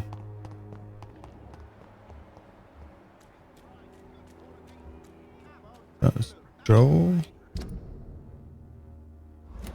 Joe the Bro.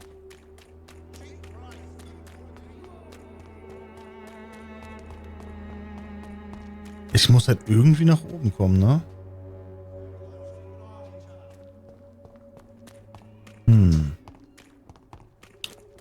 Ja, aber ich will irgendwie die Nebenmission noch abschließen und dann... ja. We call it a day, würde ich sagen.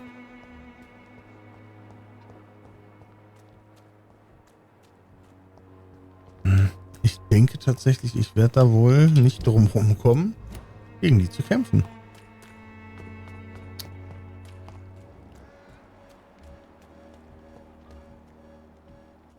Oh, warte mal, da ist ein Scar, da ist ein boshafter Scar.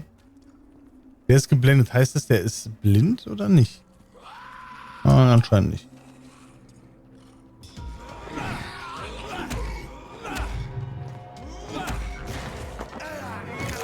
Anscheinend ist das nicht. Na gut.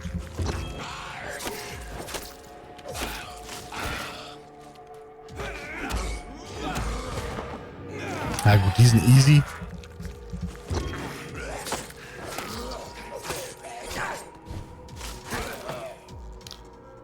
Wir machen es mal kurz und schmerzlos.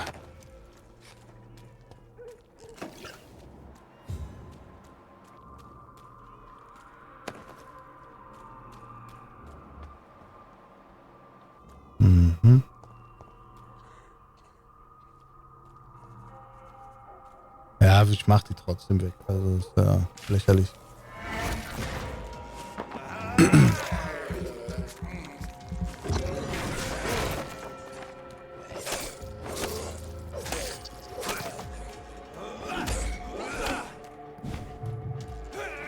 Oh Mann, ey.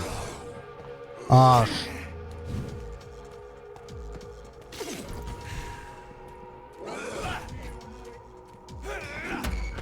Man hört die ganze Zeit hier auch Leute rumlabern, ne?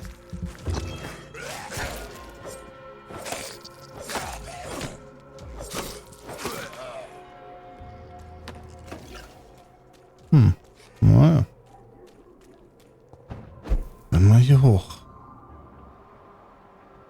Große Bestie. Okay, ja, Level 10. Lächerlich. Ja. Aha. Mehr Schaden, aber auch deutlich mehr Ausdauer bei einem Schlag. Schwierig an der Stelle natürlich. Irgendwo hier müsste das eigentlich sein.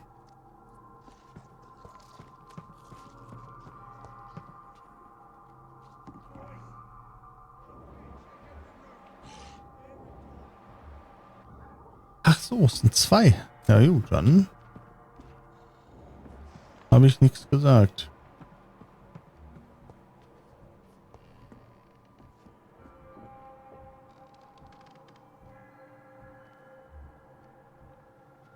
Hallo. Alter.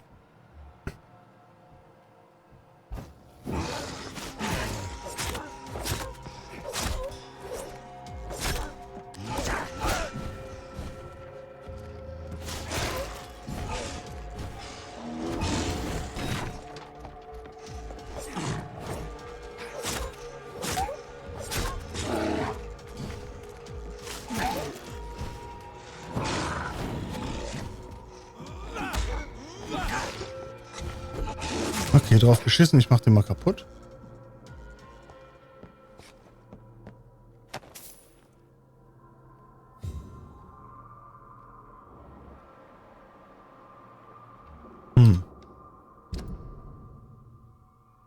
Ja. Und jetzt?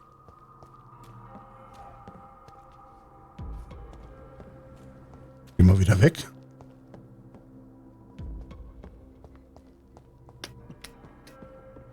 Ich wollte gerade sagen.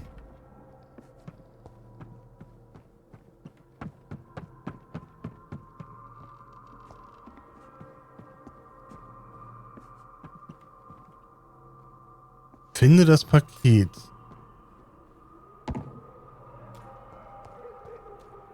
Hä? Jetzt wird...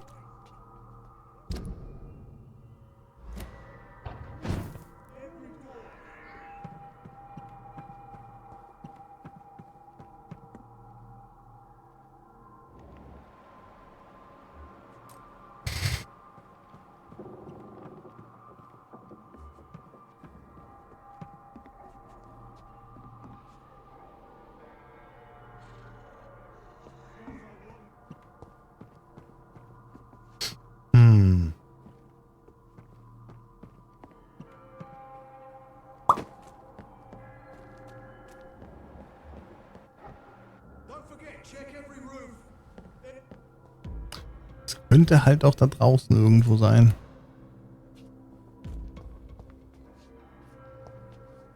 Ach nee, ich habe halt nichts. Oh, warte mal. Weiter hoch geht's auch.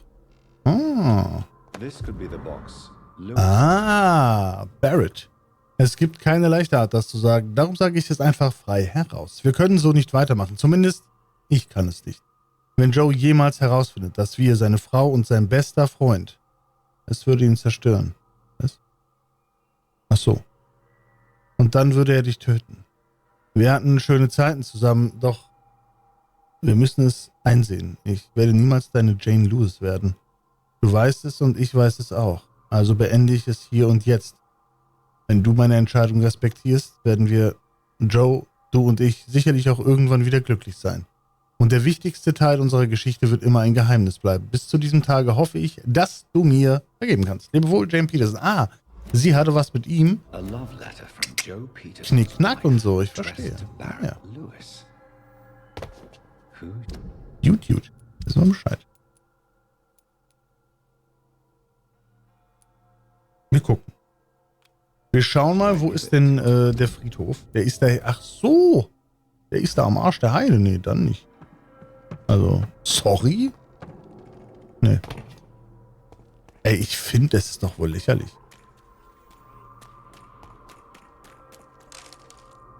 Ich finde, hat kein Versteck, ne?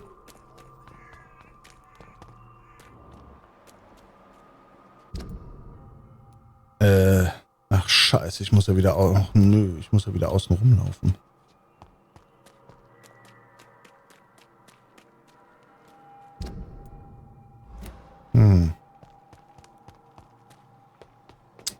Boah, Alter, das ist heftig. Der hat mit der Frau gebimselt.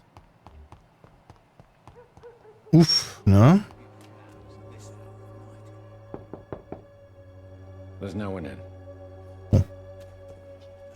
Hey, ja, wenn es leer ist, dann können wir einfach rein. Ist doch egal. Hier lang? Ja.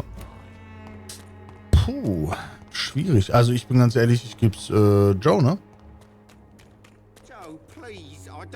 Also. You again?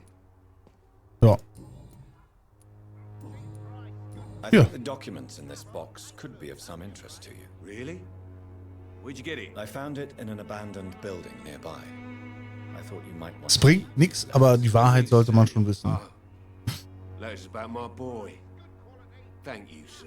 You do not appear surprised or pained by this. Surprised about what? Harry's my son, I'm his father, and that's all there is to know, don't you think? Yes, Oh. I suppose you're right. Here's a little something for your trouble. And to remind you to keep your Wait a mouth fuck. shut about all this.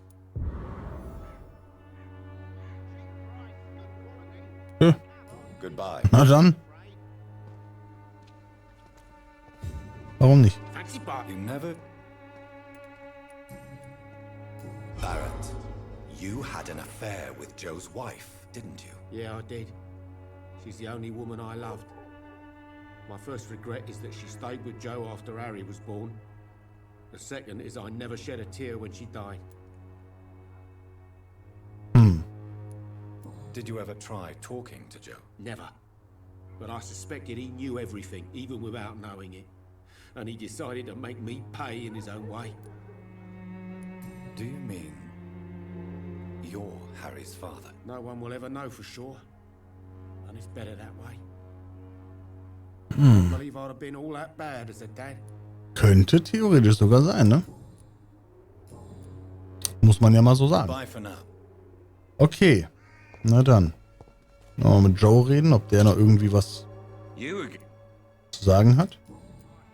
Nö. Okay. Goodbye, Mr. So. Alright, das Ding ist, der ist da hinten, aber hier ist doch ein Versteck. Achso, warte mal. Kann ich da rein? Wäre natürlich jetzt toll. Oh ja, okay, ich kann aber. Nee, ich kann da nicht rein. Alles klar. Da ist ein Versteck, aber ich kann da nicht rein. Also gehen wir jetzt erstmal zurück. Ins, ja.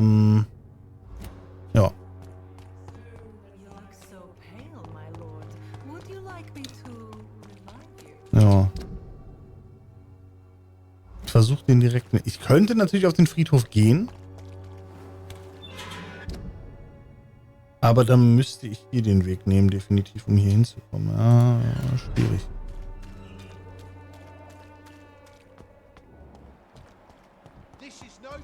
Ja.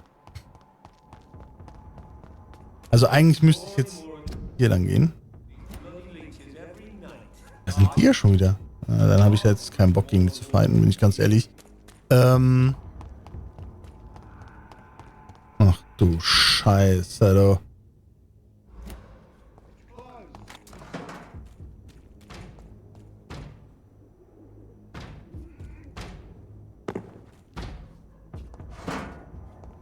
Bin schon weg. Tschüss.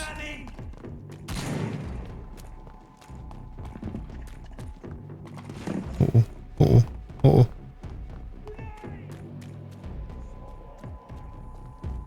So, ich glaube, die haben mich verloren. Sehr gut. Puh. So. Dann. Ich habe einigen da geholfen. Das ist schon mal...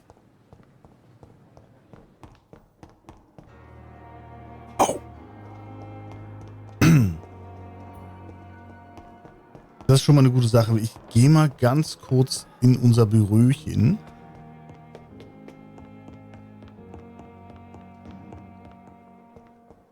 Boah, da muss ich jetzt gucken. Ich brauche auf jeden Fall was gegen Erschöpfung, gegen Erkältung, gegen Migräne, wenn ich das denn machen kann. Kann ich. Habe ich überhaupt Migräne schon? Nee, ne? Ich habe da noch gar nichts. Ja, gut. 60 Blutpunkte sofort.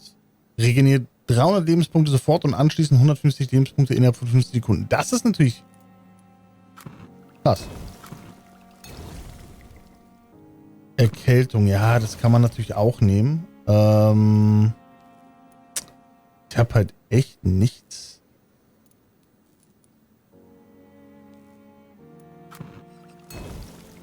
Na gut. Ja.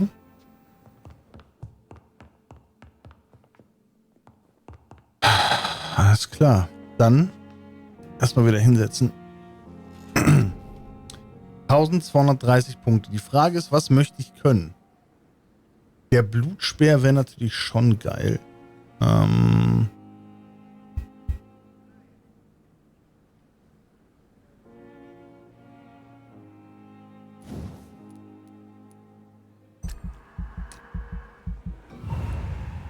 Ist schon nice. Muss man einfach so sagen.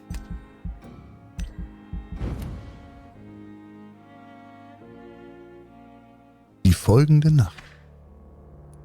So, ein bisschen was haben wir gemacht. Das Bürgermenü sehen wir hier. Die Docks, da war ich ja noch nicht wirklich. Da muss ich noch hin.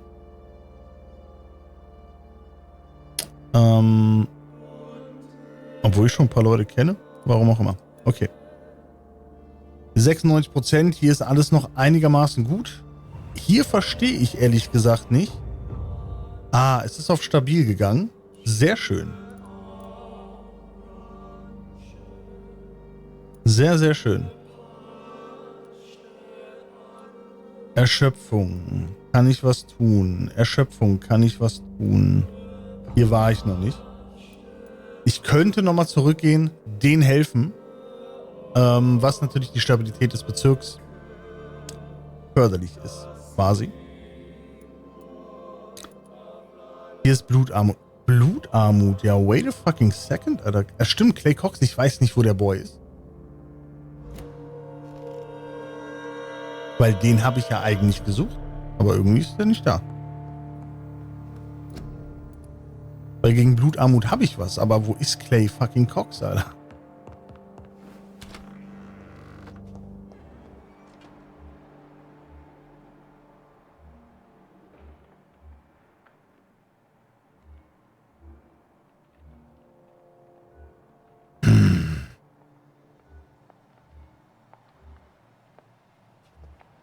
Sehen tue ich ihn nicht an der Stelle. Oder ist der noch... Warte mal. Lass mich mal was gucken.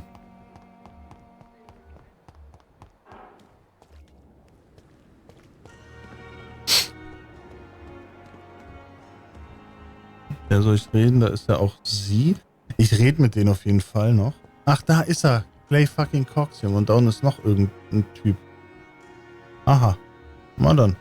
Clay Cox, was geht ab? Good evening, Mr. Dr. Reed. And why? People who don't sleep at night always seem more alive. Ja. Do you ever think about that poor fellow I saw you push in the water? The wound he gave me will make sure I don't forget him. Still fucking hurts. Boss had cut me good. That man was determined to murder you. Also mit dem da unten rede ich auch nochmal. What a surprise. The first time I met him, he nearly shit himself. Fucking coward. I guess revenge gives you balls. What did he want? Revenge? I recently had to kill his brother. Poor asshole thought Ach Mensch, das ist ja dumm. return the favor. Passiert natürlich.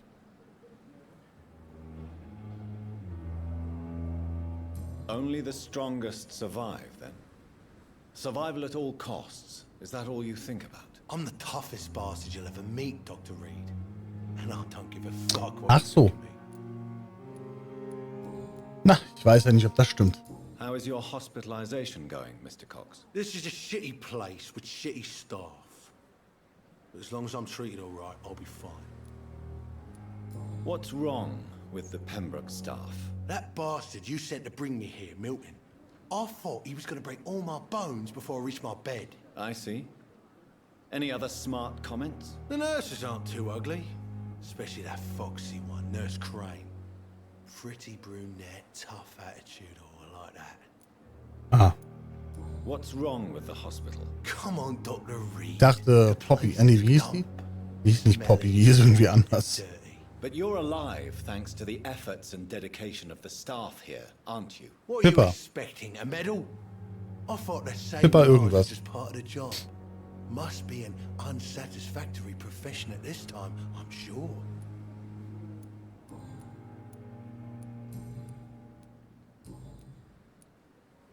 How long do you think you can escape the law, Clay? I know this city like the back of my hand, Doc.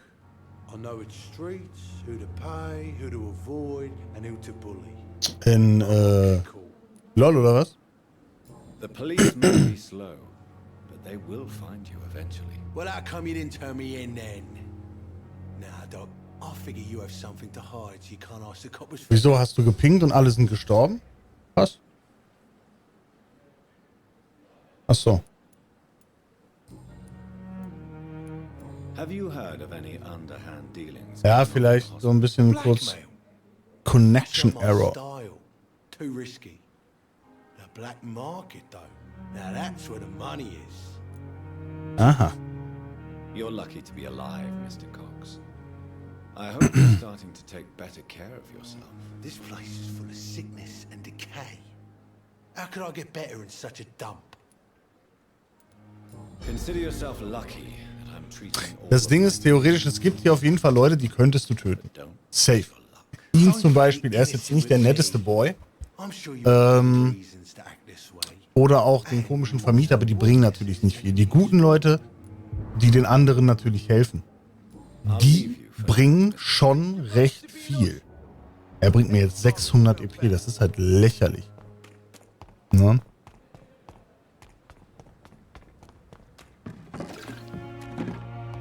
So, hier lungert irgendwo einer rum. Wo ist er denn? Da hinten ist er. Was macht der hier? Ha? Please, sir. I need help bad. What's going on? I'm Blight, sir. Newton Blight. I've lost my mate. Ach, Scheiße. Can't find him anywhere. I'm Dr. Jonathan Reed from the Pembroke Hospital. Please, calm down and give me more details. Oswald and myself were both infantry, sir. We were en route for the hospital, but we had a disagreement. And Oswald ran off towards Ach, the canal. Oswald, was ist nur los? I can't go there. Too many rats by the water. Fucking rats. Can't stand them since the war, sir. Can't stand them at all. Don't be ashamed, Mr. Blight. Many soldiers who survived the trenches suffer from musophobia. I'll see what I can do for your friend. What can you tell me about yourself? I'm Oswald's best friend. We served in the same regiment, sir. We've taken care of each other since we came back from the front. What can you tell me about your friend? His name is Oswald Thatcher. We survived the war together. Oswald is nervous and quite fragile since we came back from the war. This is a dangerous part of town. What are you doing here? We were looking for the Pembroke Hospital. We both need help. Treatment, I mean. To get some sleep. Just need to feel better, sir. Where was your friend the last time you saw him? He went down by the canal. He didn't want to go to the hospital. I think he went to the sewers on purpose. So I couldn't go after him. I have all the information I need for now. If I find... Thank you, Doc. Okay. Neue Untersuchung, glaube ich. Oder? Oder auch nicht? Nee. Na, that. Okay, dann weiß ich auch nicht.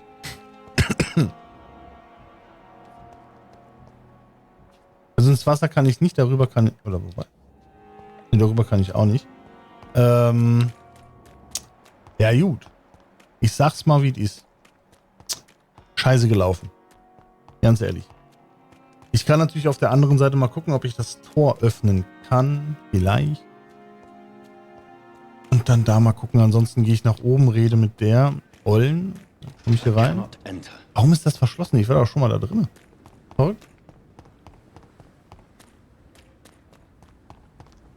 Verschlossen. Sorry, ich habe alles versucht. Geht nicht. Naja. So. Der holt sich Gwyneth Brannigan. Ist die Dorothy Crane nicht hier immer rumgelatscht irgendwo? Da ist er doch. Die Dorothy. Ja, also jetzt rede ich erstmal mit der Dorothy, ne? Weil das ist ja natürlich schon vermaledeit, was man über die... Ach, hier ist Poppy Pepper. Poppy Pepper Hawkins. Hi. Dr. Reed, may I help you? Nö, vielleicht kann ich helfen. What can you tell me about the epidemic, Nurse Crane? I've been out of touch since I've come back to it. Everyday folk don't know how bad it is. The papers certainly won't tell them. Not as long as the war is raging on, anyway.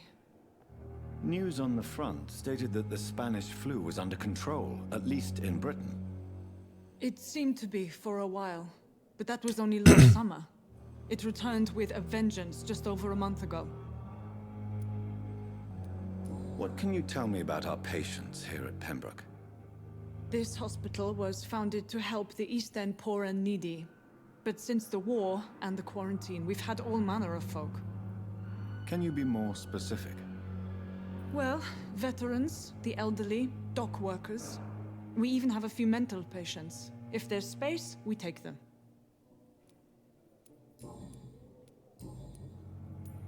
For how long have you been working here, Nurse Crane? I first volunteered at the Pembroke in 1911, a few months after Dr. Swansea was appointed. And before you arrived here? If you must know, this was my first job.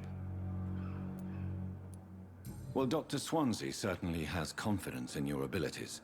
Are you in charge of the nursing staff? Not in an official capacity, but the Pembroke doesn't always work above board, so to speak. What about medical protocols?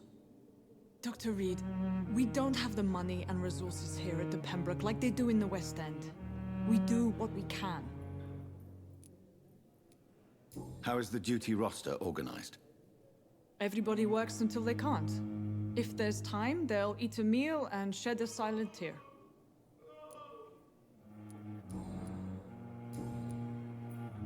Okay, das war's. Ich habe ja Dinge übersee rausgefunden, aber das ist egal anscheinend. Na gut. Ja, Friedhof, Schmiedhof, da will ich jetzt nicht hin, das ist mir zu weit weg.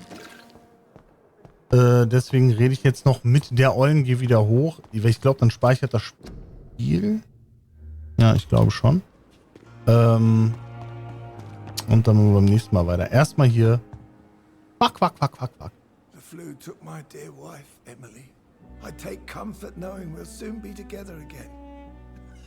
Mr. Rainfield, that's no way to talk. You're in good hands here, and we'll be up again soon enough. Das ist der Vampir die mir geholfen hat, ne? Now do me a kindness and get some sleep. I'll be back round later. Your words are kind, the blessings of an angel. You're the sweet, sweet lady of mercy. Ja, das ist die. Good evening, Dr. Reed. It's a pleasure to see you again. You seem surprised. Dr. Swansea has brought me up to speed concerning your recent appointment to Pembroke Hospital. You're a vamp.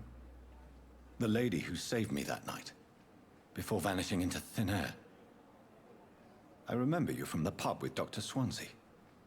Indeed. Allow me to introduce myself formally this time. My name is Lady Ashbury. I remember you well, in spite of the brevity of our encounter.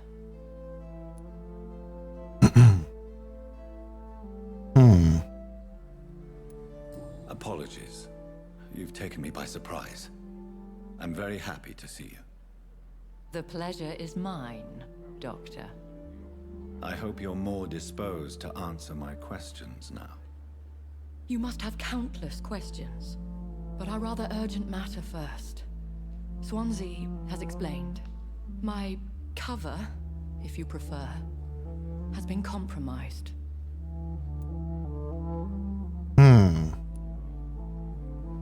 Have any of the patients given you trouble? These poor souls have so little left to live for. I do my best to ease their pain. Ja, aber warum sollte die uns anlügen, ne? The world would be a better place if it were cared for by women like you. You make me blush.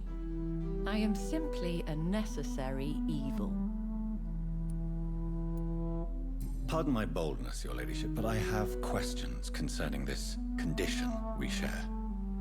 As a newborn, your hunger for answers is rivaled only by your thirst for blood. But the questions need wait. I'm a scientist. My trade is in the deciphering of mysteries, and I need information to feed my mind. I will gladly answer every question you have, but first, prove yourself capable of resolving my predicament without eating the culprit. Dr. Swansea has commissioned me to be your agent in this matter. You could start by explaining what's amiss. These past insufferable weeks, I've been the victim of extortion.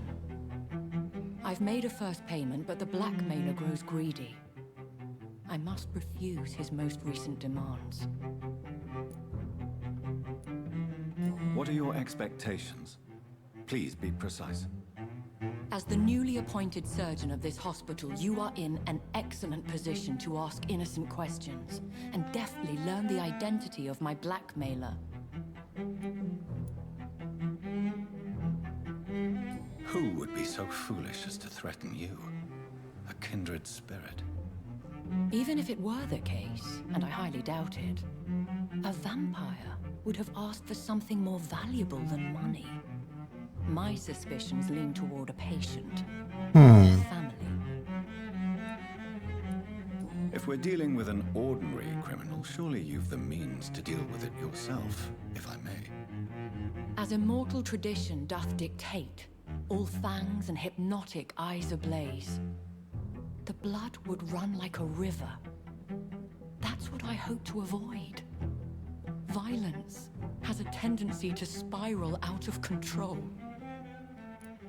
Ich weiß nicht, ob das hier auch so ist, dass ältere Vampire stärker sind, blabliblub, aber ich glaube, die würde alles zerreißen. Please continue. Every detail is essential. I'm your man. My embarrassment in this matter is eclipsed only by my shame at having put the hospital at risk.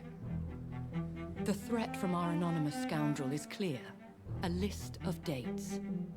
My visits coinciding with the dates of suspicious patient deaths due to massive blood loss.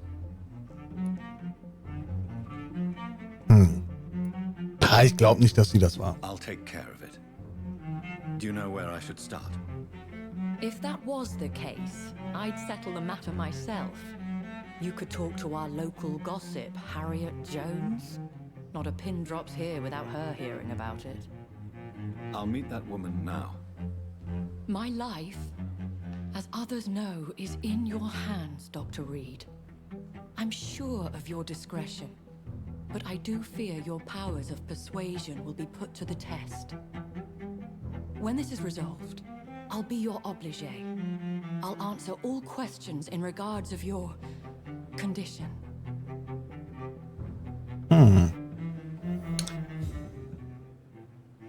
Harriet. Who the fuck war Harriet?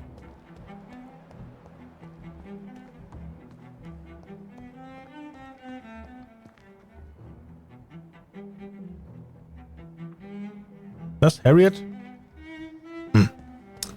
Ich bin mir da nicht so sicher. Wenn ich ehrlich bin. Ich könnte es aber herausfinden vielleicht. Das Pippa. Was? Ja, ach ja. Guck.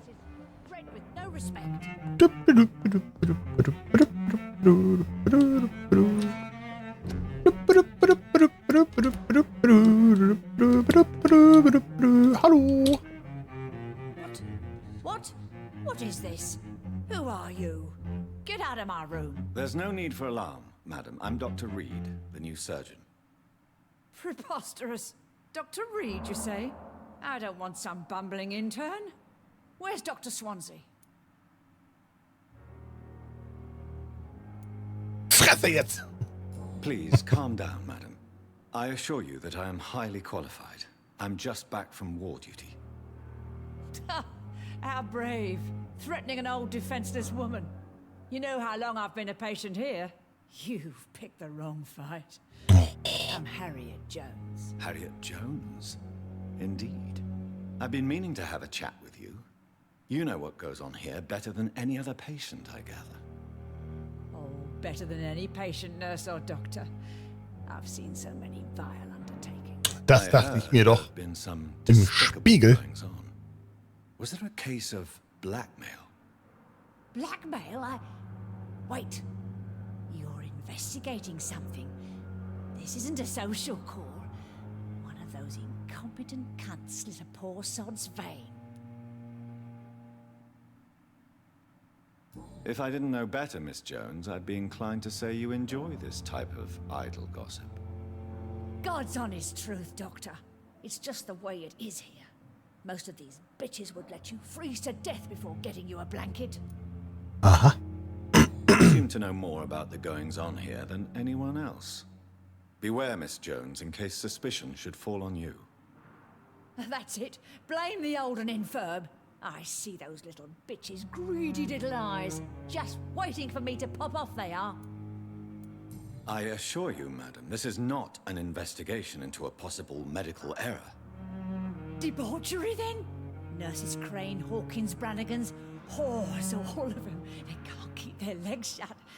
I've seen them scratching slutty sores. Really? Well, if you have irrefutable proof, I'll not have the staff behaving in such a manner here. This is your business, Doctor, not mine. But I swear one of the nurses is cavorting with some man on hospital hours. Thank you for your time, Miss Jones. You've given me something to go on. See you on the next round. Na, ich würde ja mal sagen, das ist Poppy. Also Pippa, Poppy. Wie auch immer die heißt. Also ist da auch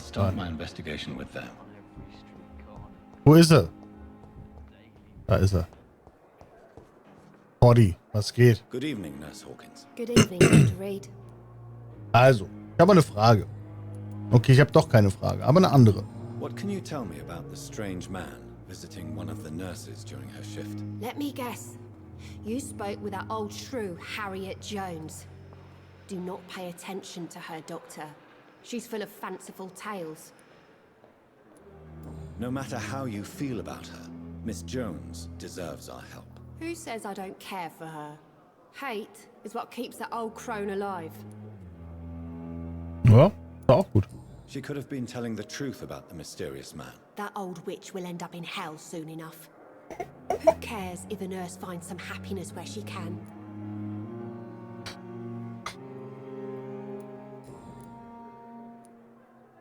What can you tell me about? Let me get... Ah, okay. Goodbye, Nurse Hawkins.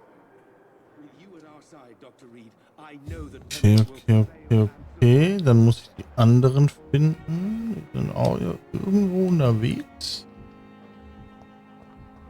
Aber wo? Ist hier mal so die Frage der Fragen, ne? Mal sagen.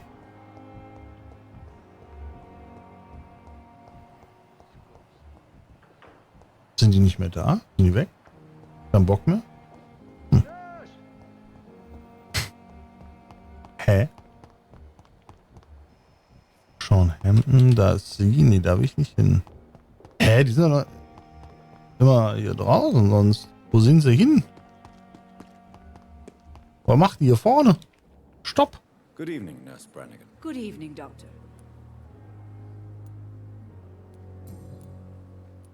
Ich gucke nochmal nach, ob es hier irgendwas Neues gibt. Nö.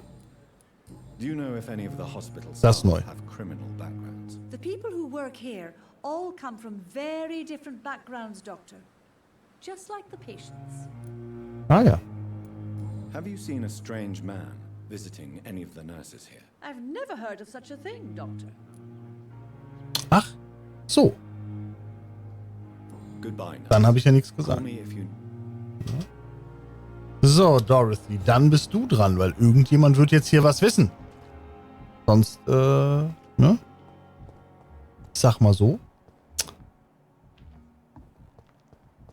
Ja. Aber mal richtig. Ah, wo ist die? Die ist weg. Das ist schon sehr verdächtig, dass sie einfach weg ist.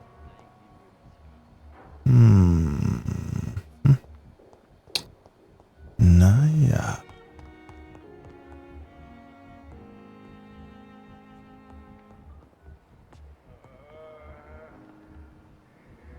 Wo ist die?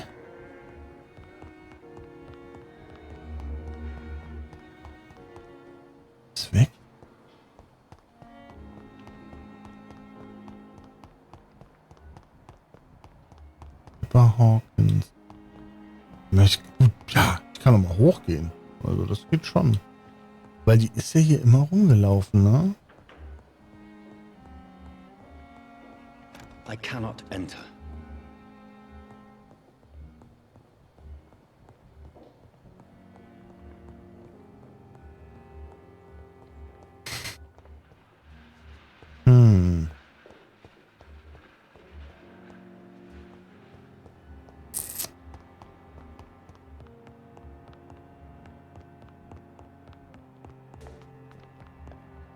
Ja, wo ist die? Ist sie da unten? Nee. Ach.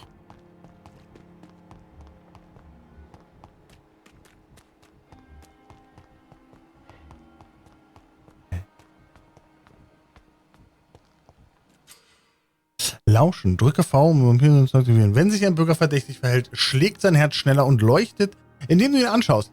Okay.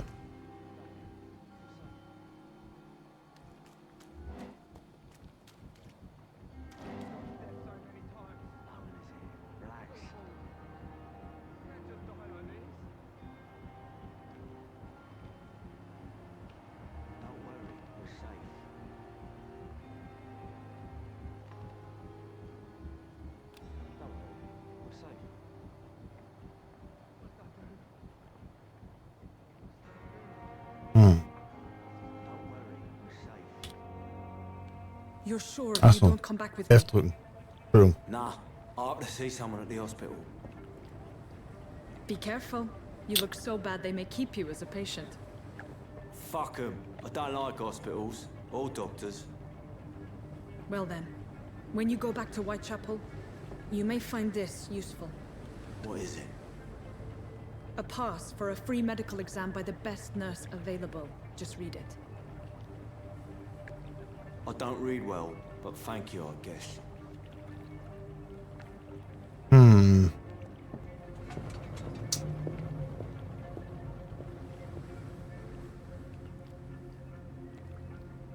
Hä? Okay, das macht ja gar keinen Sinn. Wo ist hier auf einmal hin?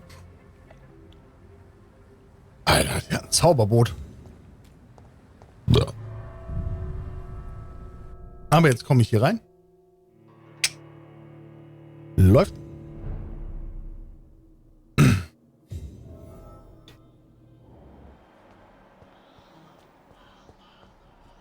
He's locked the door behind him. Schwein. I need to find another way to follow him. Ich halt hier lang. Okay, ja, schön, dass ich eigentlich ja schon, ne, das beenden wollte. Naja, machst halt nichts. Ach du Scheiße, hier ist irgendwas Großes. Na, da habe ich jetzt Bock drauf. Ich gehe erstmal gucken, ob hier irgendwas zum Looten ist. Das ist mir erstmal wichtiger als die Schreie.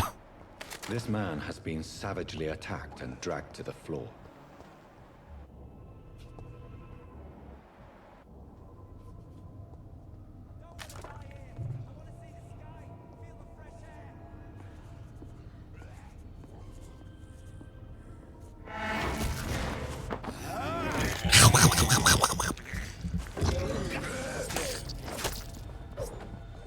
Wow.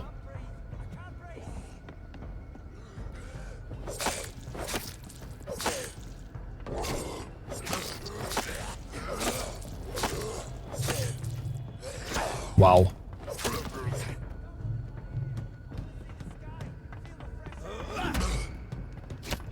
Hä? Oh, frech jetzt hier.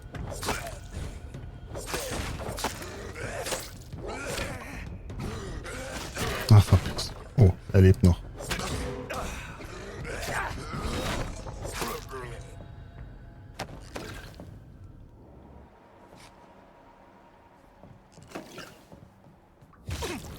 Erstmal heilen. Was haben wir hier? Mal ein bisschen Kohle. Nehmen wir gerne mit. Ja, die Frage ist hier auch noch irgendwas? Weil ich höre ja permanent irgendjemanden, ne? Ich weiß noch nicht, woher der redet. Vor allem, woher der redet, ne? Genau. Rüste den Zweihandwerfer aus und drücke den Schreibfähigkeit. Ui.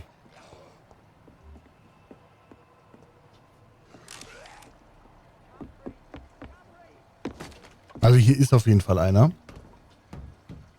Also hier sind viele. Sagen wir es mal so.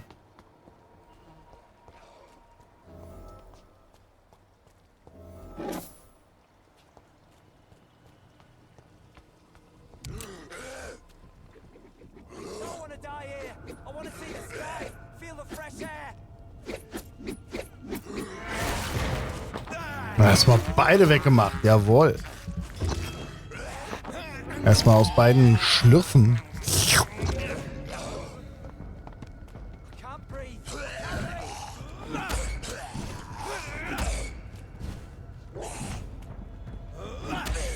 Oh nee, scheiße. Ja, egal.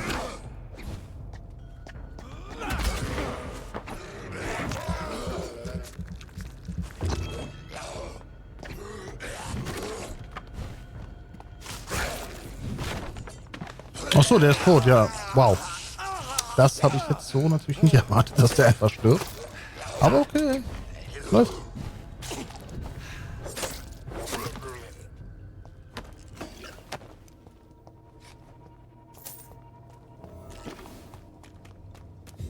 Ja, manchmal ganz gut, dem Ganzen nachzugehen.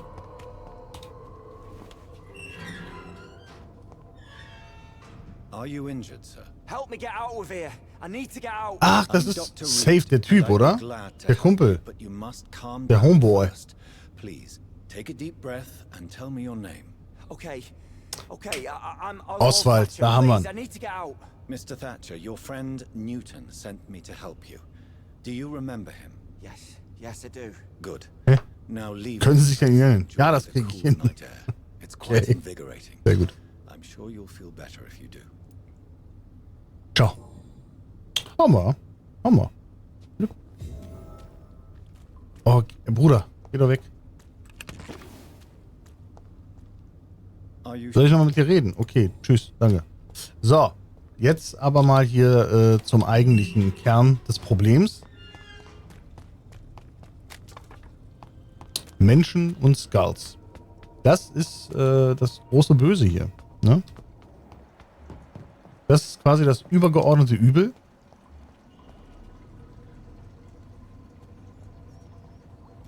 Aber wen sagen wir das? Oh. Na gut, dann machen wir den einfach weg. Ratte, komm her. Lecker.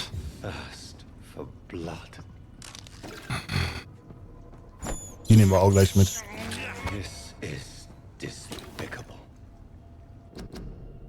Mit Blick auf die Bruderschaft von St. Paulus Stola rate ich dazu, diesen selbsternannten Gelehrten sehr argwöhnisch gegenüberzutreten. Ja, die meisten von ihnen sind tatsächlich umgänglich und respektvoll, wenn sie sich uns nähern. Aber es wäre töricht für einen verschworenen Kreis wie den Ascalon Club offen über unsere Ziele, Mitglieder und Bräuche zu erzählen. Ich möchte all unsere Mitglieder daran erinnern, dass die Bruderschaft selbst alt genug ist, um einige geheimnisvolle Traditionen zu pflegen. Laut einigen Informanten könnte eine dieser Traditionen ein Ritus namens der Bann des Drachens sein. Es scheint, als würden die Brüder von St. Paulus, wenn sie auf einen besonders gewalttätigen oder blutrünstigen Unsterblichen treffen, diesen Fluch anwenden. Was er genau ist? Ich weiß es nicht. Existiert er wirklich? Ich weiß es auch nicht sicher. Ich weiß allerdings sicher, wann immer ein feindlicher, rachsüchtiger Vampir London heimsuchte, verschwand er spurlos, nachdem die Bruderschaft den Fluch gegen ihn richtete. Der treue Fergal Banshaw war selbst nie dumm genug, die Bruderschaft offen zu provozieren. Die Lektion, die wir lernen müssen, ist, werdet nie von der Bruderschaft als Drachen angesehen. Aus die Gesetze von Ascalon, von Lord Redgrave, Gründer. Ah ja. Na gut, da ist ja Bescheid. Also, wenn man zu dir sagt, du bist ein Drache, ist ja vielleicht nicht ganz so geil. An der Stelle. Ne? Ach du Scheiße, du, ich sehe doch, komm, hier passiert doch was. Ach du Mutter, du. What sort of creature is this?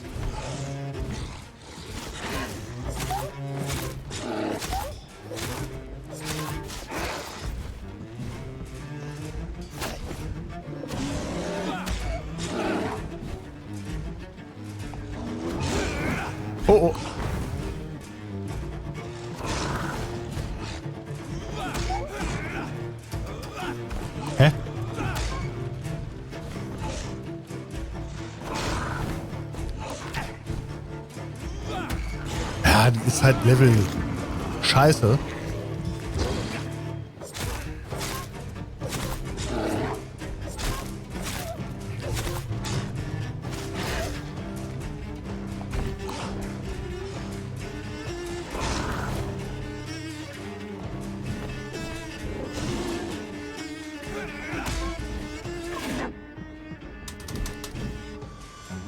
Na, so. Mein Löwe, mein Haselnussbärchen.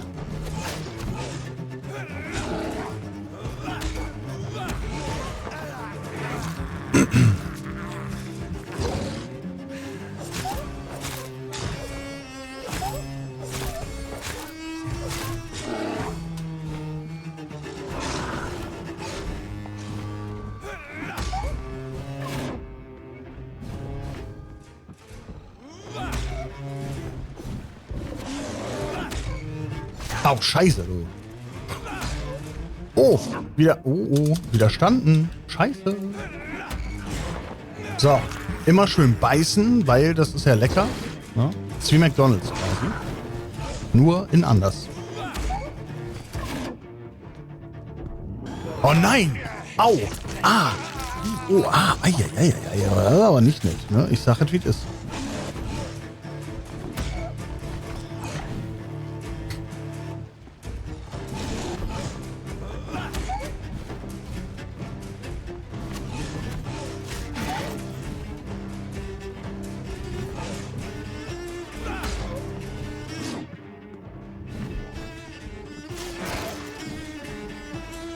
Hat der Blutungsschaden? Nee.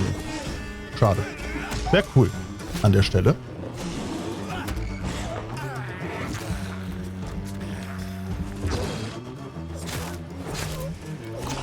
Aua, aua, aua, aua. Recht. Na gut, das ist halt natürlich nur dann gut, wenn ich das auch treffe. Man muss das so sagen, wie es ist.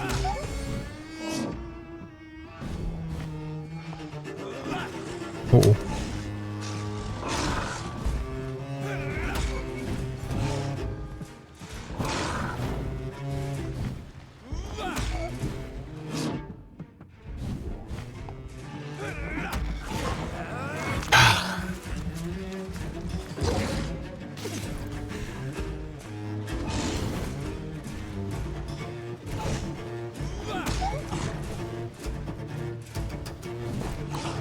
Aua. Frech.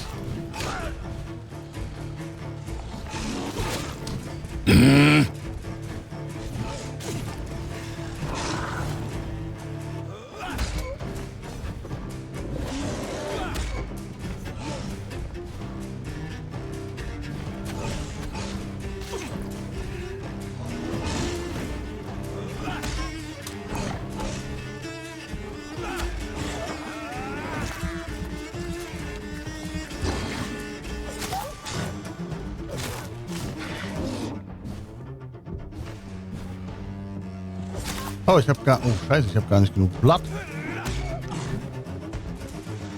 Ja, aber den machen wir down, den Boy.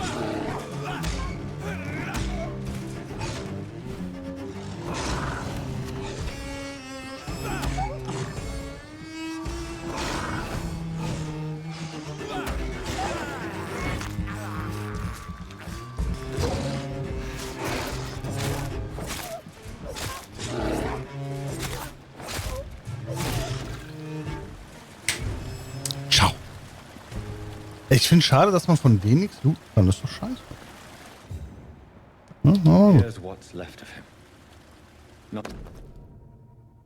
Sind sie krank? Mittellos? Wer sie auch sein und wo sie auch herkommen mögen, suchen sie Dorothea auf, um Hilfe zu bekommen. Keine Tricks, keine Kosten, keine Fragen.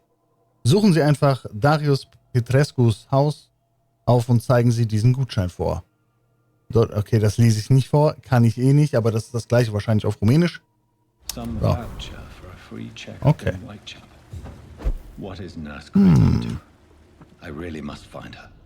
Achso, hier ist noch ein Kisten. Guck mal.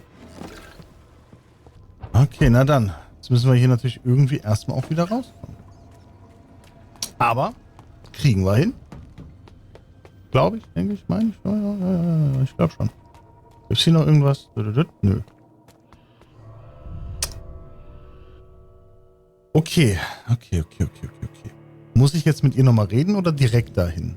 Die soll das machen. Das ist doch eine super Sache, wenn sie da freiwillig hilft.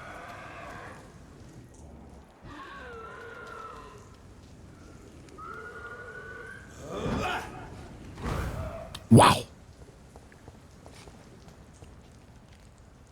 Okay, to be honest, ich hätte nicht gedacht, dass der einfach direkt stirbt. Ich gehe hier in die falsche Richtung. Gut, dass wir darüber gesprochen haben. Ist hier irgendwas drin? Nee. Ja, die Kleinen. Also wir werden ja auch stärker insgesamt natürlich. Haben jetzt nicht die mega vielen Fähigkeiten. Also ein paar ausgesuchte natürlich, ein paar coole auf jeden Fall. Aber ich bin mir nicht sicher, ob es nicht klug ist, die Leute zu töten. Ganz ehrlich.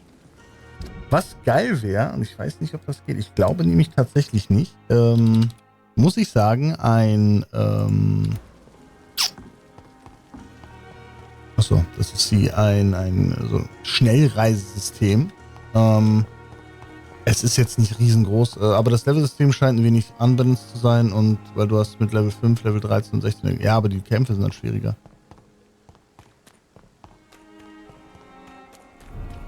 Du kannst auch mit Levels, also es dauert halt länger, was das ausmacht ist, die können dich schneller töten. Also die machen dir, wenn ich, was habe ich denn getötet? Mit Level, 3, 4, Level 16. Das geht, die brauchen aber nur 1 bis 2 Hits, dann bist du halt tot. Es kommt halt immer darauf an, wie gut, ich glaube, es war sogar hier oben.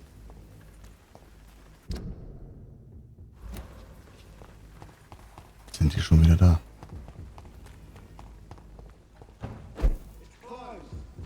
Scheiße. Okay. Ich will halt auch nicht immer gegen alle kämpfen. Befürchte jedoch.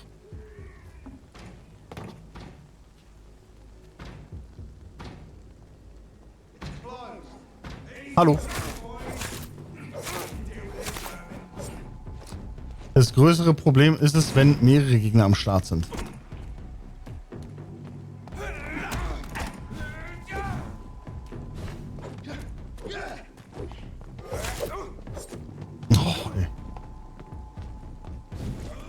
Oh nee!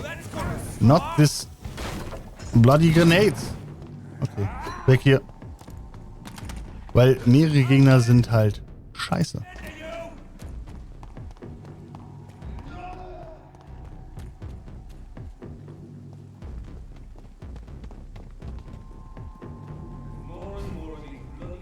Hä?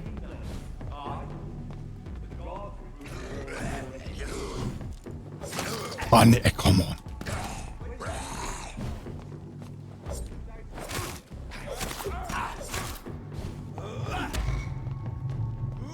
Nee, lass das mal bitte.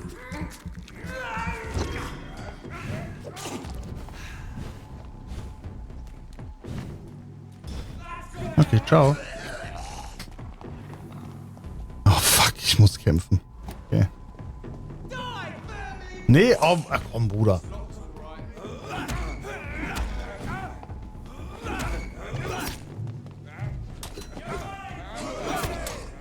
Scheiße. Okay, jetzt habe ich ein Problem. Na? Was geht ab, Boys? Genau, kämpft mal gegen den, weil das ist ja der eigentliche Feind. Hi.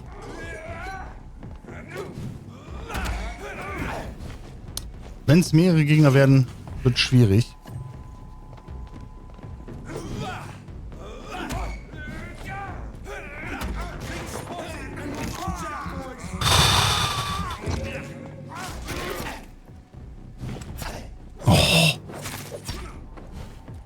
Alter, wer bist du? Der Schlitzer von Nizza oder was? Lass mich in Ruhe.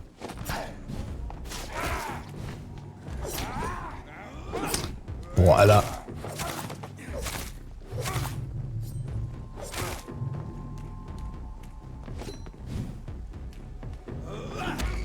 Hau raus.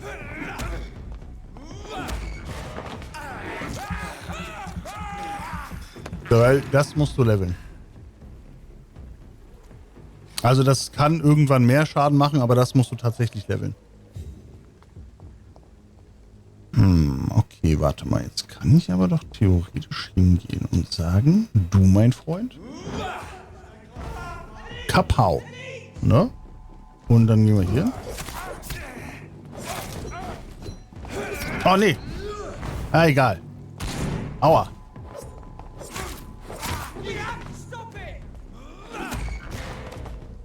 Nimm ihn. Ist da noch irgendwo einer? Sag mal, wo kommt ihr denn eigentlich alle her? Ihr kein Zuhause oder so?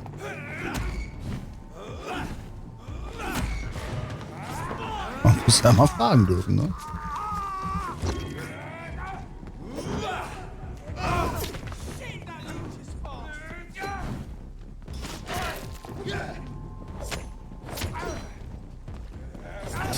Oh, scheiße. Mann.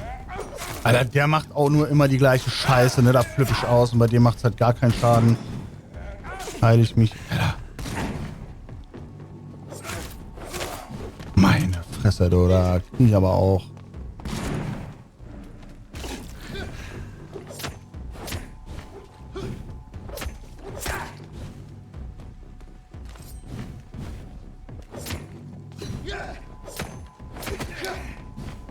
Er zum Beispiel ist so ein Typ, gut, der ist halt auch übelst krass gegen so den ganzen Shit, den ich hier eigentlich machen kann.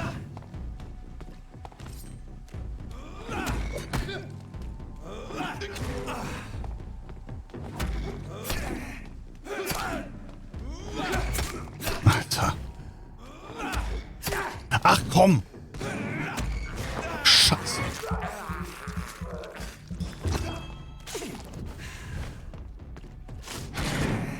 Ich hasse dich.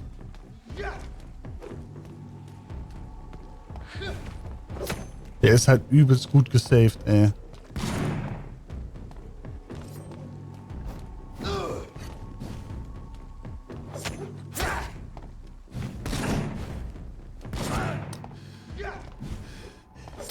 Oh.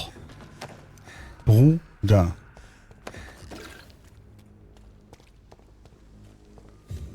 Okay, wo muss ich hin? Da muss ich rein, alles klar, na dann. Let's go.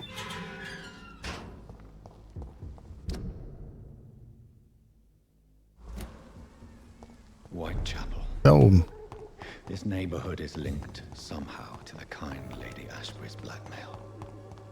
First, let's find this Petrescu fellow. Ne. Okay, finden wir das? Aber ja, es ist halt, es wirkt sehr unbalanced, das stimmt schon. Aber warte mal, wenn ich wieder hier bin, geile Sache eigentlich. Wo sind die ganzen Leute auf einmal hin? Dann kann ich den doch. Wie zum Beispiel Albert. Albert der Albatros. Da bin ich. Halt selber die Fresse, du Arschloch. So, hier kriegst du Medizin von mir.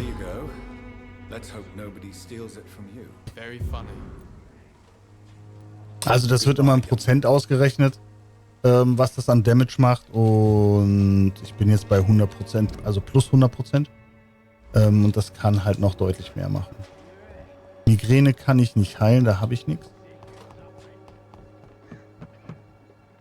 Ratten, nice. Gönne ich mir erstmal.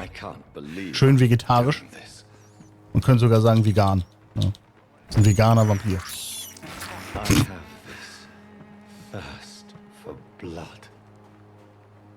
So, warte mal kurz. Ich muss mal schauen. Harry Peterson. Erschöpfung. Aber habe ich den nicht geheilt? Nee? Okay. Kopfschmerzen, da habe ich auch nichts gegen. Oh, sorry. Okay, Harry. Harry!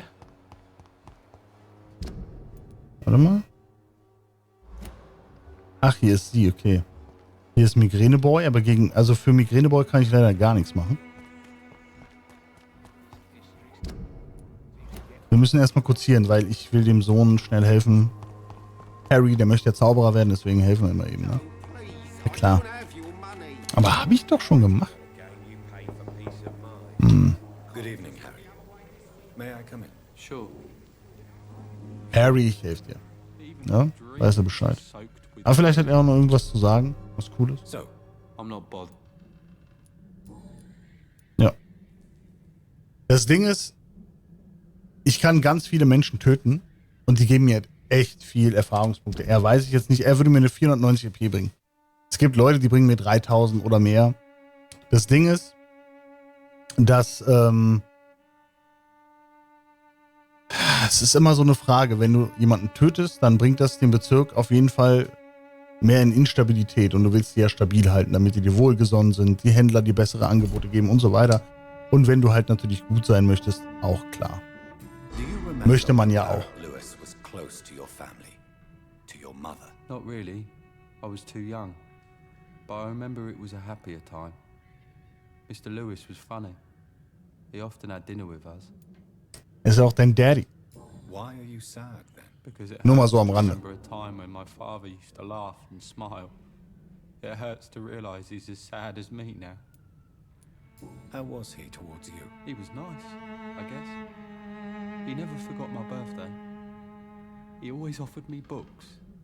I liked books. Would it ease tensions with your father if he got an honest job? Because he tried, you know. I can't say. I'd be glad if he dropped his thuggish activities.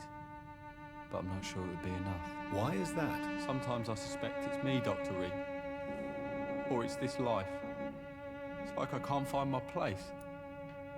Also die sehen sich ja auch gar nicht wirklich ähnlich. Okay, haben wir hier noch irgendwas? Hatte ich das geguckt? Nee, hier ist nichts. Dann gibt's Heilung, mein Freund. Sag hier. You'll feel better with this. But you need to get a grip, young man. Medication alone won't cure melancholia. I'm not sure I'm happy with the idea of living long in a world like this. But I thank you for your concern, sir. Kein Ding. Ne? Goodbye, young man. Kein Ding. Even my dreams are soaked with glue. So. Na dann. Wollen wir mal mit der reden? Mal gucken. Das ist doch der komische Vermieterboy, ne? Das ist so einer, den könnte man töten, aber ich weiß nicht, was das für den Bezirk bedeutet. Ne? What do you want? Leave me alone. Good evening, sir. I'm Dr. Reed. I'm looking for Nurse Dorothy Crane. There is no Dorothy Crane here. Now goodbye. I'm afraid this medical leaflet says the opposite, sir. Really? Well, I'm afraid I'm going to close this door right now. Go bother someone else, Mr. Doctor. To enter that house, I must discover who this man really is. Maybe I could start by observing what he's up to. Was?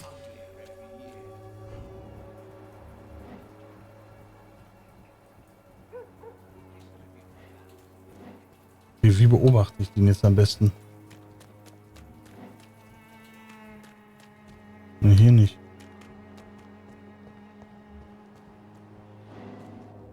So. Aha.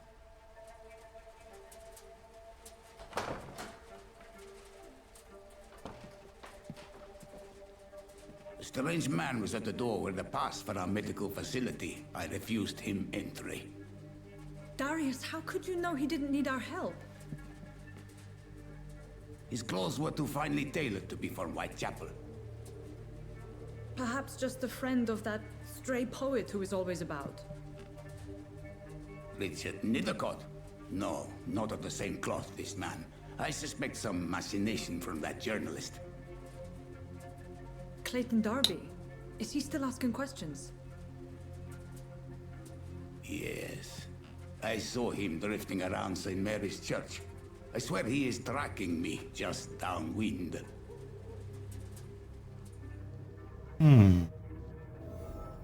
Okay. I must talk to that journalist or the poet. They must know about Darius. Nearby the church they just mentioned. Okay, jetzt muss ich jetzt mal gucken, wo die sind, ey. Scheiße. Also der eine, der läuft da immer oben rum. Den sollte man ja easy finden. Und der Darby müsste hier irgendwo sein.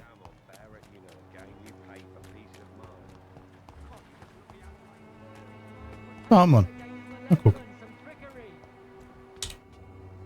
Good evening, Doctor. Hat der noch irgendwas? Nö.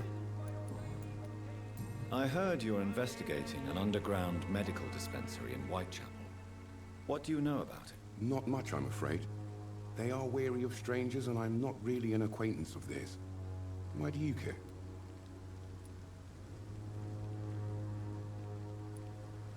I'm a doctor, Mr. Darby. I care about everything involving public health and this epidemic. Are you sure you're not just concerned about the repercussions that a scandal involving a certain Nurse Crane from the Pembroke Hospital would bring? Without a doubt, you are a damn fine journalist, Mr. Darby. What do you know of her accomplice, a man named Darius? I don't know much about the man. He's very cautious, never goes out, doesn't seem to have any friends or family. He has no relatives at all? No, except for that strange man, a poet named Richard Nethercott, who sometimes comes by. Darius would never let him in. Where can I find this Mr. Nethercott? He spends most of his time lurking around Whitechapel, talking to himself or declaring verses. These days, you can usually find him behind the chair. Ja, ich weiß, den habe ich schon gesehen. He never goes out? No. A few days ago, he unexpectedly did.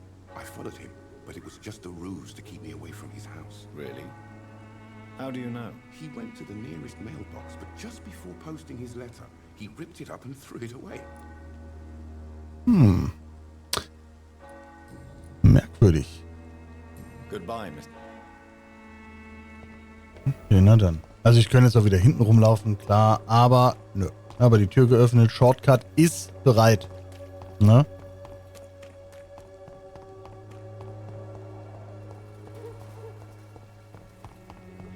So, Mr. Nethercott.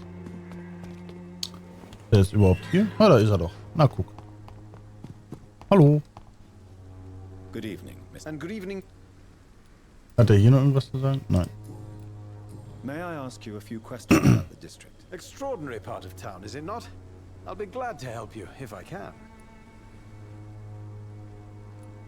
I'm looking for Dorothy Crane, a nurse who lives in this vicinity. Dorothy Crane. Oh, I love the name. The Crane of Whitechapel. Sounds very mysterious. But, sorry, no, never heard of her. Eine Lüge. What can you tell me about an old man called Darius? Darius Petrescu? Yes, I know him. At first, I thought he was only a small publisher. I invited him to publish my work, but his reaction was pretty clear. Not interested in your talent? Darius is an old political activist who takes delight in printing tracts and lampoons. Those communist activities only require mediocre writing skills. Na gut, da weiß ich ja schon mal ein bisschen was. Wie soll ich denn jetzt einen Briefkasten finden? Okay, ich bin auch Postbote. Ein kleiner Blumenstrauß. Ein Gutschein für eine kostenlose medizinische Untersuchung zwischen den Blumen versteckt. Hinweis verfügbar. Wo ist sie jetzt? Laufen die denn immer so schnell alle hin? Bleibt doch mal kurz stehen, ey. Die redet eh nicht mit mir, aber naja. Man kann ja mal fragen. Please tell me about her secret dispensary. Die ist gut. A stubborn and mute comrade. Nurse Crane and Darius Petrescu have been clever. Sehr klug. Sehr, sehr klug. Na gut, dann tschüss. Very well. Okay, der Briefkästen. Das ist nicht der Briefkästen. Aber der ist irgendwo hier versteckt, der Briefkästen. Meine lieben Kinder, es tut mir so leid, dass ihr einige Monate lang nichts von mir gehört habt. Die Lage in London war schwierig. Ich weiß, es klingt vielleicht egoistisch und töricht, wenn ihr, meine Kinder, noch in einem Land lebt, das vom Krieg heimgesucht wird. Aber auch hier in England tobt ein Krieg. Ein Krieg gegen Armut und Ungerechtigkeit. Diesen Krieg will ich trotz meines fortgeschrittenen Alters führen.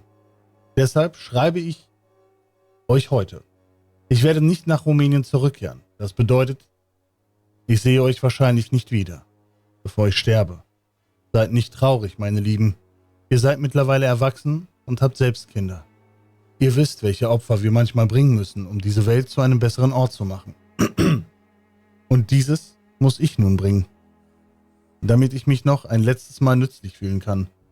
Ich wünsche euch ein langes und glückliches Leben. Gebt meinen Enkeln einen Kuss von mir und vergesst nicht, dass euer Vater euch und weit ab der kalten Heimat liebt. The content of Darius' letter to his children could give me more leverage to enter. Darius is a bit less of a mystery now. So ist das also. To incite him to let me in. Ja gut, machst halt nichts, ne? So, wie komme ich in... Ich kann nochmal... Ich versuche einfach nochmal zu klopfen, ich bin ganz ehrlich, ne? Also wir gehen da mal direkt da durch. Durch die Tür. Versuchen wir zumindest. Direkt Confrontation. Mr. Petrescu, just 1 minute, please. You again? Go away.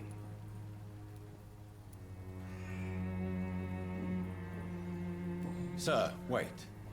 Stop this nonsense. I know Nurse Crane is here. Shall we speak man to man, you and I? All right. Speak up. Don't you see we're on the same side? We fight to help the poor, sick, and abandoned. I'm nothing like you, Mr. Doctor. Yes, you are. You too believe in providing medical care without charge. You know what we have to sacrifice to make the world a better place. I have to admit your words have conviction. All right, I'll let you see Dorothea. Don't make me regret this, though. Nein, natürlich nicht.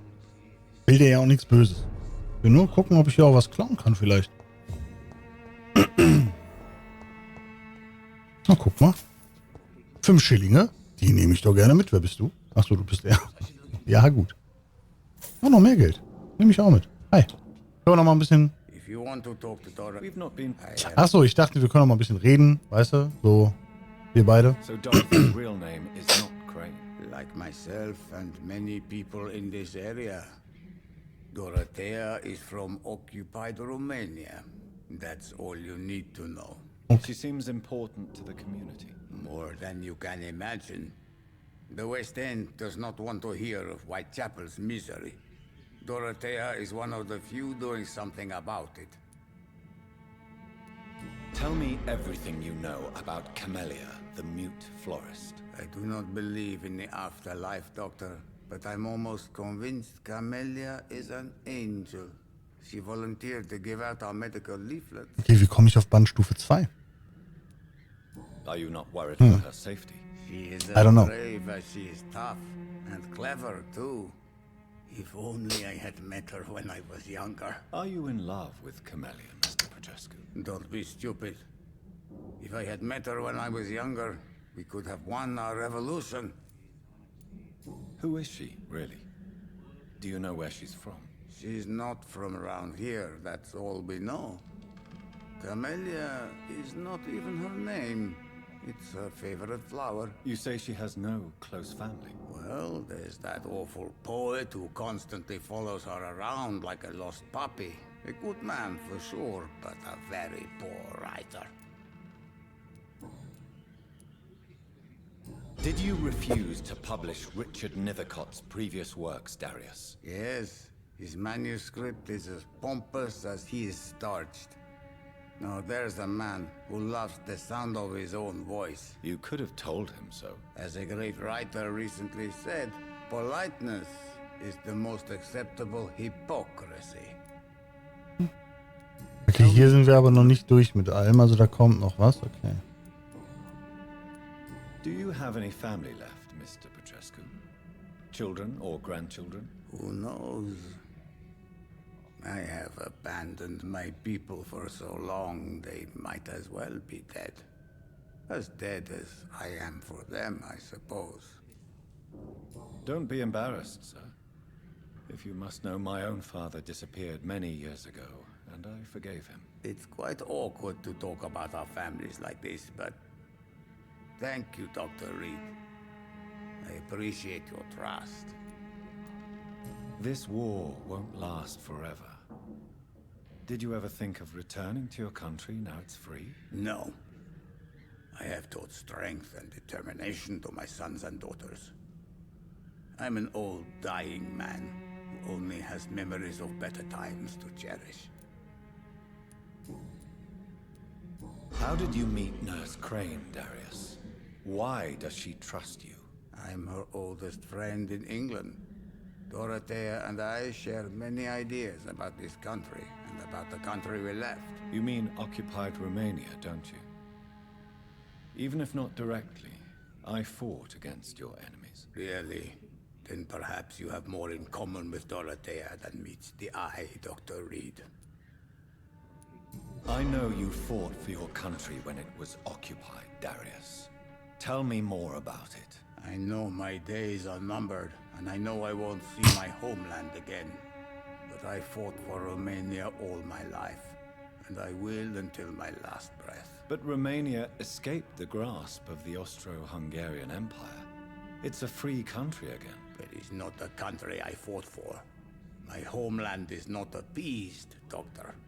And I still see a dark future ahead for my people. Goodbye, Mr. Naja.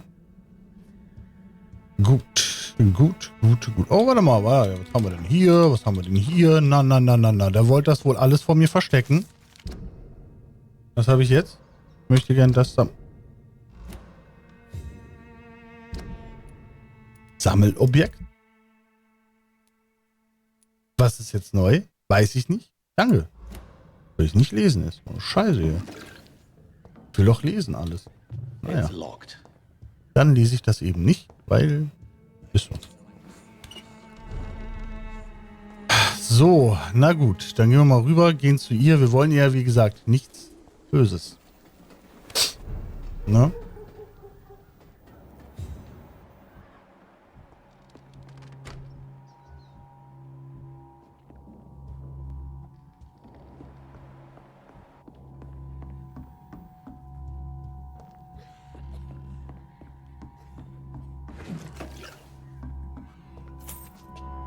Immer schön. 5 Schilling.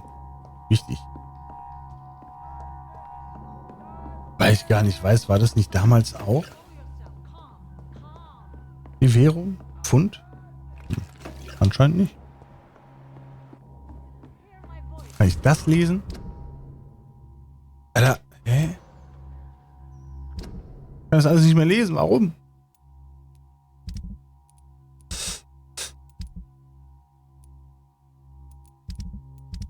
Gibt's irgendwo? Das weiß ich tatsächlich nicht. Gibt's irgendwo hier?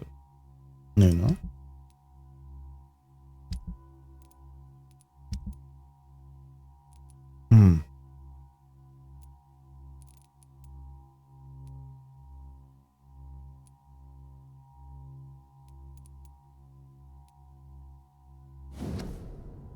London, 31. Oktober. Meine liebe Dorothea. Wenn du diesen Brief liest, werde ich schon auf einem Schiff sein, das Anton und mich zurück nach Brasow bringt. England war nichts für uns. Und ich muss gestehen, dass ich kaum erwarten kann, die stolzen Hügel Transsilvaniens wiederzusehen. Sobald wir zurück sind, verspreche ich, eine Kerze für dich in der schwarzen Kirche anzuzünden und zu beten, dass du diese schreckliche Epidemie überlebst. Ich weiß, dass du diese Entscheidung ablehnst und dich lieber nützlich machst, indem du unseren verbannten Genossen im East End hilfst. Doch Anton kann nicht erwarten, in unser geliebtes Land heimzukehren und die lang ersehnte Revolution erblühen zu sehen. Er ist mein Gatte und ich bleibe an seiner Seite. Ich weiß, wir hatten unsere Streite und Zankereien. Ich weiß, du hättest gern mit mir zusammen deine Klinik betrieben. Nun, da ich England verlasse, sei versichert, dass, wenn dir etwas passieren sollte, wenn du in Gefahr oder Schwierigkeiten gerätst, werde ich jederzeit mit oder ohne Anton zurück nach London kommen. Bitte denke von mir, so wie ich von dir denke. Ich bleibe deine dich liebende Schwester, Theodora. Was ich noch eingesammelt habe, absolut keine Ahnung. Aber ist ja auch egal. So. Erstmal wieder klauen. Naja, alles mitnehmen. Bevor ich dahin gehe, gucke ich hier noch mal ein bisschen, was hier so abgeht. Ja. Oh, ich glaube, der verwandelt sich gleich. What do we have here, nurse? Patient Razvan Vasily. High fever running on 3 days. Complaints of dizziness, muscle aches, and head pain. Diagnosed with influenza. Treatment? Aspirin and salicin for the fever and discomfort. Liquids for dehydration, but he's having trouble keeping even water down. Thank you, nurse. Anything else I should know? He did lose consciousness this morning, but he's never had convulsions like these. He's not convulsing, he's choking. He's not getting any air. Scalpel! Hand me that scalpel! What can I do, Doctor?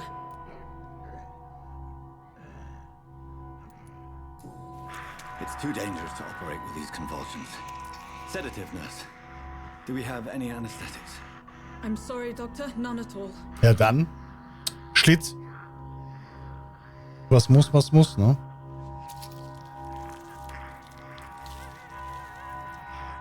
I need to perform a tracheostomy. Short pipe. That rubber tube will do. We're going to cut a passage for air through the neck. Yes, Doctor. He's breathing again, but he's coughing up blood. Internal hemorrhaging. I need to make another incision into the chest cavity to drain the fluids from the lung. Prepare another tube. A thoracostomy. Doctor, we've nothing to fight the infection. We need an aseptic environment. Right then, Nurse Crane. What do you suggest we do? I've no idea. I'm not the doctor. Time Ja, is of the dann halt doch die Schnauze, Mann. Form a thoracic drain. Yes, Doctor. Da können wir nicht machen. Ja, was denn sonst? Keine Ahnung. Das ist seine einzige Chance. Also entweder stirbt er so oder an der Infektion. Also, oder auch nicht. I'm losing his pulse. Ja, so schnell wird das nichts. Ne? The intercostal artery. There's too much blood. Are you all right, Doctor? I can't see. Er will was trinken.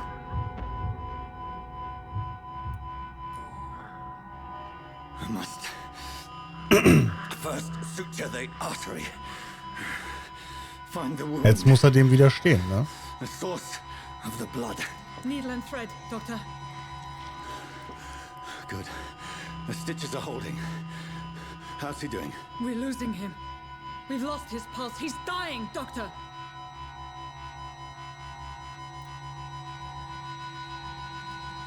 Ach du Scheiße, was mache ich jetzt?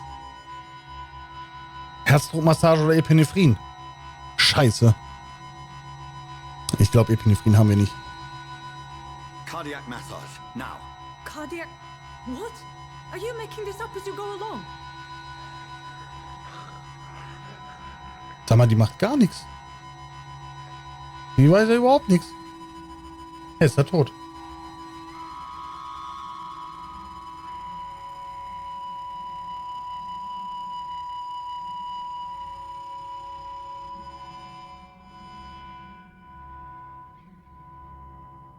We've lost the pulse. He's gone, Doctor. Nurse, we did everything we could. Truly? Everything you could. Is that how you'll report this in your log? Is this how the war went? Piling up one poor corpse beside the next? This was not an influenza-induced seizure. I've never seen symptoms like these on the continent. Neither have I. But the previous symptoms leading up to this attack were the same, indistinguishable from the epidemic. No. There was something more vile in these reactions. Something primitive. There have been numerous reports of mental breakdowns caused by the fever that accompanies the flu itself, Doctor. Yes, but... I'd best take some samples of the blood for analysis.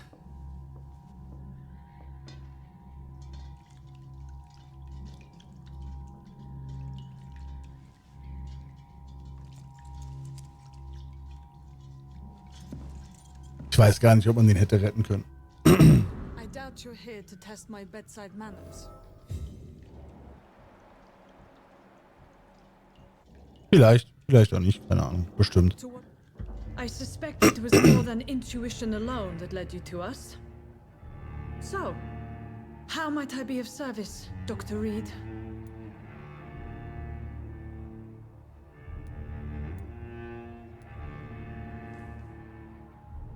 Your heart might be in the right place, but you can't carry on with this blackmail. For God's sake, Dorothy, it's extortion. It's a serious crime. Doctor, you think your warnings scare me? I've stolen and plied, blackmailed and lied, but what else am I to do? I'm all these people have. But why Lady Ashbury? Why her, of all people? She's pristine and proper, all right. But that she-wolf in sheep's clothing murders the poor for sport. I have her where she belongs, and I'll milk her for all she's got. Dr. Swansea is a sensible and honest man. He wouldn't have refused your friend's care at Pembroke. It's easy for you to say, Doctor. These people cannot go to the police, nor to the hospital. They don't even speak English. They depend on me for everything. So, the end justifies the means. Is that your defense? I know you're kind, Doctor. Just another fine-heeled, silver-spooned gentleman who was given the world on a platter. You know nothing of poverty. Nothing of the shame, the hunger, the loneliness. You've convinced me of the sincerity of your actions and their noble justifications. But all the same, blackmail is a crime, and it will stop, Nurse Crane. So, are you going to turn me over to the authorities?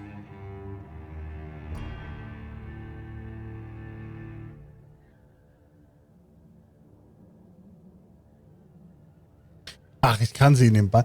Theoretisch, okay, es gibt nur, ich kann sie aussaugen. Also töten, aber das soll ich nicht, das hat sie ja gesagt. Ich soll kein Blut vergießen. Ich kann sie verschonen, sie soll kündigen, bla bla, aber sie ist ja eine gute Schwester. Ich ziehe sie einfach in den Bann. Easy. Listen very carefully, Dorothy. You will erase from your memory everything you pretend to know about Lady Ashbury and Pembroke Hospital. Let that rich bitch off the hook over my dead Nurse body. Crane, enough.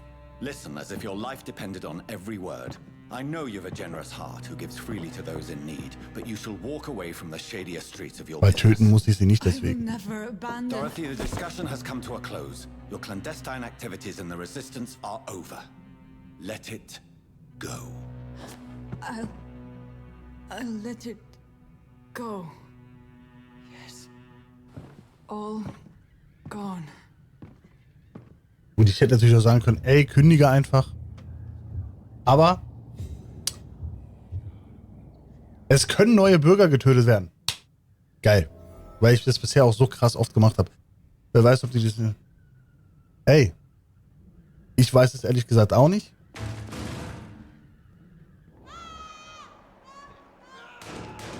What the fuck geht jetzt ab? This one stinks already.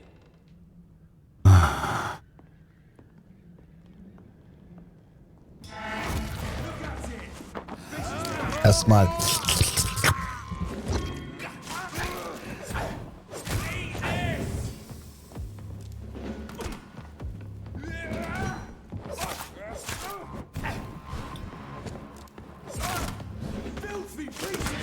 Hey!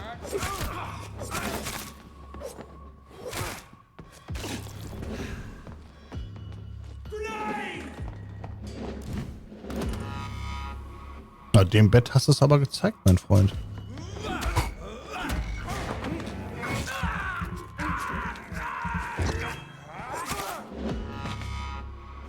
Kann natürlich zurückschießen, das Ganze.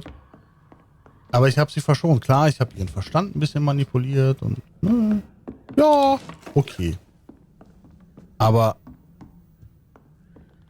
so kann sie ja immer noch ins Krankenhaus und theoretisch sich von da auch Sachen holen. Okay.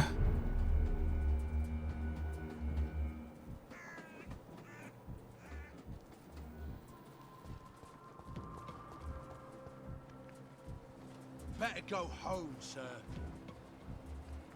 Are you stupid? Ja.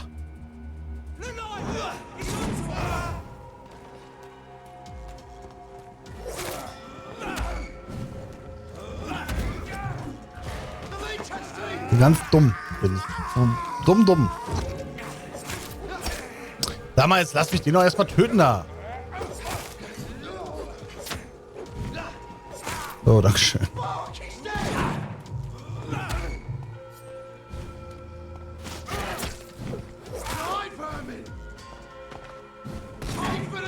Hä? Hat er nicht ganz woanders hingeschossen?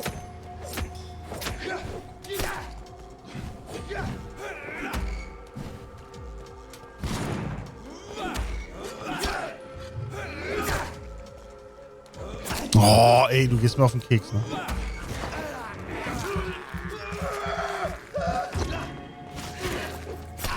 Es reicht nicht.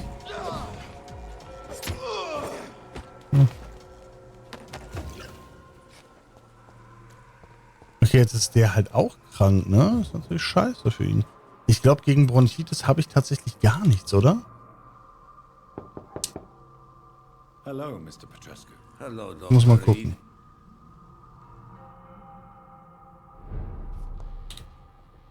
Yes? Do you need some help? I am very tired. Na, ich habe nichts gegen Bronchitis. Na gut. Aber ich weiß, dem könnte ich theoretisch irgendwie helfen. Okay. Das ist ja schon mal nice. Wie komme ich hier wieder raus? Da.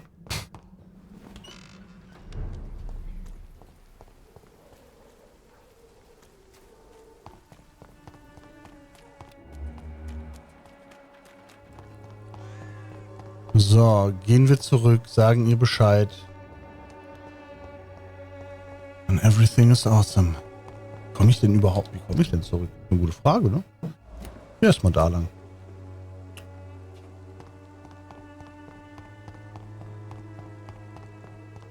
Also ich weiß tatsächlich auch nicht, welche Entscheidung was genau bewirkt. Aber, ja.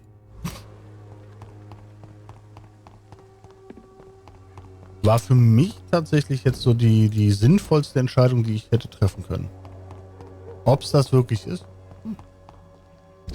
weiß man ja immer erst hinterher, ne?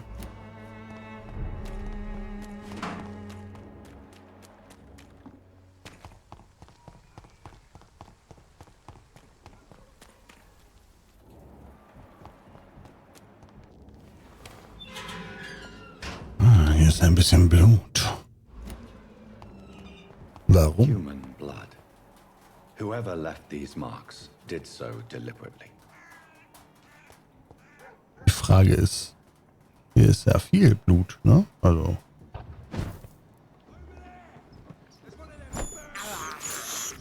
This is despicable. Ja, letztlich, die kämpfen da gegeneinander, ist mir ehrlich gesagt scheißegal, sollen sie mal machen. Wir gehen erstmal hier lang.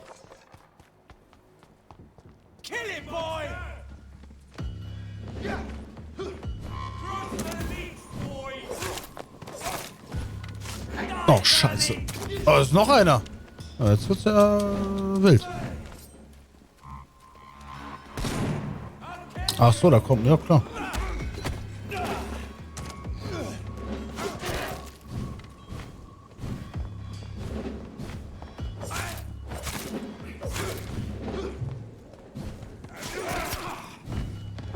Ja, genau den richtigen nicht erwischt.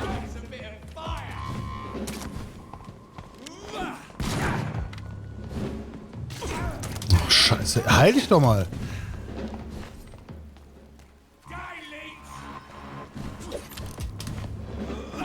Alter, also das mit der Maus steuern und wechseln ist halt übelst scheiße, ne?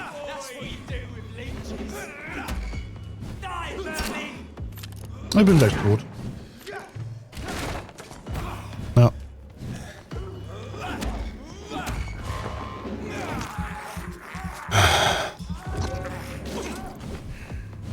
Oh, das hat aber viel gebracht.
Oh, ey, lass...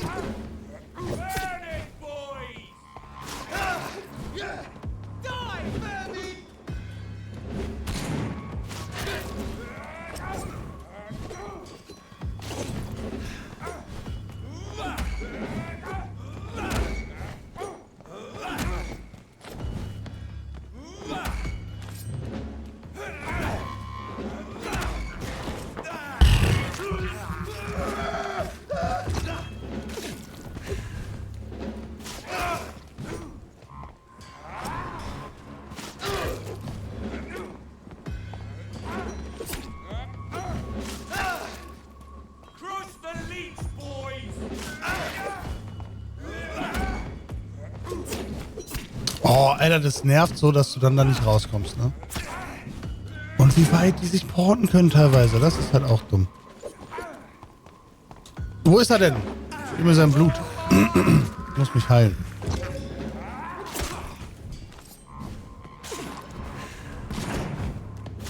Oh, es ist der falsche gewesen. Ärgerlich.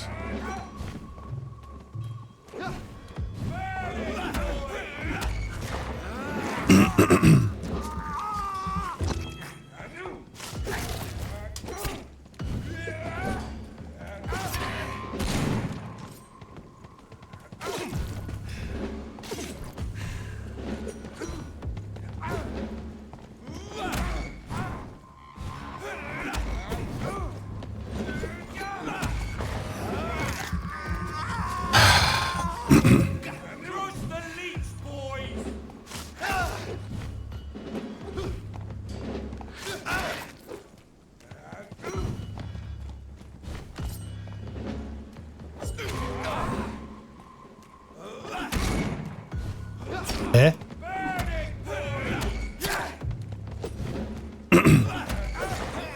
Ich dachte, ich habe ihn noch angegriffen. Oh, gut, dann nicht.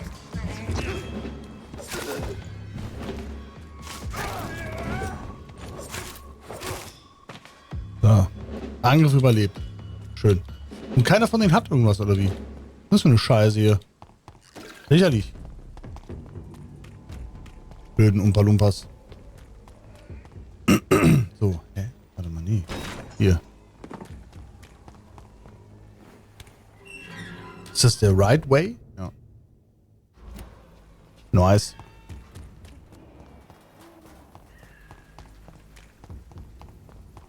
So, jetzt müssen wir natürlich mit Miss Lady Ashbury reden. Und ihr sagen, ey, alles am Lot auf dem Boot, ne? Aber 3855 Erfahrungspunkte. Das ist schon mal not so bad, ne? Da kann man bestimmt ein bisschen was mitmachen. Ach, hier ist er.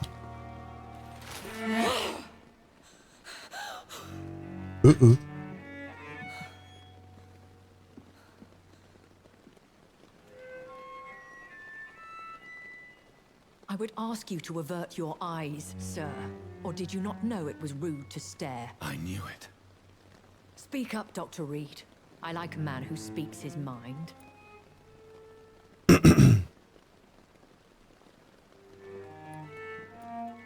Hiding your true appetites behind a facade of compassion. Bravo. Very clever indeed. Spare me your sarcasm, Jonathan. You are but newly born in this world.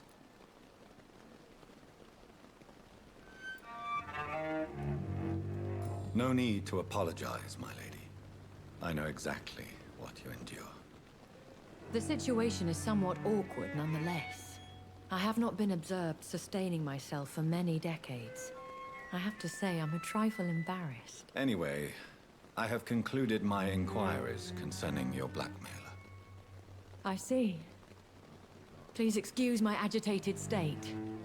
Under normal circumstances, I wouldn't let anyone see me in this condition. The case is closed, your ladyship.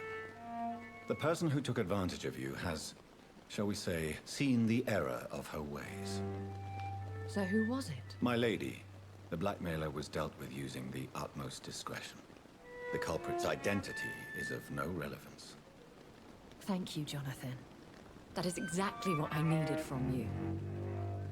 You have proven your loyalty, so, as a friend, please accept this small token of my appreciation. Thank you, my lady. Wow, 50 Schillinge, na, leck mich am Arsch. Vampires or your current situation, I will be glad to aid you in your quest for knowledge. Also, ich möchte gern wissen, was geht hier überhaupt ab.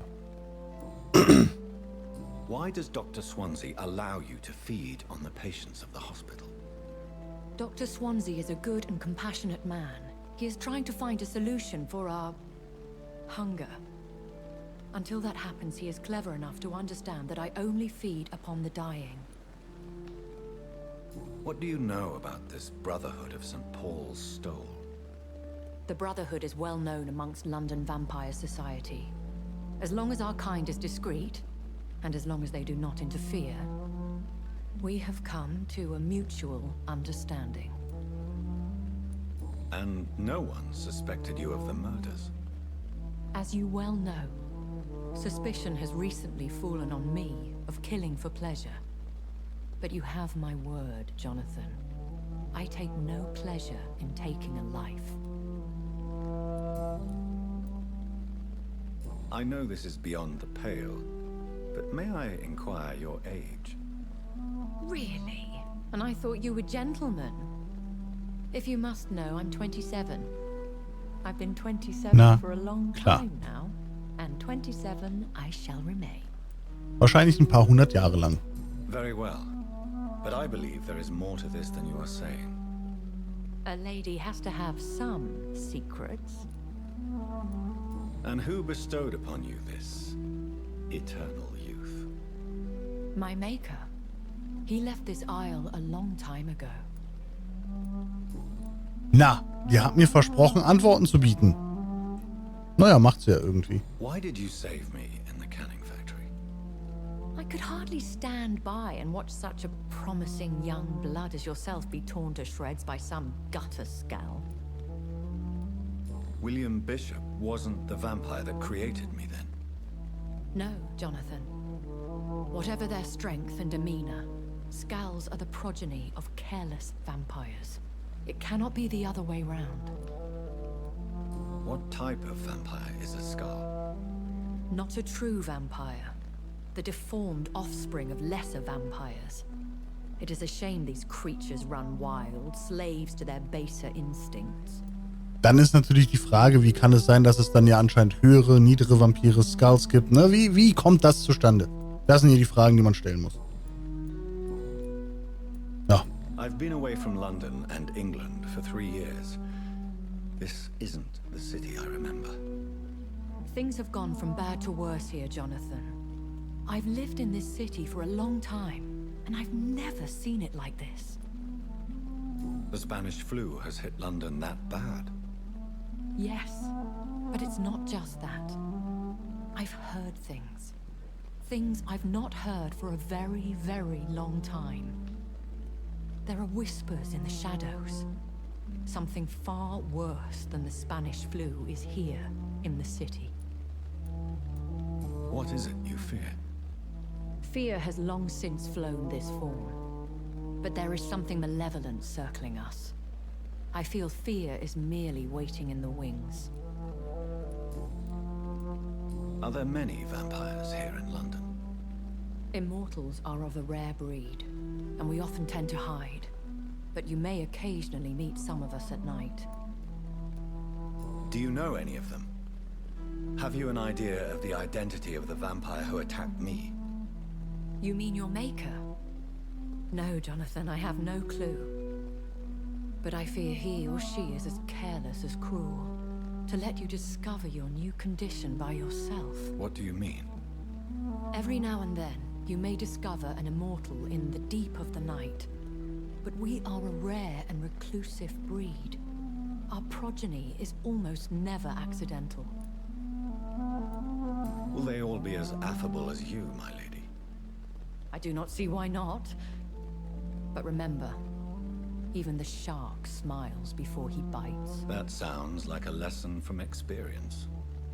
Vampire politics are as intricate and sometimes tedious as a game of chess in a gentleman's club. I've learned from experience it is best to decline to play. When I awoke, changed, I was chased and attacked by vampire hunters. Prepared and well-trained. Though I can't be certain, more than likely it was the once glorious Guard of Priwen. Once glorious, but still dangerous. They have seen better days, but all fanatics are dangerous. You would be wise to stay clear. They are sworn to destroy our kind. You make them sound like some sort of cult. More a society, and like all the best ones, a secret society. I thought them almost gone, but it seemed they have been recruiting. Ja. I've been hearing a voice talking in my head. Is this some kind of insanity? It feels like the voice of the vampire that created me. Hush. Tell no one this. It would be unwise to talk of such things amongst British immortals. Speak no more of your maker. Warum? How could this cause offense? Only the powerful immortals can mentally call to their progeny. No vampire or hunter will sleep easy, knowing that an unidentified elder is stalking the streets of London. Also ein mächtiger Vampir. Vielleicht ist ein Daddy, wer weiß. Excuse my forwardness, but are you my maker? Me? Goodness, no. Only a foolish immortal would create a progeny without taking precaution, and I'm no fool.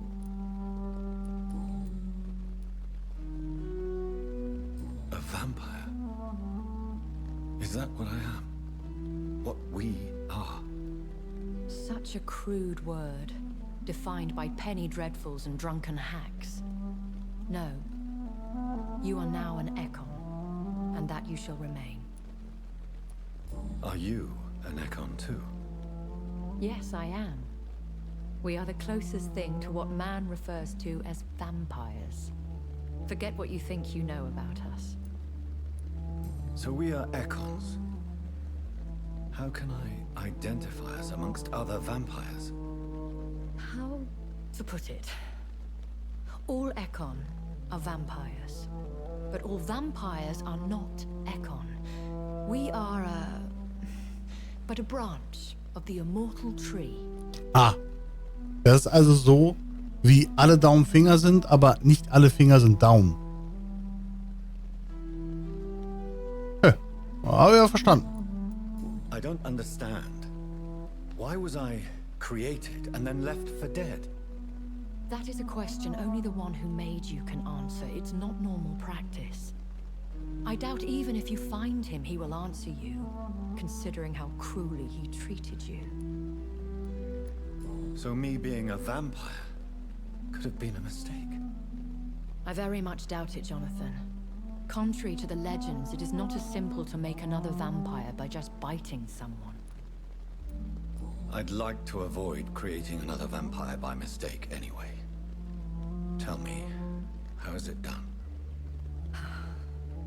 The process is dangerous. It could even kill your potential progeny. If you did decide to sire an offspring, they must drink of your blood, Jonathan. I bid you farewell. Ja, gut. For now, my lady. I must quickly analyze the blood I took from Nurse Crane's patient. Hier und da hat sie mir Antworten gegeben, aber irgendwie nicht wirklich. Nun gut. Wir werden jetzt schnell in unser Büro gehen, werden da ein bisschen dies und das machen. Ich weiß nicht, wo erst er will hoch. Und dann werden wir noch mal ein bisschen, ich weiß noch nicht genau, eigentlich müssen wir Punkte ausgeben, um uns zu entwickeln. Ich weiß aber nicht, in was ich das packen soll. Das ist immer mein Problem. Denk mal in mehr Angriffsfertigkeiten. Das ist eine gute Idee. So, wir gehen erstmal hier. Okay, wir gehen erstmal hier hin. So, machen das. Zack. Ja, oh, wir haben hier von 2 Stück. Na, guck mal. Leichtes Ausdauerserum, okay. Was können wir hier machen? Hier können wir theoretisch alles machen. Bronchitis. Hatte ich da nicht auch einen? Ja. Stellen wir mal her. Den Rest kann ich nicht herstellen. Aber ich kann hier ein paar Sachen auseinanderbauen.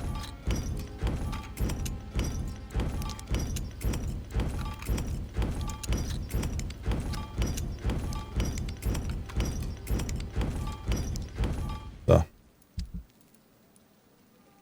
Ich würde halt gern alles einmal haben, aber ich glaube, das wird schwierig.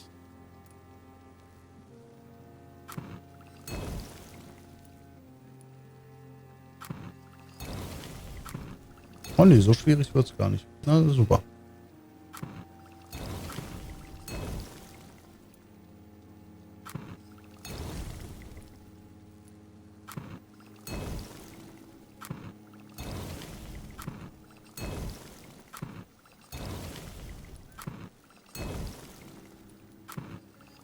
Okay. All right. Razvan Vasily was infected by Spanish flu, but also has the highly unstable blood of the Scows. Is the London vampire epidemic transmitted through the flu? I should talk to Dr. Swansea about it. Ja, ja. Das sollten wir tun. Aber nicht jetzt. Wir werden uns jetzt erstmal hinsetzen und werden mal gucken, achso, habe ich schon an, was wir machen können. Weil das Ding ist, es bleibt spannend. Ja, mal sagen. Okay, Gerinnung. Ich werde jetzt erstmal das lernen. Kostet 1000. Ist teuer. Und Angriffsfähigkeiten sind arschteuer. Ich weiß gar nicht, ob man das alles hinkriegt. Aber wir werden gucken. Ich werde jetzt auch das noch erstmal lernen. So. Das sind Sachen, die kann ich jetzt schon verbessern. Ne? Also hier 150% geht halt immer weiter natürlich. Ne?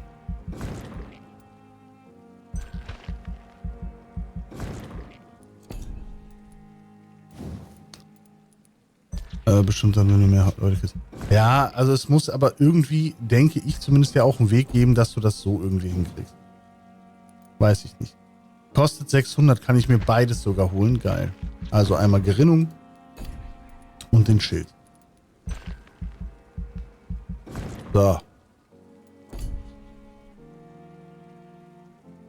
Wir sind 11. 5 EP haben wir noch übrig. Naja, mal gucken. Ja, Leute töten. Ich glaube, das ist so ein bisschen der Struggle vom Game, ne? Leute töten bringt halt richtig, richtig viel. Vermisstenfälle in Whitechapel. Immer mehr mysteriöse Vermisstenfälle in den letzten Wochen. Mittlerweile ist es so schlimm, dass Zeugen Schlange stehen müssen, um bei der Polizei ihre Aussagen machen zu können. Auch wenn dieses Phänomen im ganzen Land aufzutreten scheint, konzentrieren sich die Aussagen der letzten 24 Stunden auf eine einzige Gegend im ganzen Land. Whitechapel in London. Ja, ein weiteres Mal überlasst man das verschmähte und verabscheute East End mit seinen zahlreichen Problemen sich selbst. Aber trotz dieses erneuten beleidigenden Achselzuckens der Behörden haben zahlreiche Familien aus diesem Bezirk beim nächsten Polizeirevier das unerklärliche Verschwinden eines Verwandten oder Nachbarn gemeldet. Was ist mit all diesen vermissten Personen geschehen? Wo sind sie? Die einzige Verbindung zwischen ihnen scheint darin zu bestehen, dass sie krank waren und umgehend medizinischer Behandlung bedurften. Bis vor kurzem war es vor Ort ein gut gehütetes und nur von wenigen gelüftetes Geheimnis, dass solche Hilfe nur in einer von unbekannten guten Samariterin geführten Geheimapotheke zu bekommen war. Doch diese scheint geschlossen zu sein und niemand weiß, was aus ihr wird. Haben sich die Verschwundenen an einem Ort begeben, der noch schwerer zu finden ist?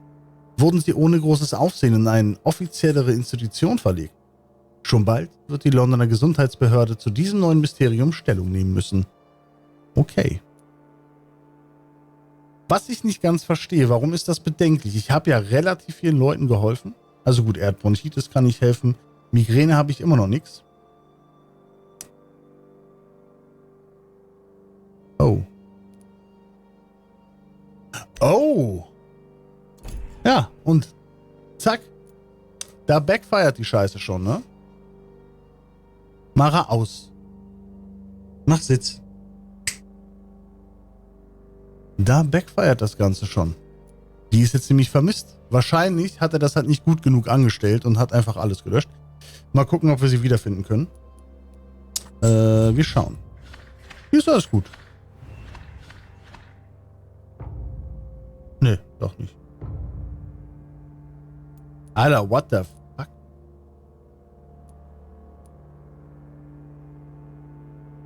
Vor ihm gibt es 6000 EP, also das ist schon Erschöpfung, Kopfschmerzen, Erschöpfung.